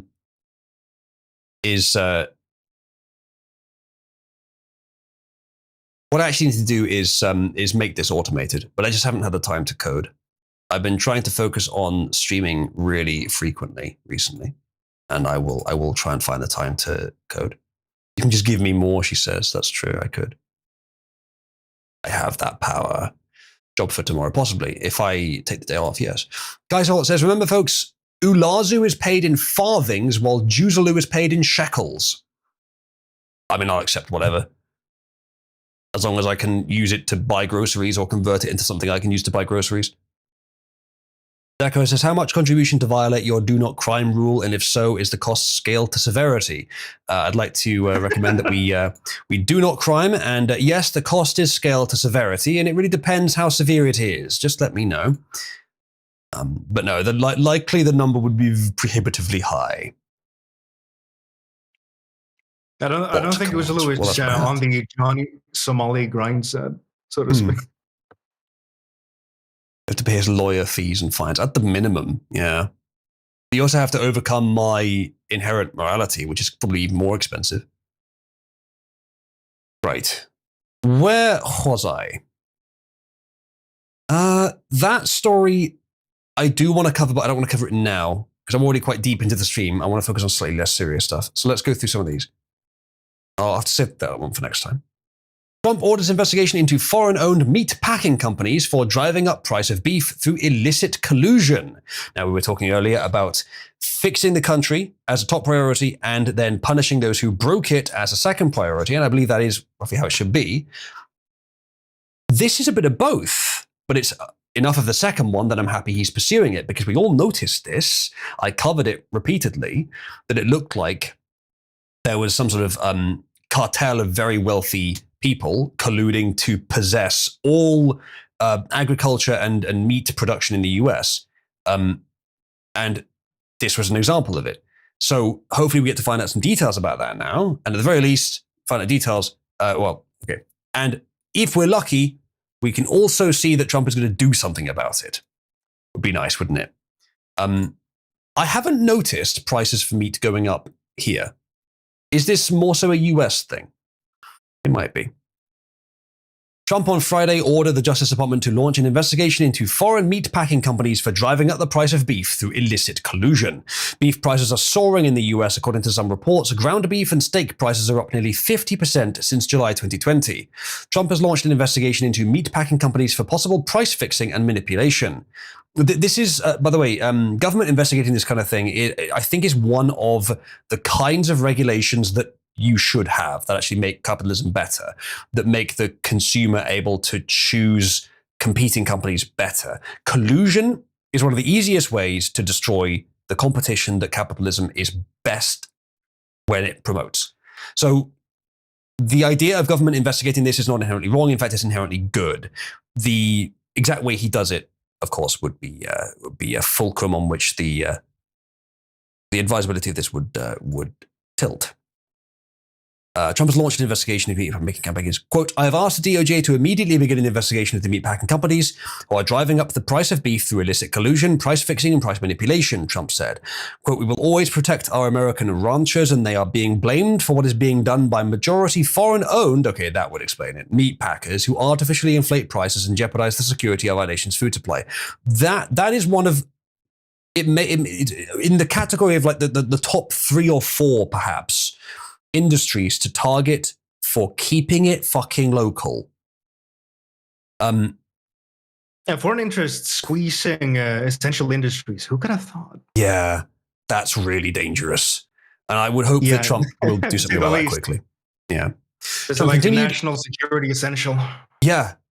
Trump continued, action must be taken immediately to protect consumers, combat illegal monopolies, and ensure these corporations are not criminally profiting at the expense of the American people. I'm asking the DOJ to act expeditiously. Thank you for your attention to this matter. Good. Happy with all that. He says, President Trump said cattle prices have dropped, yet the price of box beef has gone up. That's obviously that's obviously crazy. You know, it's not like there couldn't be something else in the production line that could cause that, but is there? I'm willing to trust him. He says there isn't. It's not going to be. No, I don't think so. Could be. Yeah. Quote, while cattle prices have dropped substantially, the price of box beef has gone up. Therefore, you know that something is fishy, Trump said. Fishy, yes. And I'm willing to trust you if it turns out, you know, if you believe there is no good explanation for this, it's just collusion, which is what he's saying. Quote, we will get to the bottom of it very quickly. If there is criminality, these people responsible will pay a steep price. I already hope he's not more than just words. We'll see, though. Decro says, we really need to stop allowing foreign entities to have corporate licenses. I struggle to find an argument against that, really. Especially for essential stuff like this. The idea that foreign countries can own part of your essential infrastructure could never happen to a civilized nation. I mean, I guess the idea is that if it does come down to it, you can just seize it, since it is still very much on your land. Yeah. So it's a way to, I guess, accelerate growth while it is not essentially immediately required to be governed. Saying that foreigners aren't allowed to give fine-grained investment into the country, that's quite reasonable. Saying that foreigners can invest in the country, sure. I don't know what the precise way of doing it would be, but I don't have any problem with that. But just invest generally in the country to say, like, if the country grows, then I get money. But also to invest in things that are non-essential, maybe. It depends on what. I think, though, the idea of, like, maybe 25% is the most that foreigners should be able to own of anything. But even that's questionable. Yeah, well, because then you can have still groups of foreigners that'll collude to own. Yeah, but like each to a certain, you have to make it really small to avoid that. Well, what I'm saying is, you could say that any American company must be at least 75 American owned. So 25% is the total for all foreigners together. So they'll never have sufficient bargaining power to overrule the locals. You just broadcasted my voice back at me briefly there, Nemo. Sorry, my fucking Manjaro is doing something weird with my cable. Okay.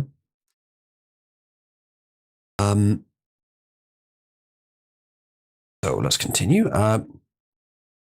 Details of the investigation are not known. U.S. Attorney Pam Bondi said the investigation is underway. Yeah, the fact that it's gone to her is not very encouraging, but last month it was reported that Tyson Foods and Cargill agreed to pay $88 million to consumers in a beef price-fixing settlement. Well, there you go. That's at least some indication it's already happened. Aren't they known for some really fucking scummy shit, Cargill? I don't know, but I wouldn't be surprised. The settlement does not mean for sure that they are guilty of it, but it certainly implies it. All right. That's the first article. I just have a bunch now I just grabbed from Gateway Pundit for last stream. We'll go through them now. And then after that, there are some UK stories. I don't think there's anything particularly groundbreaking in there, but we'll have a quick look at them. And then we have some stuff which is I picked up today. We'll try and get through all of this, and I reckon we can get through all of this today. I looked it up, and apparently they have been sued for something similar before, even to the same companies.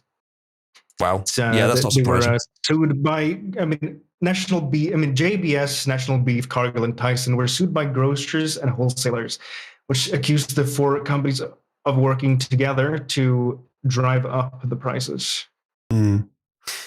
Yeah, that's not very surprising, unfortunately. Also, human rights violations.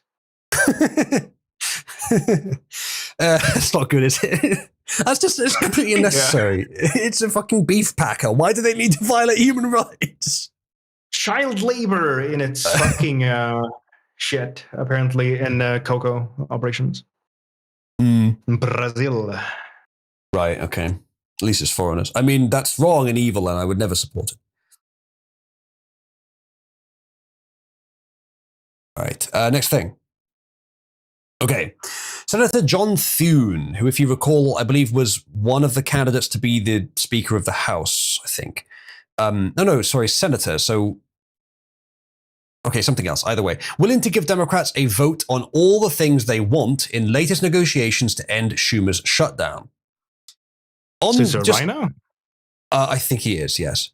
Just on the face of it, I'm going to say no. The government shutdown is not harmful enough yet that you need to give Democrats anything. A vote on it, as much as there are more Republicans in the House and Senate, if the rhinos side with the Democrats, then they will win the votes. And the things they're asking for are so patently ridiculous, they should never be considered. So no, John Thune, I strongly disagree. If it comes down to we need to break the government shutdown, then you absolutely must not give them what they want. Because then they can just ask for fucking anything. I mean, yeah, because I guess that's their fucking play. Then they're at the end of the rope, probably to some degree. Well, because they are so very unpopular. They have no leadership. They have really no way out of this. And so this is, in my opinion, at least the nuclear option for them. Is this the one thing they can just keep up until shit goes haywire? But I don't think that's going to go well for them because people know they're pushing this. When they lose their fucking paychecks, if they work for the government, etc., they know who's keeping this going, right? And if they keep this going long enough, this will be their last act as a political entity ever. I do hope so. It might be just a last gambit. Yeah. Corinne has corrected me on what Thune was. I was close, but he's sort of the equivalent of that for the Senate. His Senate Majority Leader took Mitch McConnell's job. And yeah, no, Corinne, I don't know why you're saying we're not allowed to call them rhinos. He, as far as I know, he is a rhino. And this certainly implies it. So I have a quick read, but generally I think I already get the picture. The answer is no, John Thune. I really hope that Trump does not blink on this. John Thune declared he's willing to give Democrats a vote on all the things they want in a desperate bid to end Chuck Schumer's government shutdown, now dragging into its 37th day. The Senate is scheduled to vote for a 15th time today on a stopgap funding bill to reopen the government.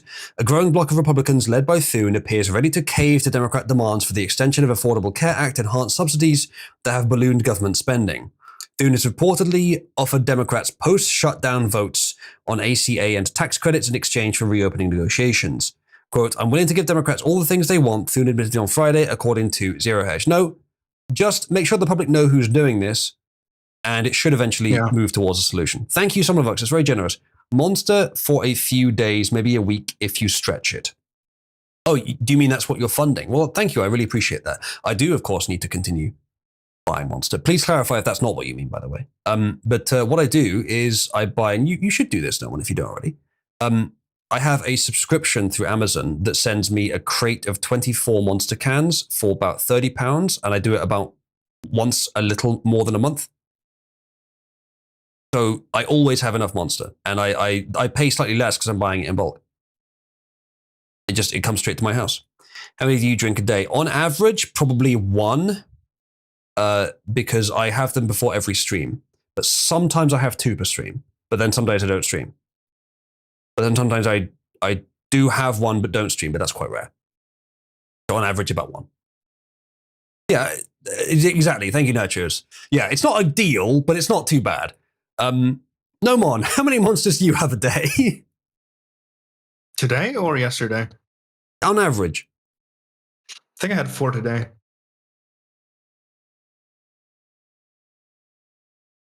I recommend against that. So do I.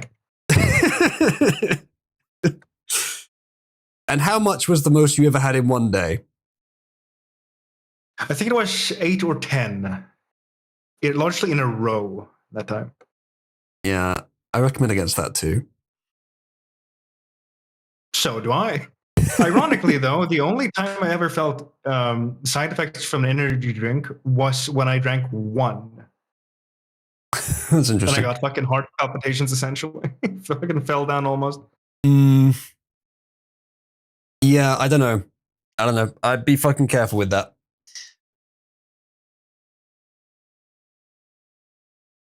Not just, how can you do that? You're a fucking psycho. I barely What, drink drinking any water? Disgusting. Actually, funnily enough, I get, yeah, yeah, I get way more indigestion from water than anything else. It just tastes disgusting to me, personally. Water can taste good. Or at least it can taste fine. Have you had, I know this is like a cringe I know exactly product, what you're going to fucking say. have you had that smart water stuff? Wait, that was not at all what I was thinking that you were going to say. Okay. Actually. Well, have you tried it? The bottled smart water product. Never heard of it. You've never heard of What it? the fuck is Maybe it's smart not in water? Sweden. Smart water is something they sell here. I think it's available in other countries as well, but I know it's here. And that actually does taste better. It's slightly noticeable, but it's pleasant to drink rather than water from the tap, which even though it's, as I've said many times in Britain, tap water is perfectly clean. It's, well, there'll be a slightly different mix of chemicals, like minerals and just like trace amounts of stuff. Or it might just be like purer. Because I suspect, I don't know this, but I suspect that the variation in whether you like water or not is based on whether it's hard or soft or on what chemicals are in it. Because there's always trace chemicals in it. Even tap water, even bottled water has trace chemicals. Where I live, in most places I've lived, I haven't liked it. And I think that's because of the composition of the rocks where I am. So the water gets more minerals in it because of tap water. But I strongly suspect that I would not dislike distilled water or water that's filtered for taste as much.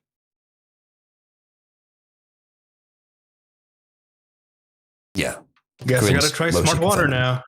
Yeah, give it a try if you see it. Why did they call it smart? That's such a strange fucking marketing choice. That's why I think it's like a hippie thing they're trying to appeal to. But regardless, it is a bit different. So I'm not saying it's a great thing, but for water, it's the best water I've tasted. So give it a try if you want to, if you see one. If I see it, I'll try one, I guess.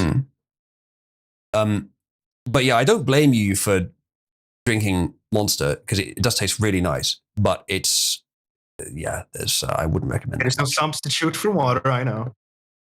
Well, no, that's not what I'm saying, actually. The thing is that most drinks are almost entirely water. But the difference is that in order to get that water, you're also getting the other shit that's in it. And if you need water, you will always want water. But most people will want it with something else as well. And if that something else is unhealthy, then you're going to be sort of guaranteeing that you get the unhealthy stuff along with the water every time. So it's not that you have to drink water because you can't get it from other places. You have to drink water because you can fulfill the thirst needs without getting the extra shit.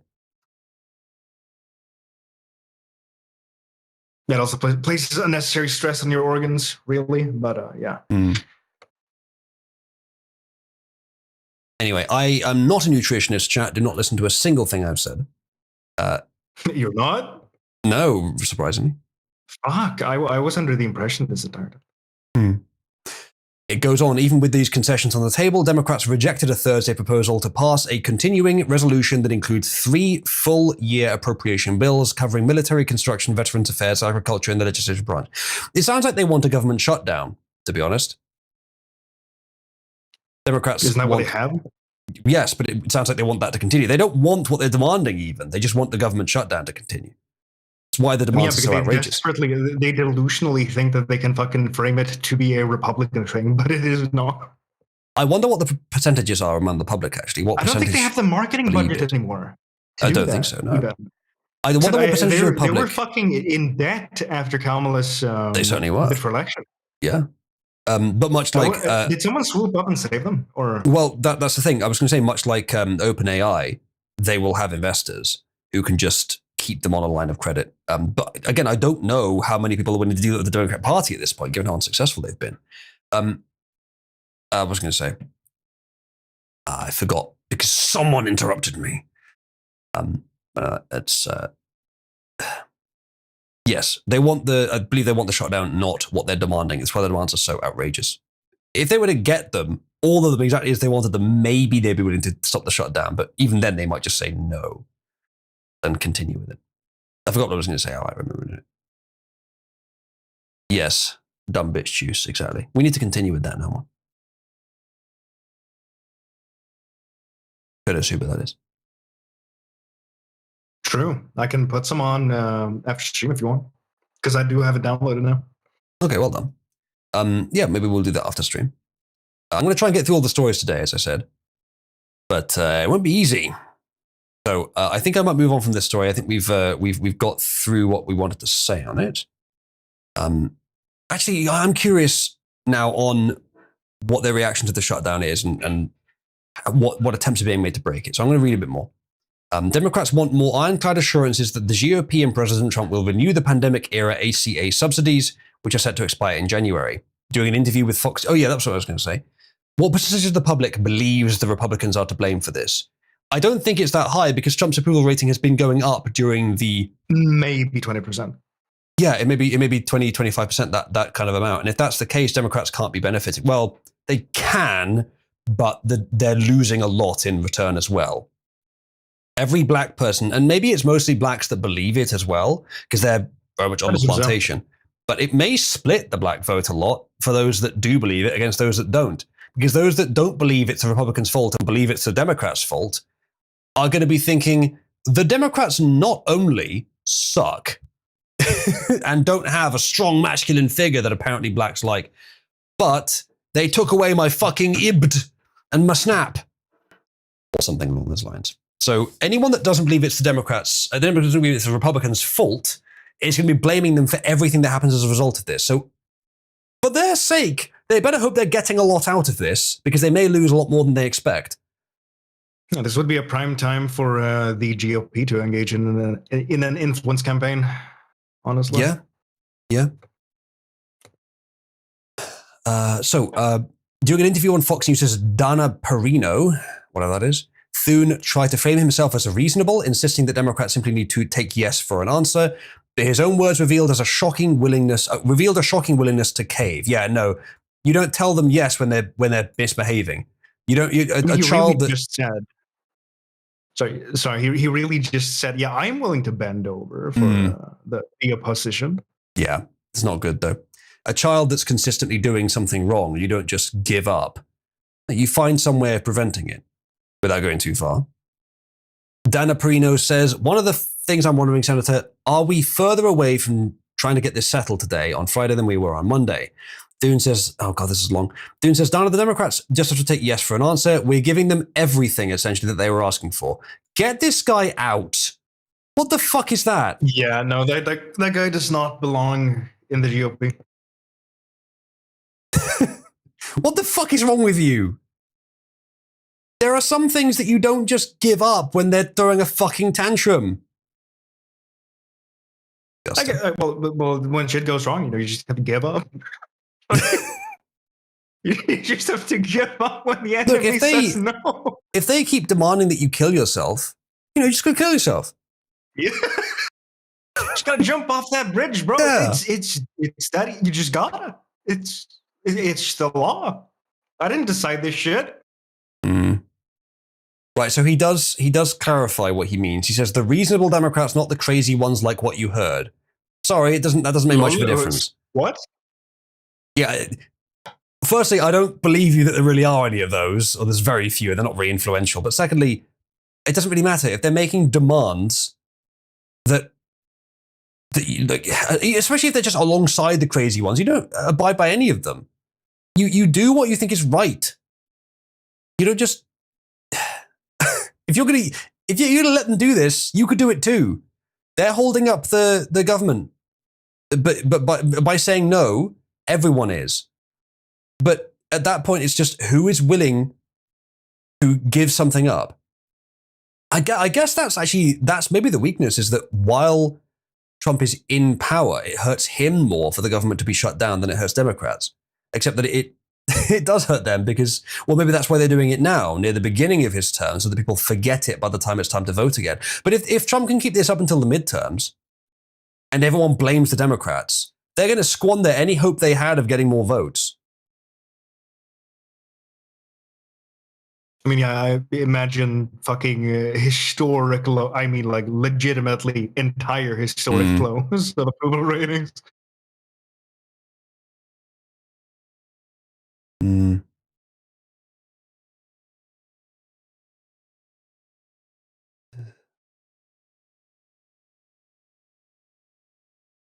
I mean, this really just is analogous to like a homeless man approaching you from an alley, asking you for money. Like, you don't give him the money because he put his fucking fists up. Well, there's a threat of violence there, but like in this case, it's if you have a way to defend yourself, if he can't ultimately do much to you except like maybe hold you in place, then I forgot. In don't this give it to scenario, him. you're buff as fuck. Yeah. Because there's not as far as I know, there is no procedural way to solve this. But Corinne, to what you're saying, we're not necessarily talking about persuading the public, although I think they're more persuadable than you think they are. However, this is the kind of thing that maybe could lead to legitimizing deposing some of these politicians, especially if this keeps going, especially if things keep getting worse. I know that impeachment proceedings have to be agreed upon by the entire Congress, but maybe there is some way around that if the Congress is not in session. If the public are willing to accept, say, for example, Trump and the Supreme Court approving it, and then it becoming so, because the public are sick of it, and they know the Democrats are to blame, then that's a strategy maybe they could think about. I don't know if that's constitutional, but if it's a choice between the government being destroyed and bending the Constitution for a few minutes while the people agree, there's an answer for it. There's some element of danger to that, of course, setting a precedent. Yeah. However, it might be necessary. Survival comes first. Solon says the check here is the states themselves. That's another thing as well. But unfortunately, those the Democrat states are all pretty well locked down. With election rigging, they don't actually have to abide by what the people want, which is why you got to solve that problem before you can really solve anything else.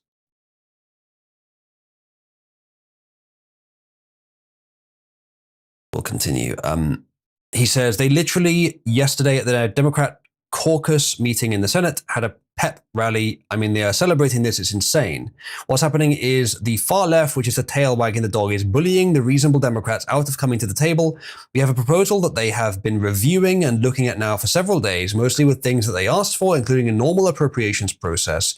We open up the government. They get to vote on their Obamacare fix. They want to sit down, meet with the president on a path forward. He's more than willing to do that. All those things are in play. Okay. If what Thune is saying is there are some things they're asking for which are at least worthy of having a vote on, which are not outrageous, we're willing to let them have a vote on those if they can't, if they stop the government shutdown. That's less unreasonable. It's still not the kind of punitive response they deserve, but it is less unreasonable than just saying, we'll just give them whatever they fucking ask for, even the radical ones. After his clarification, it is a bit better, but it's still not really the right response. He says, but they can't take yes for an answer for fear. I mean, these people are scared spitless, he says, of their base, and that's what's happening. Yesterday was a bullying session. The far left in the Democratic caucus bullied the reasonable ones out of coming to the table and settling this. I'm still hoping that these people are going to come to the table, and we'll find out soon enough, he says. If you are bullied by these people, you are not reasonable. Well, a lot of the Democrats don't have much of a choice because the party is so adherence-based. That if they want to remain... It's not a reasonable party. Indeed. It certainly isn't. It hasn't been for years. If you are the agent of an unreasonable party, you cannot be counted as a reasonable agent. I suppose no. Although more so, perhaps. But that's not going to be solved internally because the unreasonable ones, the radical ones, are the ones who are from districts with even further. election rigging. So they're never going to be voted out. They have absolute assurance in their position, which means they can be as radical as they want, and they can be as unpleasant to everyone else as they want. And they can do whatever the fuck they want, unless the election rigging is broken. And Trump should move heaven and earth to ensure that the election rigging is broken. I don't really care what it requires, because this is so important that it should be in the Constitution that the voting should be done in a particular way that minimizes election rigging. And I don't care what the Democrats' complaints are. I don't care what is required to enforce it. Honestly, fixing that is more important than maintaining the Constitution. As long as you're fixing it in the right way. I mean, you're still maintaining the spirit of the document, realistically. Yeah. Also, JPEG, yeah, that would be a thing if they weren't currently in a PR ditch, the depth of the marijuana trench. Or not Mariana trench. This is interesting. Thank you, Jackie. This is actually relevant to this topic, and we get to see Bernie Sanders getting upset. It looks like the Democrats are maybe caving. And that the way the process has been developed, it is impossible to delay the votes that are going to take place. And if that were not the case, that is certainly what I would do, because I think it is important that the American people fully understand what is being voted on today. Everybody in America knows that our current healthcare system is broken, it is dysfunctional, it is cruel, it is by far the most expensive healthcare system in the world. True. And the only healthcare system of any major country that does not guarantee healthcare to all people as a human right. That's not the reason it's broken. In fact, doing that right now would make it much worse. Covering every man, woman, and child. We are unique in that respect. And yet tonight, what this Senate is about to do is make a horrific situation even worse. So let's be clear what this vote is about. If this vote succeeds, over 20 million Americans are going to see at least a doubling in their premiums in the Affordable Care Act. In my state of Vermont and throughout this. That's a problem with the system, and not one that you can solve by just forcing medical companies to give the service for nothing. The insurance company shouldn't be involved, or it should be completely private. I've said this before, but there's a hierarchy, in my opinion, of how medical systems should be set up. The absolute best way, in terms of overall outcomes, is a purely government uninvolved, privatized system. There's many problems with this, but I think overall it's better. However, it will immediately degenerate. Within a few years, it will degenerate and government will get involved because people can't, some people won't be able to get on it. So it will degenerate into the third best option, which is government and private melding together, which is going to create the worst of both worlds. That's the worst way of doing it. That's what the US pharmaceutical industry and medical system is today, is the worst of both worlds, with both of them involved together. If it was just private, it may be the best answer. You know what the middle answer is? Which is, it's not just private and it's not the merging of both. The middle answer is actually more stable than the just private option, is fully public socialized healthcare with an optional separate private healthcare industry as well. There are many, many problems with this idea. Many, many problems. But it's less bad than the unholy merger of private corporate interest and government attempts to morally, corral the system. Which is to say, I would rather have the NHS than the American system. I honestly will point out that the American system is the worst of everything, just by design. But I was going to add to this, apparently 10 Democratic senators have decided to reach a deal with Senate Republicans to end the shutdown. Yes, I was going to look at that. Is that a confirmed thing, or is that Let's have a look. That's what this video is about. Government shutdown.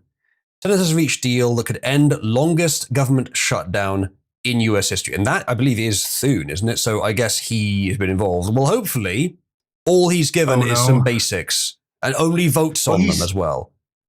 I mean, he said everything, pretty much. He did initially say that. He then clarified. So let's see what he's actually thinking about doing.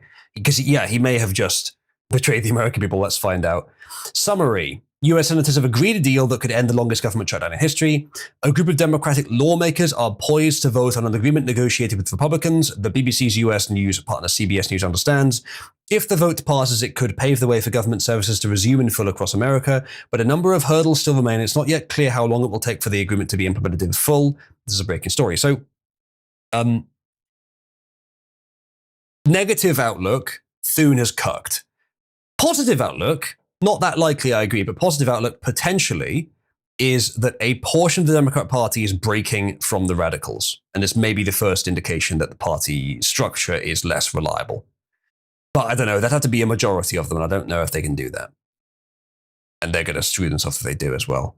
Schumer explains why he won't back shutdown deal. Well, see, that may indicate the latter.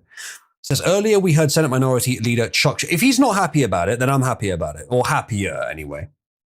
Minority Chuck Schumer explaining why he would vote against the deal, saying America is in the midst of a Republican-made healthcare crisis. I don't think so.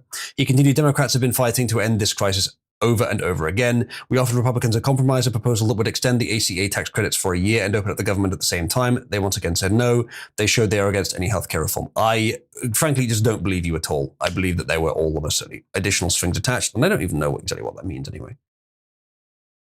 Republican Senate leader calls vote on the deal. John Thune called a vote on the deal. Vote on the proposed solution to the government shutdown now. Democratic leader in Senate won't back the deal. Not all the Democrats agree on the deal. The Republicans control the Senate with a 53 to 47. No, they don't. A 53 to 47 margin. They need 60 votes, apparently, to reopen the government. And now we're learning they have at least enough to reach 60. All you would need is 7 Democrats. And you may be able to get that out of that are just the reasonable ones. The slightly less unreasonable anyway. The quote moderates. Yeah, well, I hope he hasn't given too much up, but I could see that if all you need is 7 out of 47, maybe it's not too much, but we'll see. That's because at least 7 Democrats are supporting the Republican proposed agreement, they say. Keeping an eye on proceedings. Deal passed. That would open the government immediately, but that'd be the first step. Arguably, it's fine for the government to be shut down. I don't know how long that can go on, but it doesn't. I don't know. Maybe Trump needs to open for something. I mean, surely he can just rule by executive order for now. So maybe he doesn't care that much. I'm not exactly sure how his power is affected by it being up or down. Is it open so you can keep the money printers going? I see. What do you want to bet that every single person who is on that list is currently, I mean, the fucking list of senators that are Democrats that want to support this are currently being hounded with death threats? Probably, yeah. The public may not know who they are yet, but they will soon. Yeah, I was about to say the voting hasn't even started, so they don't know. But they probably will. Oh, no, I meant internally. Yeah, no, that's probably true. Okay, Nachos suggests that I put on the happy overlay. Because the overlay has already been added, it's only £15 to select it. And here are the links if anyone's interested. Yeah, well, that's good news. Breaking. No, it may be good news. It probably, I don't know, actually. I don't know if it is good news or not, but it's changing. It's interesting. So we'll keep an eye on it. I guess I'll come back and look at it after I've gone through a few more stories, and we will see how it's developed. This page will be updating live on 39, so that's 10 minutes ago. So we'll see if there's any more updates. Okay. Wait, let me switch earbud again.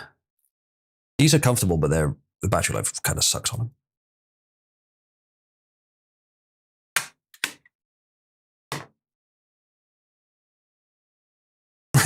But another ice shooting, apparently, looks like. or something similar. Shots fired at federal agents in Chicago. That's not that surprising, unfortunately. I have plenty of news stories as it happens anyway. But do keep important stuff posted if you like. Let's go to the next thing. Okay, this seems like a minor thing, but a good thing. U.S. Sixth Circuit Court of Appeals rules schools cannot force students to use preferred pronouns. That is a profoundly obvious decision. At least you made it correctly. It's insane this is a win in 2025. I know. At least we're holding some ground that we should never have considered losing in the first place, but at least we're holding it. U.S. Sixth Circuit Court of Appeals, I mean, it's the appeal, so I guess they already found that they have to once, has officially ruled that public schools cannot force students to use preferred pronouns. The full en-banc decision in Defending Education versus Ketanji Local School District Board of Education declared that compelling students to use gender identity pronouns violates the First Amendment's free speech clause. Of course it does. That should be an open and shut decision. And that there is no evidence that the use of biological pronouns would disrupt school functions or qualify as harassment under Ohio law. It wouldn't matter if it did. Compel speech, never. Judge Eric Murphy, not especially on fucking children either. Even the oath they have to say is questionable. Judge Eric Murphy, writing for the majority, ruled that the Ketanji School District's policies, which banned the use of biological pronouns, were unconstitutional and represented viewpoint discrimination. Sure did. The court made clear that schools may not compel students to affirm beliefs they do not hold or punish them for using pronouns consistent with biological sex. The school district may not skew this debate by forcing one side to change the way it conveys its message or by compelling it to express a different view, Murphy wrote. I don't need to read this. It's fucking obvious. It's just baffling that it was a question in the first place. Yeah. I don't think I'll go any further, but I'm glad at least they got the right decision. Man, subversion is a hell of a drug. I don't think this is across the entirety of the US either. I think this is just in one region, but it may be used as precedent in other regions. I mean, isn't the Circuit of Appeals fucking federal? I don't know, actually. I thought it's sixth. So there's multiple of them, so I thought they covered several states, but not all states. Yeah, it's federal, okay. All right. If it is federal, then that should apply nationwide. That's good. All right. Biden endangered the nation. Federal. Good. Endangered the nation by ending a Trump-era program countering Chinese espionage. This is about something that I think happened years ago, so we won't spend too long on it, but we'll have a look. Chinese espionage in the US has reached alarming levels over the past decade, infiltrating the military, technology, and government sectors. Between 2021 and 2024, federal authorities recorded more than 60 incidents linked to the Chinese Communist Party, with roughly 80% of all economic espionage prosecutions are tied to China. Indeed, nachos. Recent cases have ranged from military personnel selling classified information to engineers and government officials accused of stealing proprietary data or acting as undeclared foreign agents. Appeal to the city, county, the state, the circuit. Then, if that fails, you appeal to the Supreme Court. Yeah, okay, that makes sense. Yeah, okay, so city, county, state. Circuit is multiple states, but it is on a federal level for some reason. And then Supreme Court above everything else. The Supreme Court is the entire country. Circuit is multiple states handles for multiple states, but it applies federally, I guess. And then state is just one state, and county is one county, and city is just one city. Yeah, okay, that makes sense.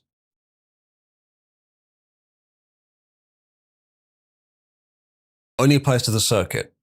Okay, well that implies it does only apply to a specific region of the country, not to the whole thing. Well, either way, the region still sets precedent. Yes, certainly does. In 2024 and 2025, indictments and convictions continued nationwide, exposing networks of Chinese operatives targeting defense contractors, AI firms, and political offices. The scope and persistence of these operations underscore China's systematic efforts to acquire US technology and intelligence through both cyber and human espionage. If you can put a stop to that on a large scale, China will not be in a good situation. Because I think they are not as good at innovation, and as long as they can stop stealing it, if they can't steal it anymore, then they're kind of screwed. Especially if you also use enough protectionism that their economy cannot continue to take advantage of yours. Against this backdrop, President Biden's termination of the Trump-era counter-espionage program appears especially misguided. During President Trump's first term, the U.S. Trade Representative uncovered widespread theft of American intellectual property by China, while the FBI reported thousands of espionage cases linked to Beijing, roughly 90% of all such cases. Right, okay, so what you have is if someone innovates and invents something, they patent it or it's copyrighted anyway, either way it's protected by the law.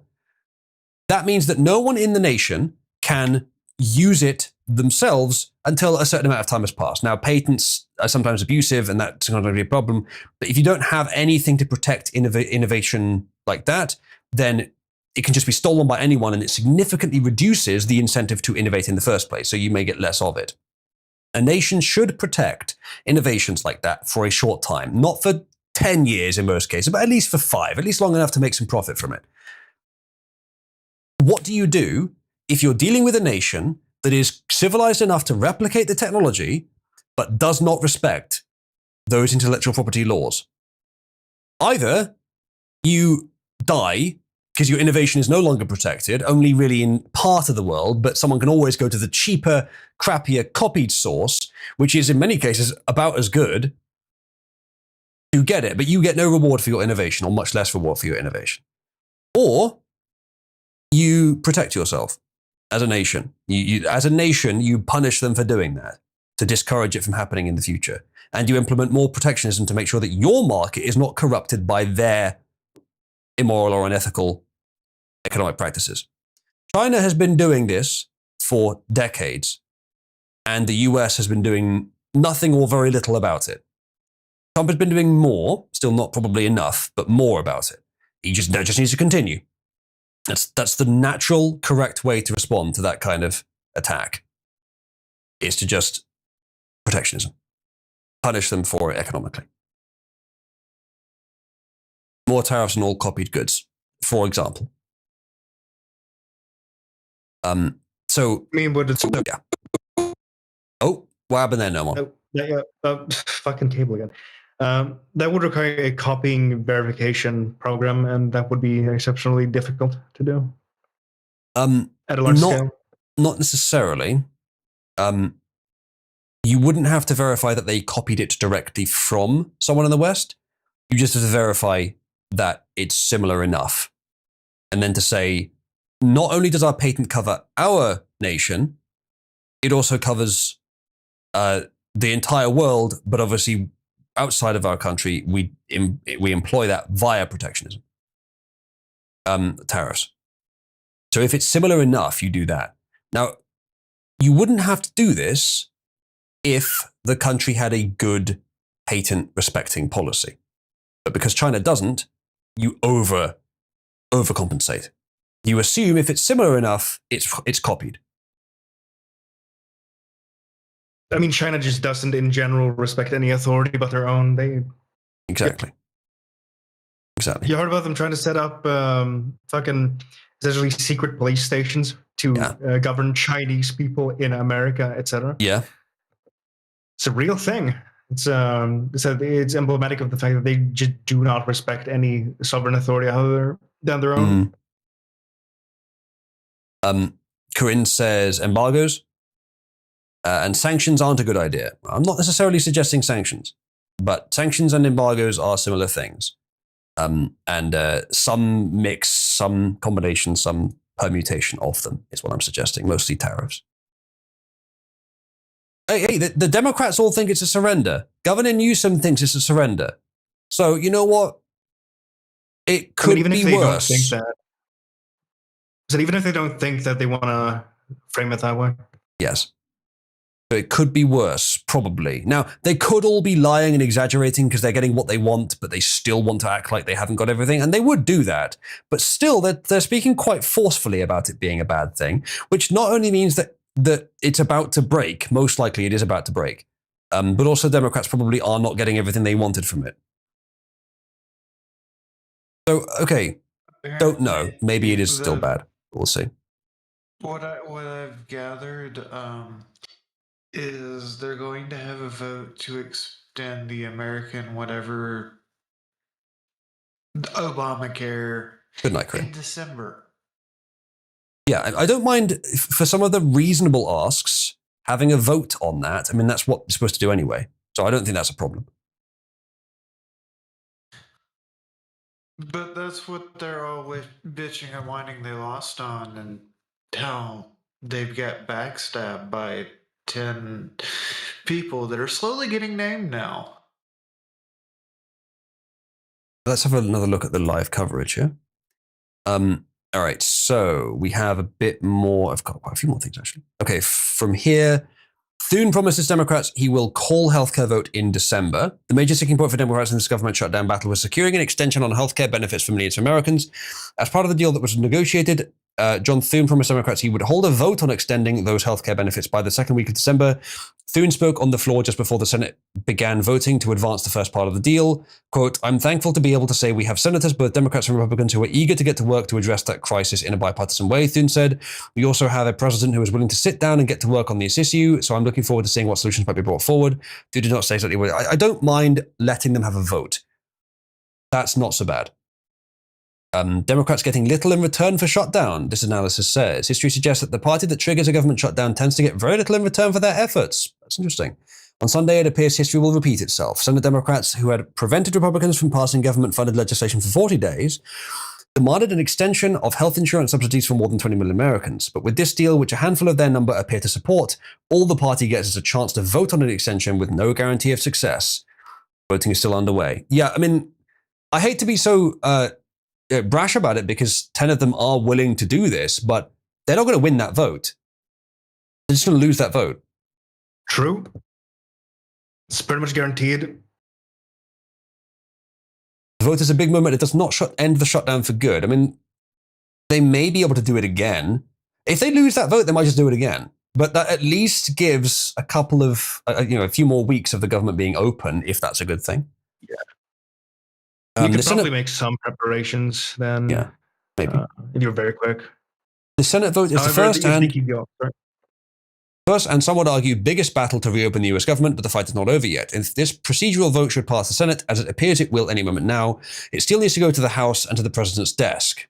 He would need to agree with it, but I don't think he would disagree. While Donald Trump has said he will back the proposal to reopen the government, many in the House have said that they will not.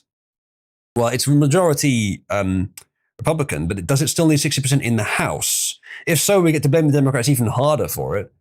With the House out of session and in many instances, lawmakers out of town, it will be a difficult task to get the votes needed because of the travel difficulties caused by the government shutdown, apparently.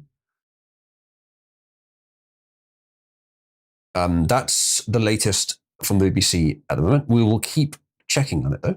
So what else we got?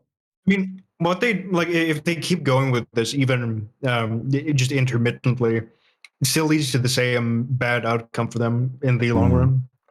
Probably, yeah. Why? Oh no, that's weird. Okay, so after holding Americans hostage for 38 days, Schumer unveils new insane plan to end shutdown and so forth. Okay, so this story is actually a few days old, so we won't cover it for very long, and obviously what's happening now is much more up to date. But let's see what Schumer thought would be acceptable. Chuck Schumer, Democrats previously shut the government down, so backstory we can skip. After failing to reopen it several times to propose a new plan, Senate Democrats are now proposing a one-year extension of Obamacare Affordable Care Act subsidies, which are set to expire soon. Schumer offered a new crazy plan from the Senate floor on Friday. Quote, Democrats are ready to clear the way to quickly pass a government funding bill that includes healthcare affordability, Schumer said. Schumer continued, Leader Thune just needs to add a clean one-year extension to the ACA tax credit to the CR so that we can immediately address rising healthcare costs. So he's not asking for a vote, he's asking for it to just be implemented. Democrats have said we must address a healthcare crisis, but Republicans have repeatedly said they won't negotiate to lower the healthcare costs until government reopens. Let's find a path to honor both positions, he said. We'd like to offer a simple proposal that would reopen the government and extend the ACA premium tax credits simultaneously, and then have the opportunity to start negotiating longer-term solutions to healthcare costs. Let's do all three, he said. It's not as insane as it initially sounded. I think I need to understand more about the specifics of the ACA and how the government interacts with it, which I concede I have not taken the time to understand because it's probably extremely boring and complicated. But I expect that's part of the point in order to understand what this actually entails. But it looks like the Republicans have beaten them down to a much less generous to the Democrats proposal, which is just, yeah, sort of part of this you can have a vote on, and that's it. And it looks like apparently it's going to pass, which is kind of surprising. Democrats tend to act in lockstep, but that apparently 10, not just 7, from what someone had said earlier, I think, but at least 7 are going to change. It's interesting. Maybe they realize it's actually not good for them. They're shut down. That's a bit generous, but yeah, maybe. Yeah, I don't know. There's a lot of stuff going on behind the scenes, I'm sure. Let's find out what we've got next. Fuck around, find out. Trump summons Caroline Leavitt to eviscerate the leftist media after fake and disgusting question. I just want to see the video if there is one. It's a transcript, there's a video. You say that affordability is a con job, as you put it. Say it. You said affordability was a con job, and you didn't want to. You said last night you didn't want to talk about affordability. I talk about it. When did I not want to talk about it? I talk about it all the time. We are much better than Biden and all of them. Now, just so you understand, do you remember that the Biden administration had the highest inflation in 48 years, but most people say ever recorded? Do you remember that? Right? Do you remember it? Did they have the highest inflation in 48 years? Did they? Just answer me the question. You know the answer. The answer is yes. They had the worst inflation in 48 years. We have almost no inflation. We're down now to 2%, and we'll be at maybe 1%. You want to always stay above 1%, actually. You want a little tiny bit of inflation. We're at a perfect number. They were at the highest level in recorded history, okay? And when you talk about affordability, that one fact. Now, let's talk about the second biggest subject after inflation, energy. If Trump really has reduced inflation from whatever it was, like 7, 8%, 9%, whatever it was at, down to 2%, that is a colossal tax cut, basically. Very good for Americans if that really is what he's done. Hopefully there's no corollary downside. We're going to be at $2 gasoline. We're going to be approximately $2 very soon. We're a little bit above $2 right now for gasoline. Now, under Biden, it was 4.5. It even hit 5, but it was $4, $3.50.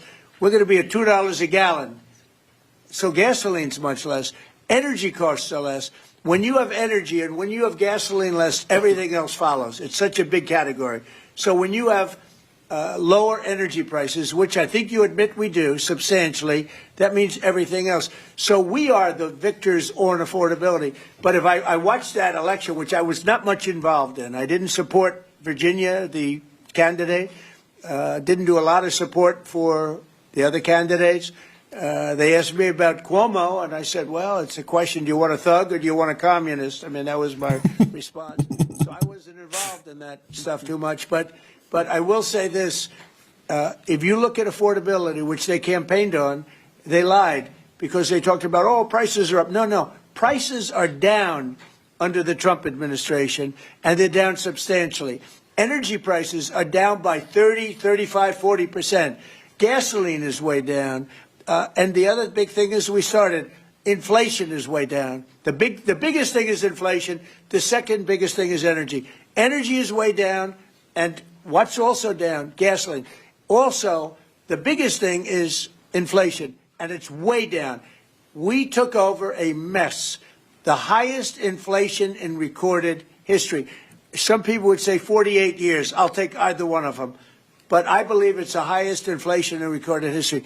That alone makes it impossible for them to have done a good job affordability-wise. And one other thing.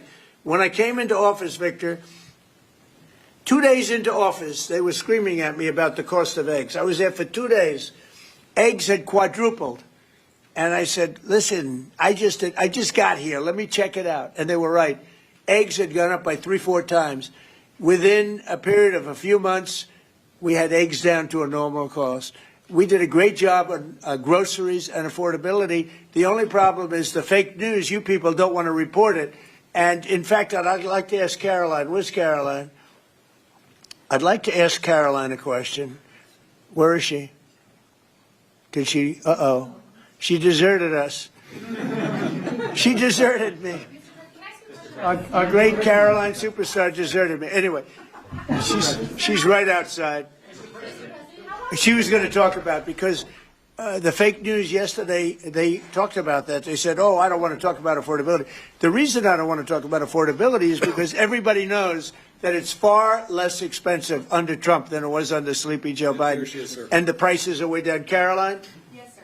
Could you discuss that question that was asked and how it was asked in such a fake, disgusting manner by the fake news? Yeah, and I just saw it asked again here, and it's very unfortunate that the reporters in this room refused to address, sir, what you just said, which is that you inherited the worst inflation crisis in modern American history, and you are fixing it intentionally. I think we get the point. It's kind of funny how he just like summoned her in for artillery, but he repeats himself a lot.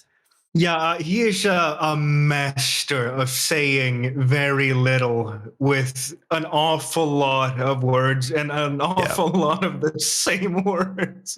That said, weirdly, like if you condensed the point he's making down into its minimal word count, the point he's making is probably very good. I expect he's telling the truth on all of it. Yeah, but it could be a sentence. But it could be a single sentence, yeah. It's kind of funny. He just summons her in, and she comes in and just like flanks him, hits him from the side on the same points. But yeah, I just saw the article and thought maybe it'd be funny. It was all right.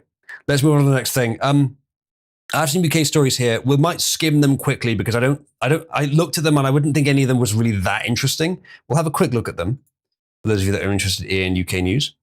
Labour civil war erupts as Starmer faces open party rebellion. Now that sounds interesting, but having read a bit of the article, not as interesting as it sounds.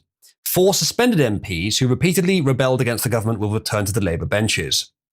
I believe that what this means is they were excluded from the party because they didn't obey party policy, because they disagree with something on it. And they've now been brought back in because the party is just so desperate for support that it needs them that much. I think that's what this essentially means. Keir Starmer may face a Labour civil war as reports suggest MPs are plotting to oust him. The newer cohort, by the way, if he's still the Labour leader in 1 year, I'll be very surprised. Farage has also estimated that there will be a general election in 2027 because markets will collapse, in some sense. I mean, frankly, if he's Prime Minister... for this guy to be put out of the party. If he's Prime Minister in 6 months, I'd be surprised. But who they'll put it in instead, I don't know. They don't have anyone good. Someone worse. Possibly. Someone brown, maybe. Maybe, but the people currently in charge of the party, the Labour Party is a coalition of 2 groups. You'll love this. They're both great. The Socialists and the Neolibs. So that's what Labour is. And currently the Neolibs are in power. Corbyn is sort of the leader of the socialist half of the party, but he's made his own party. The socialists that want to take over Labour, I don't really know who the leader is now except for Corbyn. He'd probably come back if he could, but maybe that'll happen. But I think it's going to remain Neolib for now, even though Starmer himself will be ousted. Some other Neolib will be put in his place. They do have Browns. They've got Lammy. They've got fucking what's-her-face. But those people should be kept a very long way away from power. I really hope it's not them. But if it is, they'll just collapse faster. Just as you all vote for the party in the pick leader. No, it's actually a very simple system, which I like.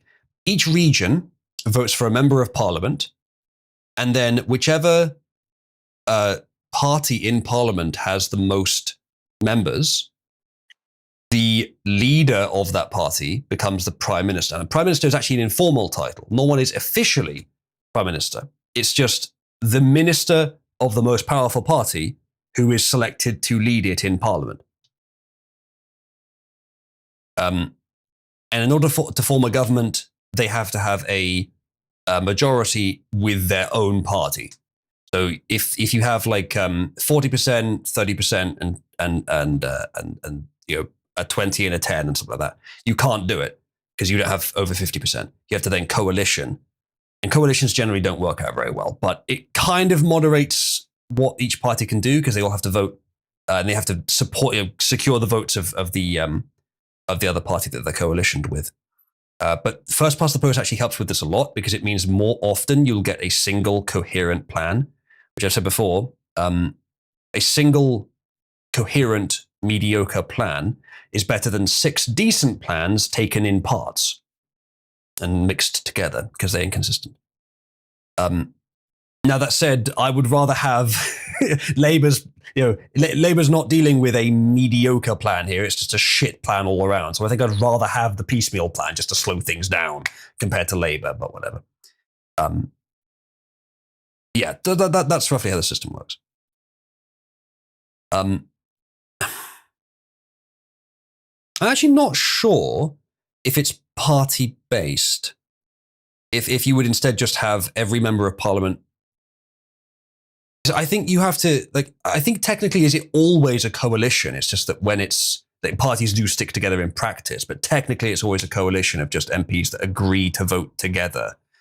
About forming a government, and the people who are cabinet ministers as well, I don't think they even have to be MPs, but they almost always are. Yeah, there are quite a lot of... like that in the rest of Europe. Here we have actual party organizations, if I remember correctly. I'm not sure. I think JW, you can correct me. I mean, JP, you can correct me on that if I'm wrong. All right, let's continue.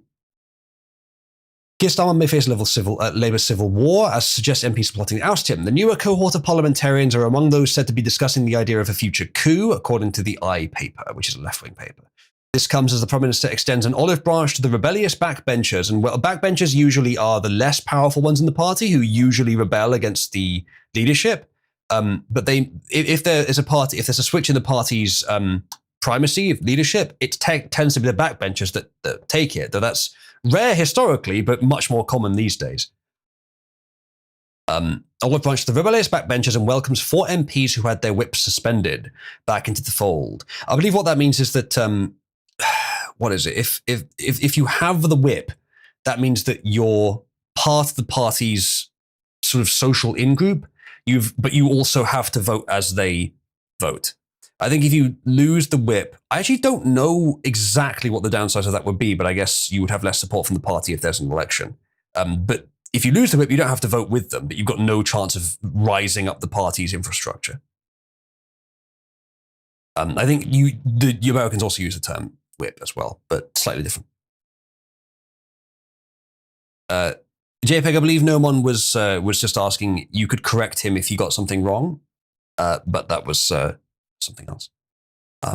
So Neil Duncan Jordan, Chris Hinchliffe, Brian Leichman, and Rachel Maskell had the whip suspended in July. Following discussions with Chief Whip Jonathan Manders on Friday, they are all understood to have returned to the Parliamentary Labour Party. Miss Maskell was a leading figure in the 100-strong group of Labour MP rebels who threatened to block welfare reforms earlier this year, claiming the changes would harm people claiming disability benefits. Yeah, the Labour felt so compelled by the shitty economy that they had to actually implement austerity, which is what they never do. And 100 Labour MPs said, no, we're the Socialist Party. We're for giving money to people even if we don't have the money. And Starmer had to say, no, we are the austerity party now. We don't have the money. But yeah, she's one of the ones that's been reinstated. So I want to skim through and see if there's anything in here that indicates that there's actually going to be a rebellion. Because this could be an indication of one, but it's not a very strong one yet. Responsibility for this is all just quotes from her. So yeah, the rest of it's just about what they voted on. So here are the candidates that the Express reckons would be the most likely. Andy Burnham, who I don't know much about. Wes Streeting, I don't know much about. Shabana Mahmood, you can guess.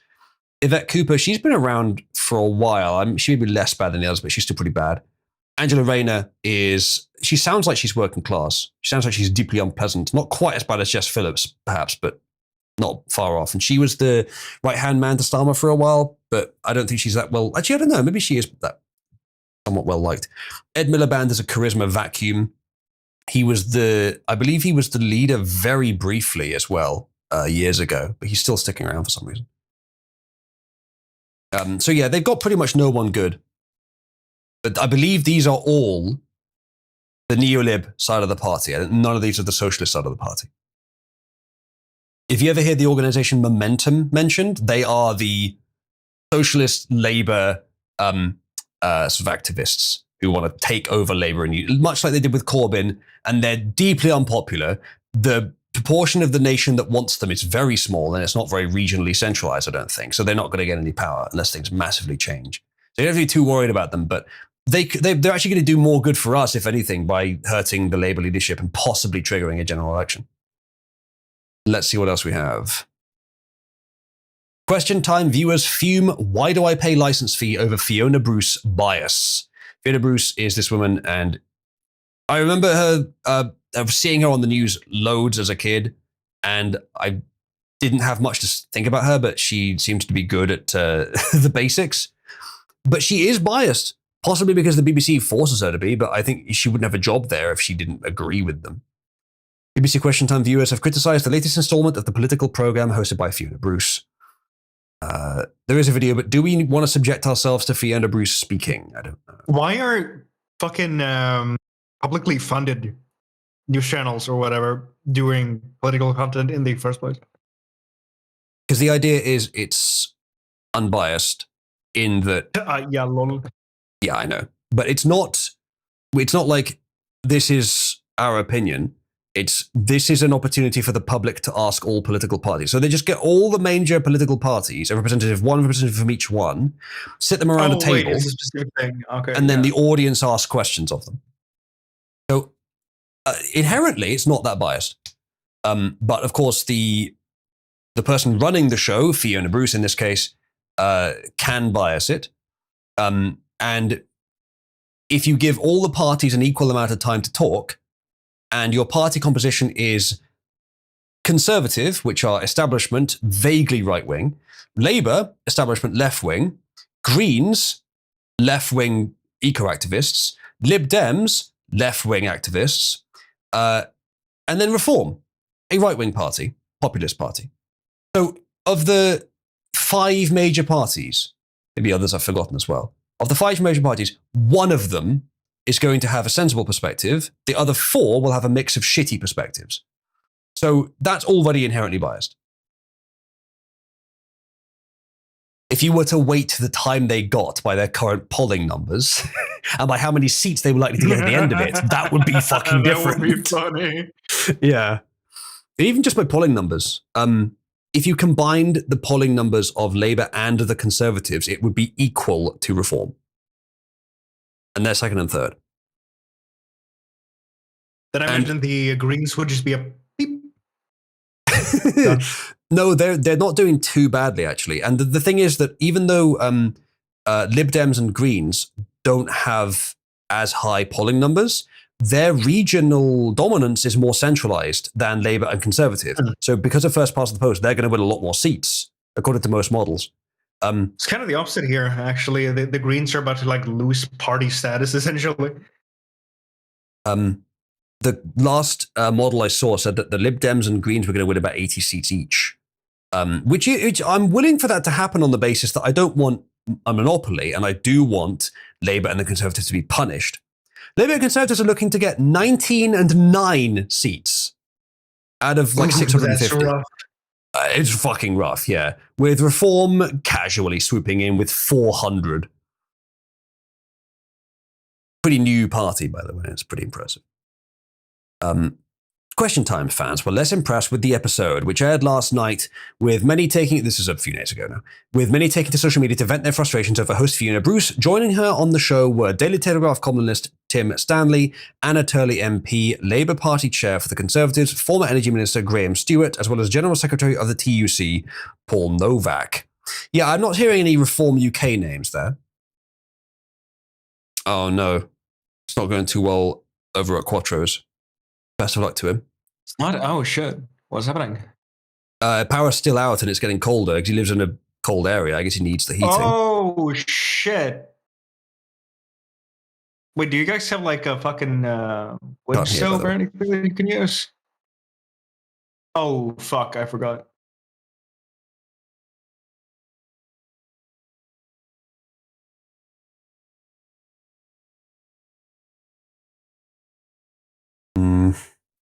I doubt there's much we can do to help. I'll listen, but I need to conserve my phone battery as long as I can. Yeah, makes sense. They might need to start burning things to stay warm. Those are electric, yeah, that's not great. Bernadette. But the smell, Nachos, the smell. I mean, if it's for survival. Yes. During the episode, Bruce asks Stanley, should Keir Starmer and Rachel Reeves resign if they raise taxes to break their manifesto commitment? Viewers hit out on X, formerly known as Twitter, over the question, with one person appearing to accuse Bruce of bias by venting, sorry, what pardon? Did Fiona Bruce even ever ask a question like this of Boris Johnson or Rishi Sunak? That applies there, suggesting that there's a right-wing bias with Fiona Bruce, which I don't think is true. Good Morning Britain star Narinder Kaur replied, the demand for Starmer to resign over the most mundane things is actually wild. He is the least unpopular Labour politician in history, I think. One of the most unpopular in history of any party.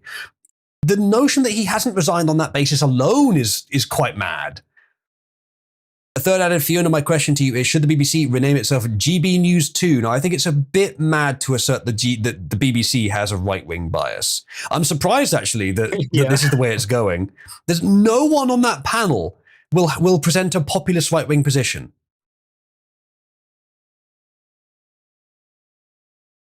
I actually don't care, because I imagine this is the vast minority of people saying this. Her husband in the Conservative Party, interesting. Wouldn't have recognised you just my husband. Well, okay, well, at least there are complaints from the other side. I was expecting this article to go the other way. I don't think the question she asked there was particularly bad, considering the current state of the party and of the mood of the country. But maybe she hadn't asked that about the Conservatives. I don't know. Maybe she should have done. I mean, Keir Starmer can't resign. How else, if he's not prime minister, would he assist Ukrainian rent boy? True. Okay, next thing.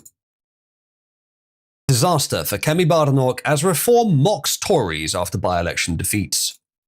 Reform mocked the Conservatives after a wave of by-election defeats in the heartland of three top Tories saw them slip into third place. Okay, that's really badly written, but Tories in third place in what used to be Tory heartlands. It's pretty fucking strong. Third, I assume behind probably Lib Dems, I guess? Maybe it varies. Conservatives have suffered a wave of council by-election losses, including in Kemi Badenoch's constituency. Oof, that's bad. As well as those of frontbench MPs Robert Jenrick and Mel Stride, who are both high up in the Conservative Party, prompting Reform to brand the results a disaster for the party. In a string of local contests this week, the party failed to win seats in 3 areas, losing out to Reform and the Lib Dems. I was right about that. It's weird that there's a pattern of Conservative voters often alternating to Lib Dem. Because Labour is too far. Well, Lib Dem is really the closest thing to the Conservatives if you're not a populist. So a lot of the boomer, like mild Conservatives will go to Lib Dem. In Miss Badenoch's constituency, the Conservatives slipped into third place in a parish council race, where the seat had previously been held by an independent.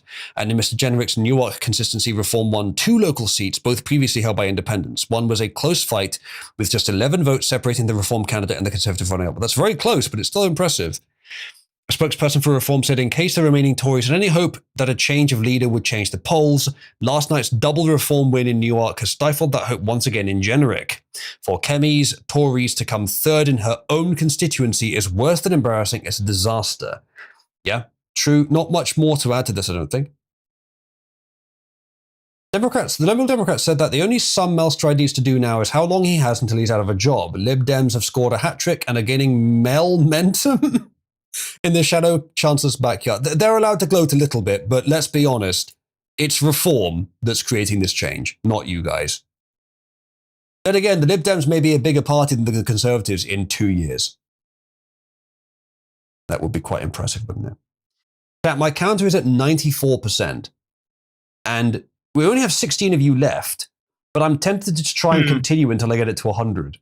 What do you think? The thing is, my rule states that it has to be at 100 when I wake up, when I first get to the PC. So I'd probably need to get it to about 105, maybe 103 to guarantee that. So it's quite a long time to continue. Maybe that's another hour and a half. Don't know if I'll, to be honest, I think I'd rather watch some Konosuba with you, Nomon, and then put another hour on the stream tomorrow instead. Or maybe just do an extra short stream tomorrow with more people in attendance. Or do a long enough stream tomorrow that I can have 2 days off. Yeah, there you go. That might work. But I will need to stream again tomorrow, by the way, for this. So I will do a little bit more, and I'll save the rest of the stories for next time. We won't get through all of them, I don't think, today. I have about 10 to 12 tabs left, and I don't know how long it'll take to get through them. All right, let's have a quick look at this one. Home Office gets number of Europeans staying after Brexit woefully wrong. The Centre for Migration Control claims officially we're out by 1.7 million people. But in which direction? It's big, but in which direction? The Home Office has been accused of woefully underestimating the number of Europeans who would take up the opportunity to remain in the UK after Brexit. Okay, if they're staying, that is generally good for our side of the narrative, I would say. Europeans, quote? Well, maybe so. Maybe so. That depends. A new analysis by the Centre for Migration Control claims officials got their numbers wrong by 1.7 million people. That would have been the Tories, most likely, fucking that up. Or maybe currently under Labour, I'm not sure. The EU settlement scheme was launched to provide a route for European citizens to remain in the UK after the country left the EU. If they are genuinely Europeans, then I'm mostly okay with that, depending on the exact conditions. A 2019 Home Office impact assessment suggested up to 4.1 million people could be eligible, but this year the Home Office reported that just under 4.2 million applicants have been granted settled status since the EUSS was launched in 2018, and an estimated 1.6 million people held pre-settled status. Robert Bates, research director at the CMC, said the Home Office assumptions were woefully wide of the mark. I mean, this one sounds correct. 4.1 million people could be eligible. Or just under 42 million. On settled status. Oh, in total. 19. No, I mean, I might be missing something, but that sounds sounds like it lines up. Yeah, He said, it sounds pretty I must be missing something. similar. He said they got their numbers wrong by 1.7 million people, who will now all have the right to claim benefits for the foreseeable future. The Brexit withdrawal agreement needs revisiting and some fundamental changes made. If they're able to get benefits, that is a bit more questionable. It's time for the British PM who is prepared to roll their sleeves up much over to Brussels and put HP into British people first. You don't need to go to if Brussels. benefits are relevant to them, as then they are probably the quote European. Because I assume most actual Europeans that come into Britain don't need to claim benefits. You'd hope so, yeah. You don't need to march over to Brussels to get anything done. What you need to do is send them a strongly worded letter that says, fuck you, we're leaving everything, all of it. We're not involved with you at all anymore in any way. The what is it? European Court of Human Rights, ECHR. Leave that. That's what... Farage says he wants to do that straight away. I'm giving the benefit of the doubt that he will. I think he probably will. We'll see. So yeah, let's see. Lee Anderson says he's looking forward to Reform UK taking control of the Home Office. Yeah. Lee Anderson said it's now clear the British government has no grip of who is entering our country, how much it costs the taxpayer, or what percentage of them are receiving benefits. Unfortunately not. He says, I cannot wait for the day when we march into the Home Office and sort out the mess that decades of Conservative and Labour governments have left in their wake. Yeah, that's pretty well said. I think Lee Anderson was a former Conservative MP as well, but he defected to Reform very early on. Shadow Home Secretary Chris Phillip says he's Conservative, says load-skilled immigration must end. The thing is, a Conservative has been saying that for years and then doing the exact opposite. No one trusts the Conservative Party anymore. You should defect to Reform if you really believe it, or fuck off if you don't forever.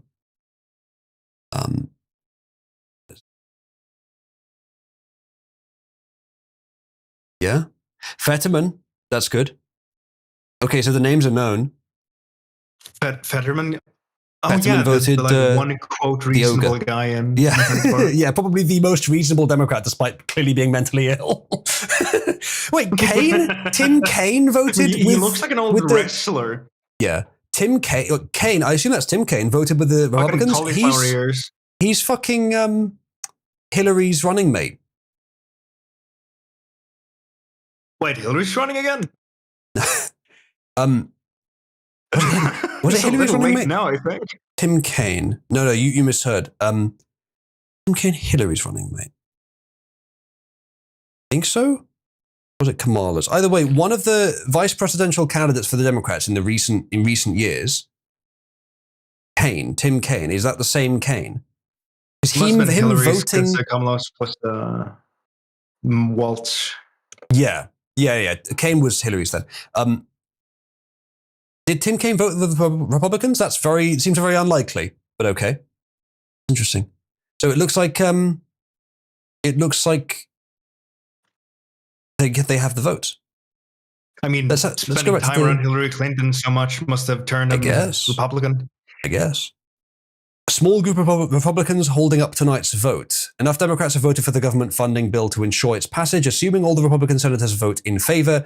At the moment, 3 Republican conservatives are yet to vote. Great. They may be holding out for some kind of side deal from Senate Majority Leader John Thune. How electoral prospects shape the way some Democrats vote. We don't need analysis. I just need news. Ongoing Senate vote is now a formality. This deal has all but passed already. 56 senators, including 8 Democrats, have voted in support of this resolution. 40 senators, all Democrats, have voted against the measure. The 4 senators we're still waiting for to vote are all Republicans, so all are expected to back the deal. If they do, I mean, fucking if any of them don't, they're going to be really unpopular, aren't they? But they probably all will. So yeah, it looks like it's going to pass. The only people that are required for it to pass now are Republican anyway, so we assume they want it to pass. So yes, it has basically passed. We'll see what happens, but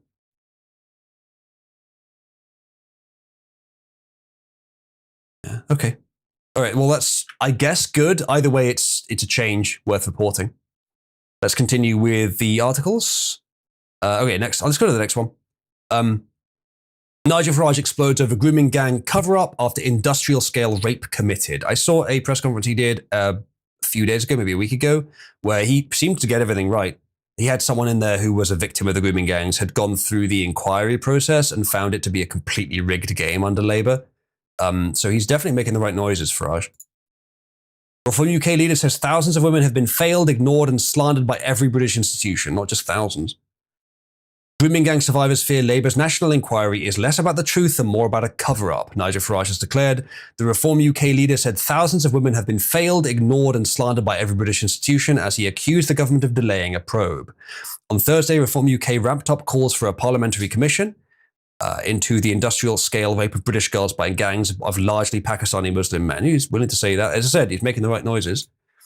Serving and former police officers, social workers, former MPs and council chiefs could all be compelled under oath to give evidence under Mr. Farage's plans. Reform's 5 MPs said Dame Karen Bradley, the chairwoman of the influential Home Affairs Select Committee, could bring the power back to Parliament and restore public confidence in British justice. It would take a lot more than one success, but you could certainly make a good start. Writing the Daily Express, Mr. Farage declared, having first voted down a national inquiry and then reluctantly agreeing to set one up, Keir Starmer's Labour government has dithered, delayed and done nothing to make it work. Last week, Ellie Ann Reynolds, a victim survivor of grooming gangs who resigned from the inquiry panel, told me that this shambles of government inquiry is less about the truth and more about a cover-up. That was the one I was talking about. Enough is enough, he says. For far too long, these women have been failed, ignored and slandered. Our sovereign parliament has the power finally to set that record straight, deliver some overdue answers, and in the process restore public confidence in British justice. I think that's probably about all we need to read from this article. I believe he was talking about essentially running a hearing directly in Parliament or something like that. Yeah, that's it. So the 5 Reform MPs added in a letter to Dame Karen, given the regrettable shambles of the government's inquiry, we are calling on you to bring the power back to Parliament and launch a joint commission of both houses to summon witnesses under oath to give evidence and finally get the justice which these victims deserve. So directly through Parliament rather than doing a separate group to do the inquiry, I think.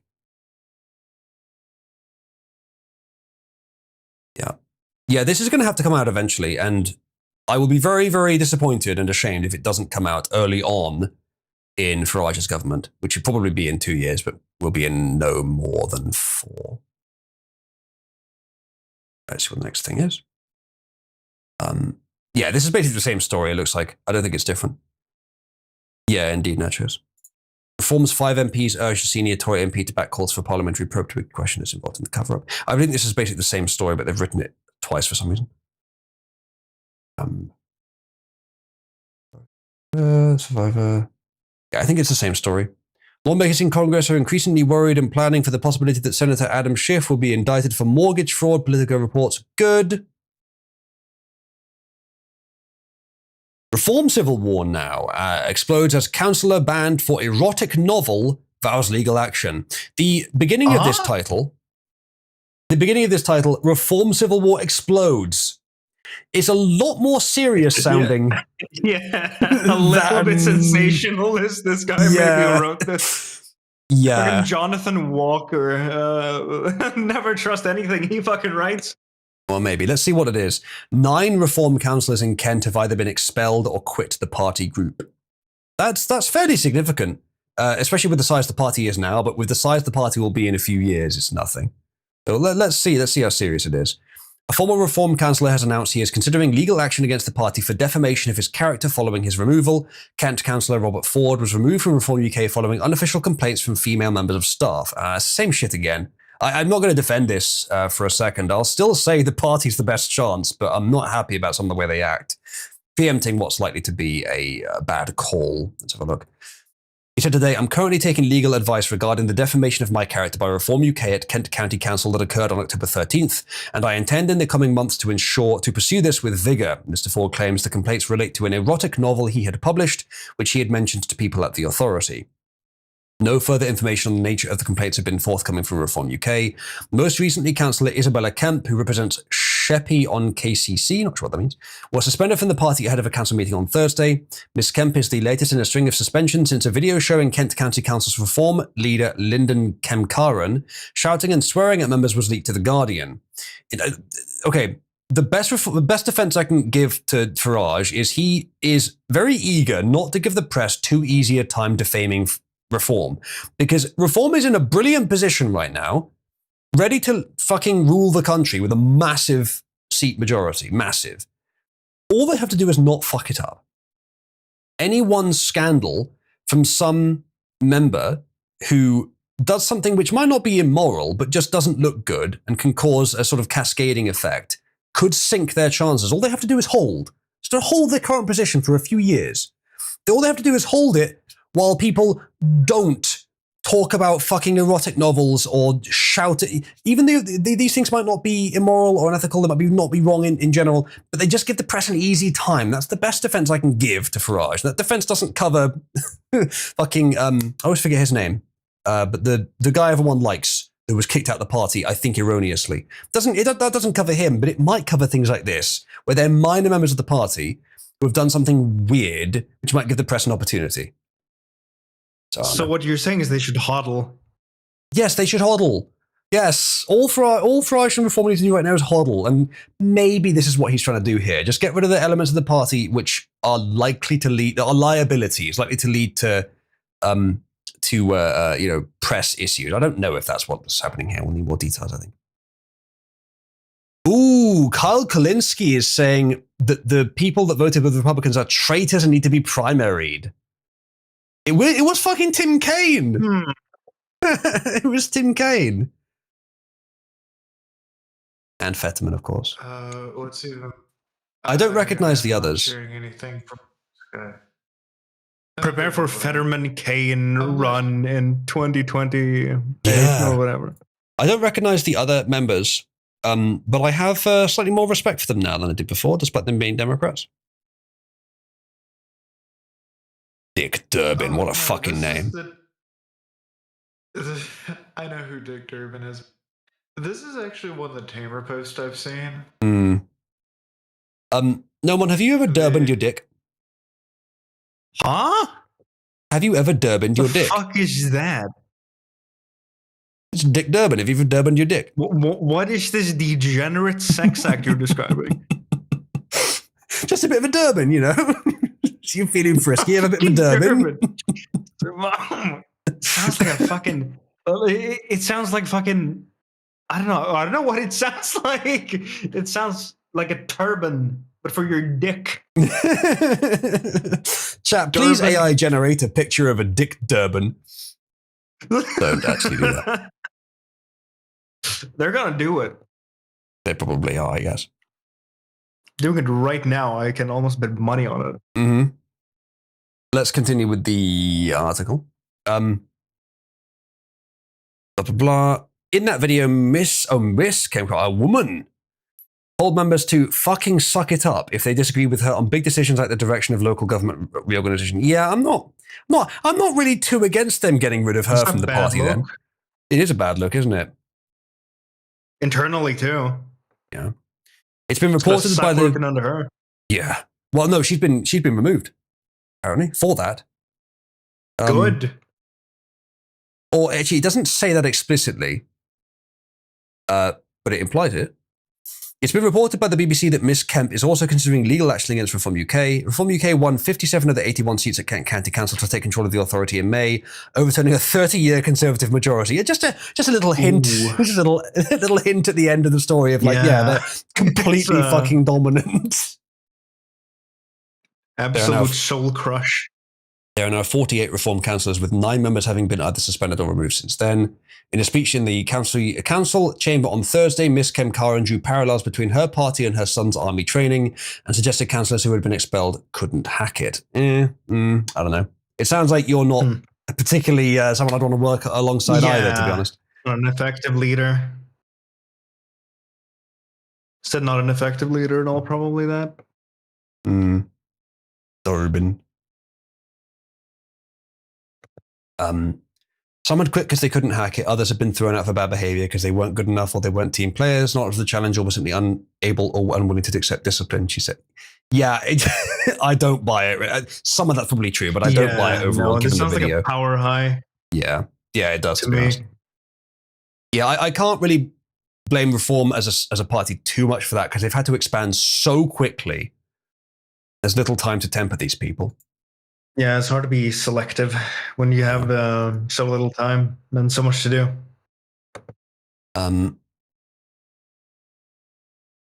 Leader of the opposition Liberal Democrat Anthony Hook implied the Reform administration had made Kent County Council a punchline.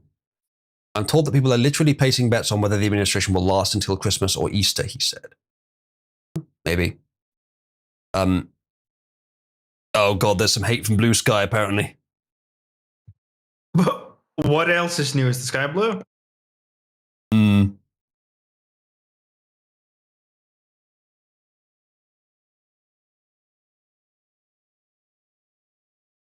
Yeah. Looks like it's just some people being upset. Oh, they're even turning on Schumer, even though he's against it, even though he voted against it because he allowed it to happen. Spicy. Indeed. All right, next thing. Last story I have of UK stuff.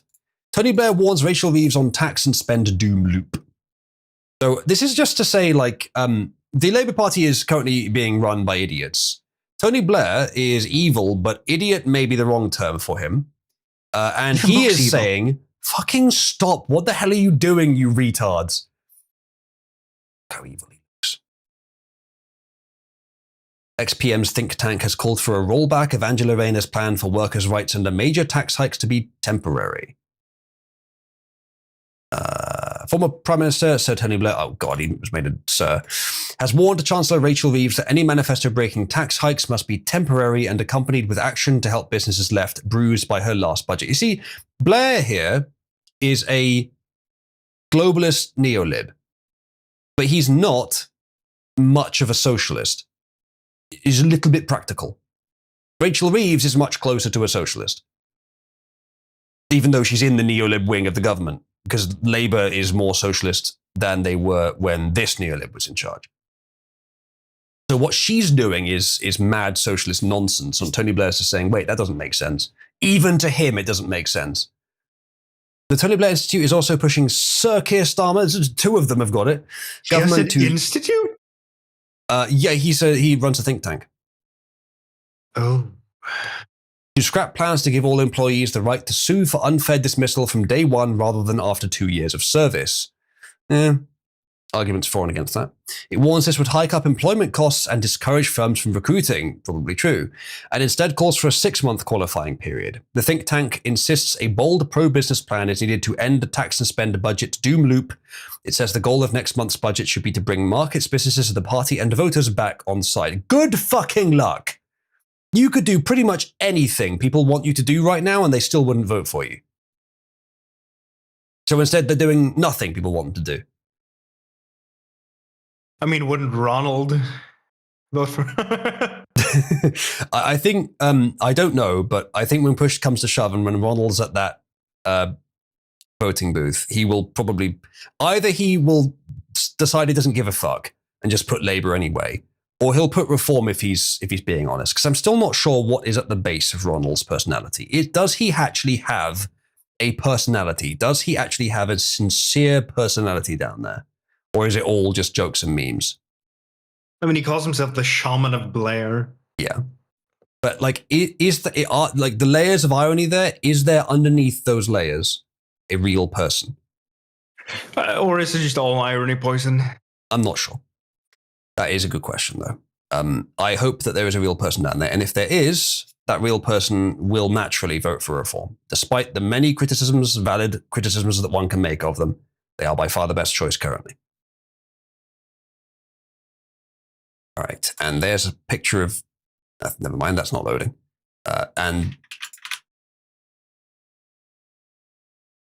that's not loading either. Good. Well, shit. There we go. There's a picture of JF's face from last JF. stream that I happen to have open still. It's GIF. It is the GIF. Oh, no. He's too close to me. I'm coming to get you. Ah! No, JF! I'm not retarded! I mean, maybe you are his type. I don't know. I'm neither retarded nor a woman. Are you sure about that, Lady Norman? We can find out together. You can accept some of my French sperm. I made eye contact with the fucking image when you said that. Holy shit. Would you like a helpful batch That of is- French sperm? A nice big wad of this stuff forced directly into your pregnancy hole? This is the most horrific thing I've ever fucking experienced. Yeah, Holy JF, shit. this fucking weird. Stop being so well. I'm not being weird. I'm just asking Norman if you would like to become pregnant by me. We can start this inbred JF arc would and I can believe have in fucking pregnancy, wouldn't he? I can have multiple children by this beautiful man.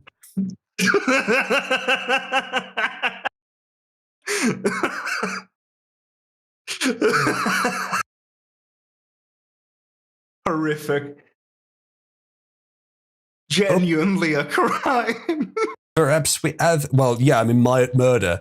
Perhaps we have another volunteer in the chat. Mofaku, would you like to become my next child birthing pod?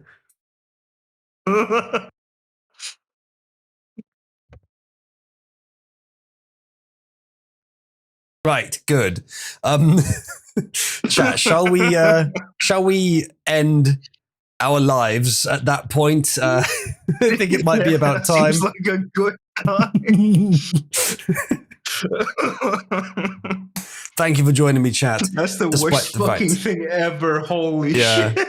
Oh, I will show you something much worse. I will have nightmares about this. Holy fuck. Right, chat. We've been going for 5.5 And I'll hours blame and you. still. Yes, fair enough. And still, well, blame JF, not me. And still, quite a lot of you have stuck around, so I appreciate that. We will wrap up now. I've managed to get to 96% on my counter. It'll probably be down to 91 or 2 by the time I stream tomorrow, and then I'll be able to get it high enough that I can have a full day off. Hurrah! Or we Yeah. can go on for another hour, and I can maybe have tomorrow off. Nah, I want to watch Konosuba instead. Right. Yeah, I'm not going to advocate for another hour. Yeah, I could do it. I've got enough stories, but I think we'll just go watch stuff instead.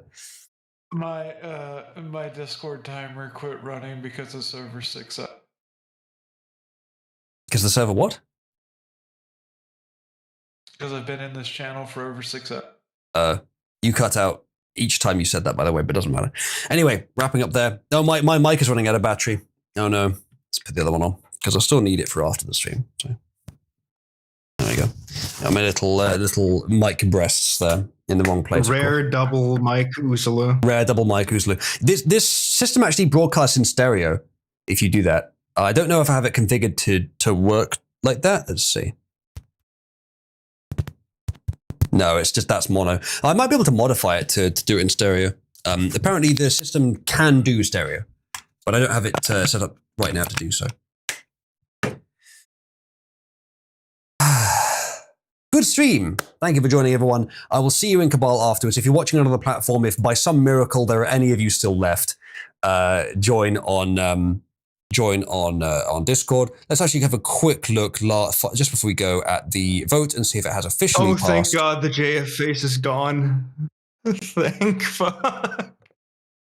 Okay, one more Senate vote needed to pass the thing.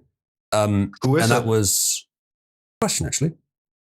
John Cornyn of Texas. Well, I think we know where he's gonna vote. I think so. 'Cause Considering I the think, state.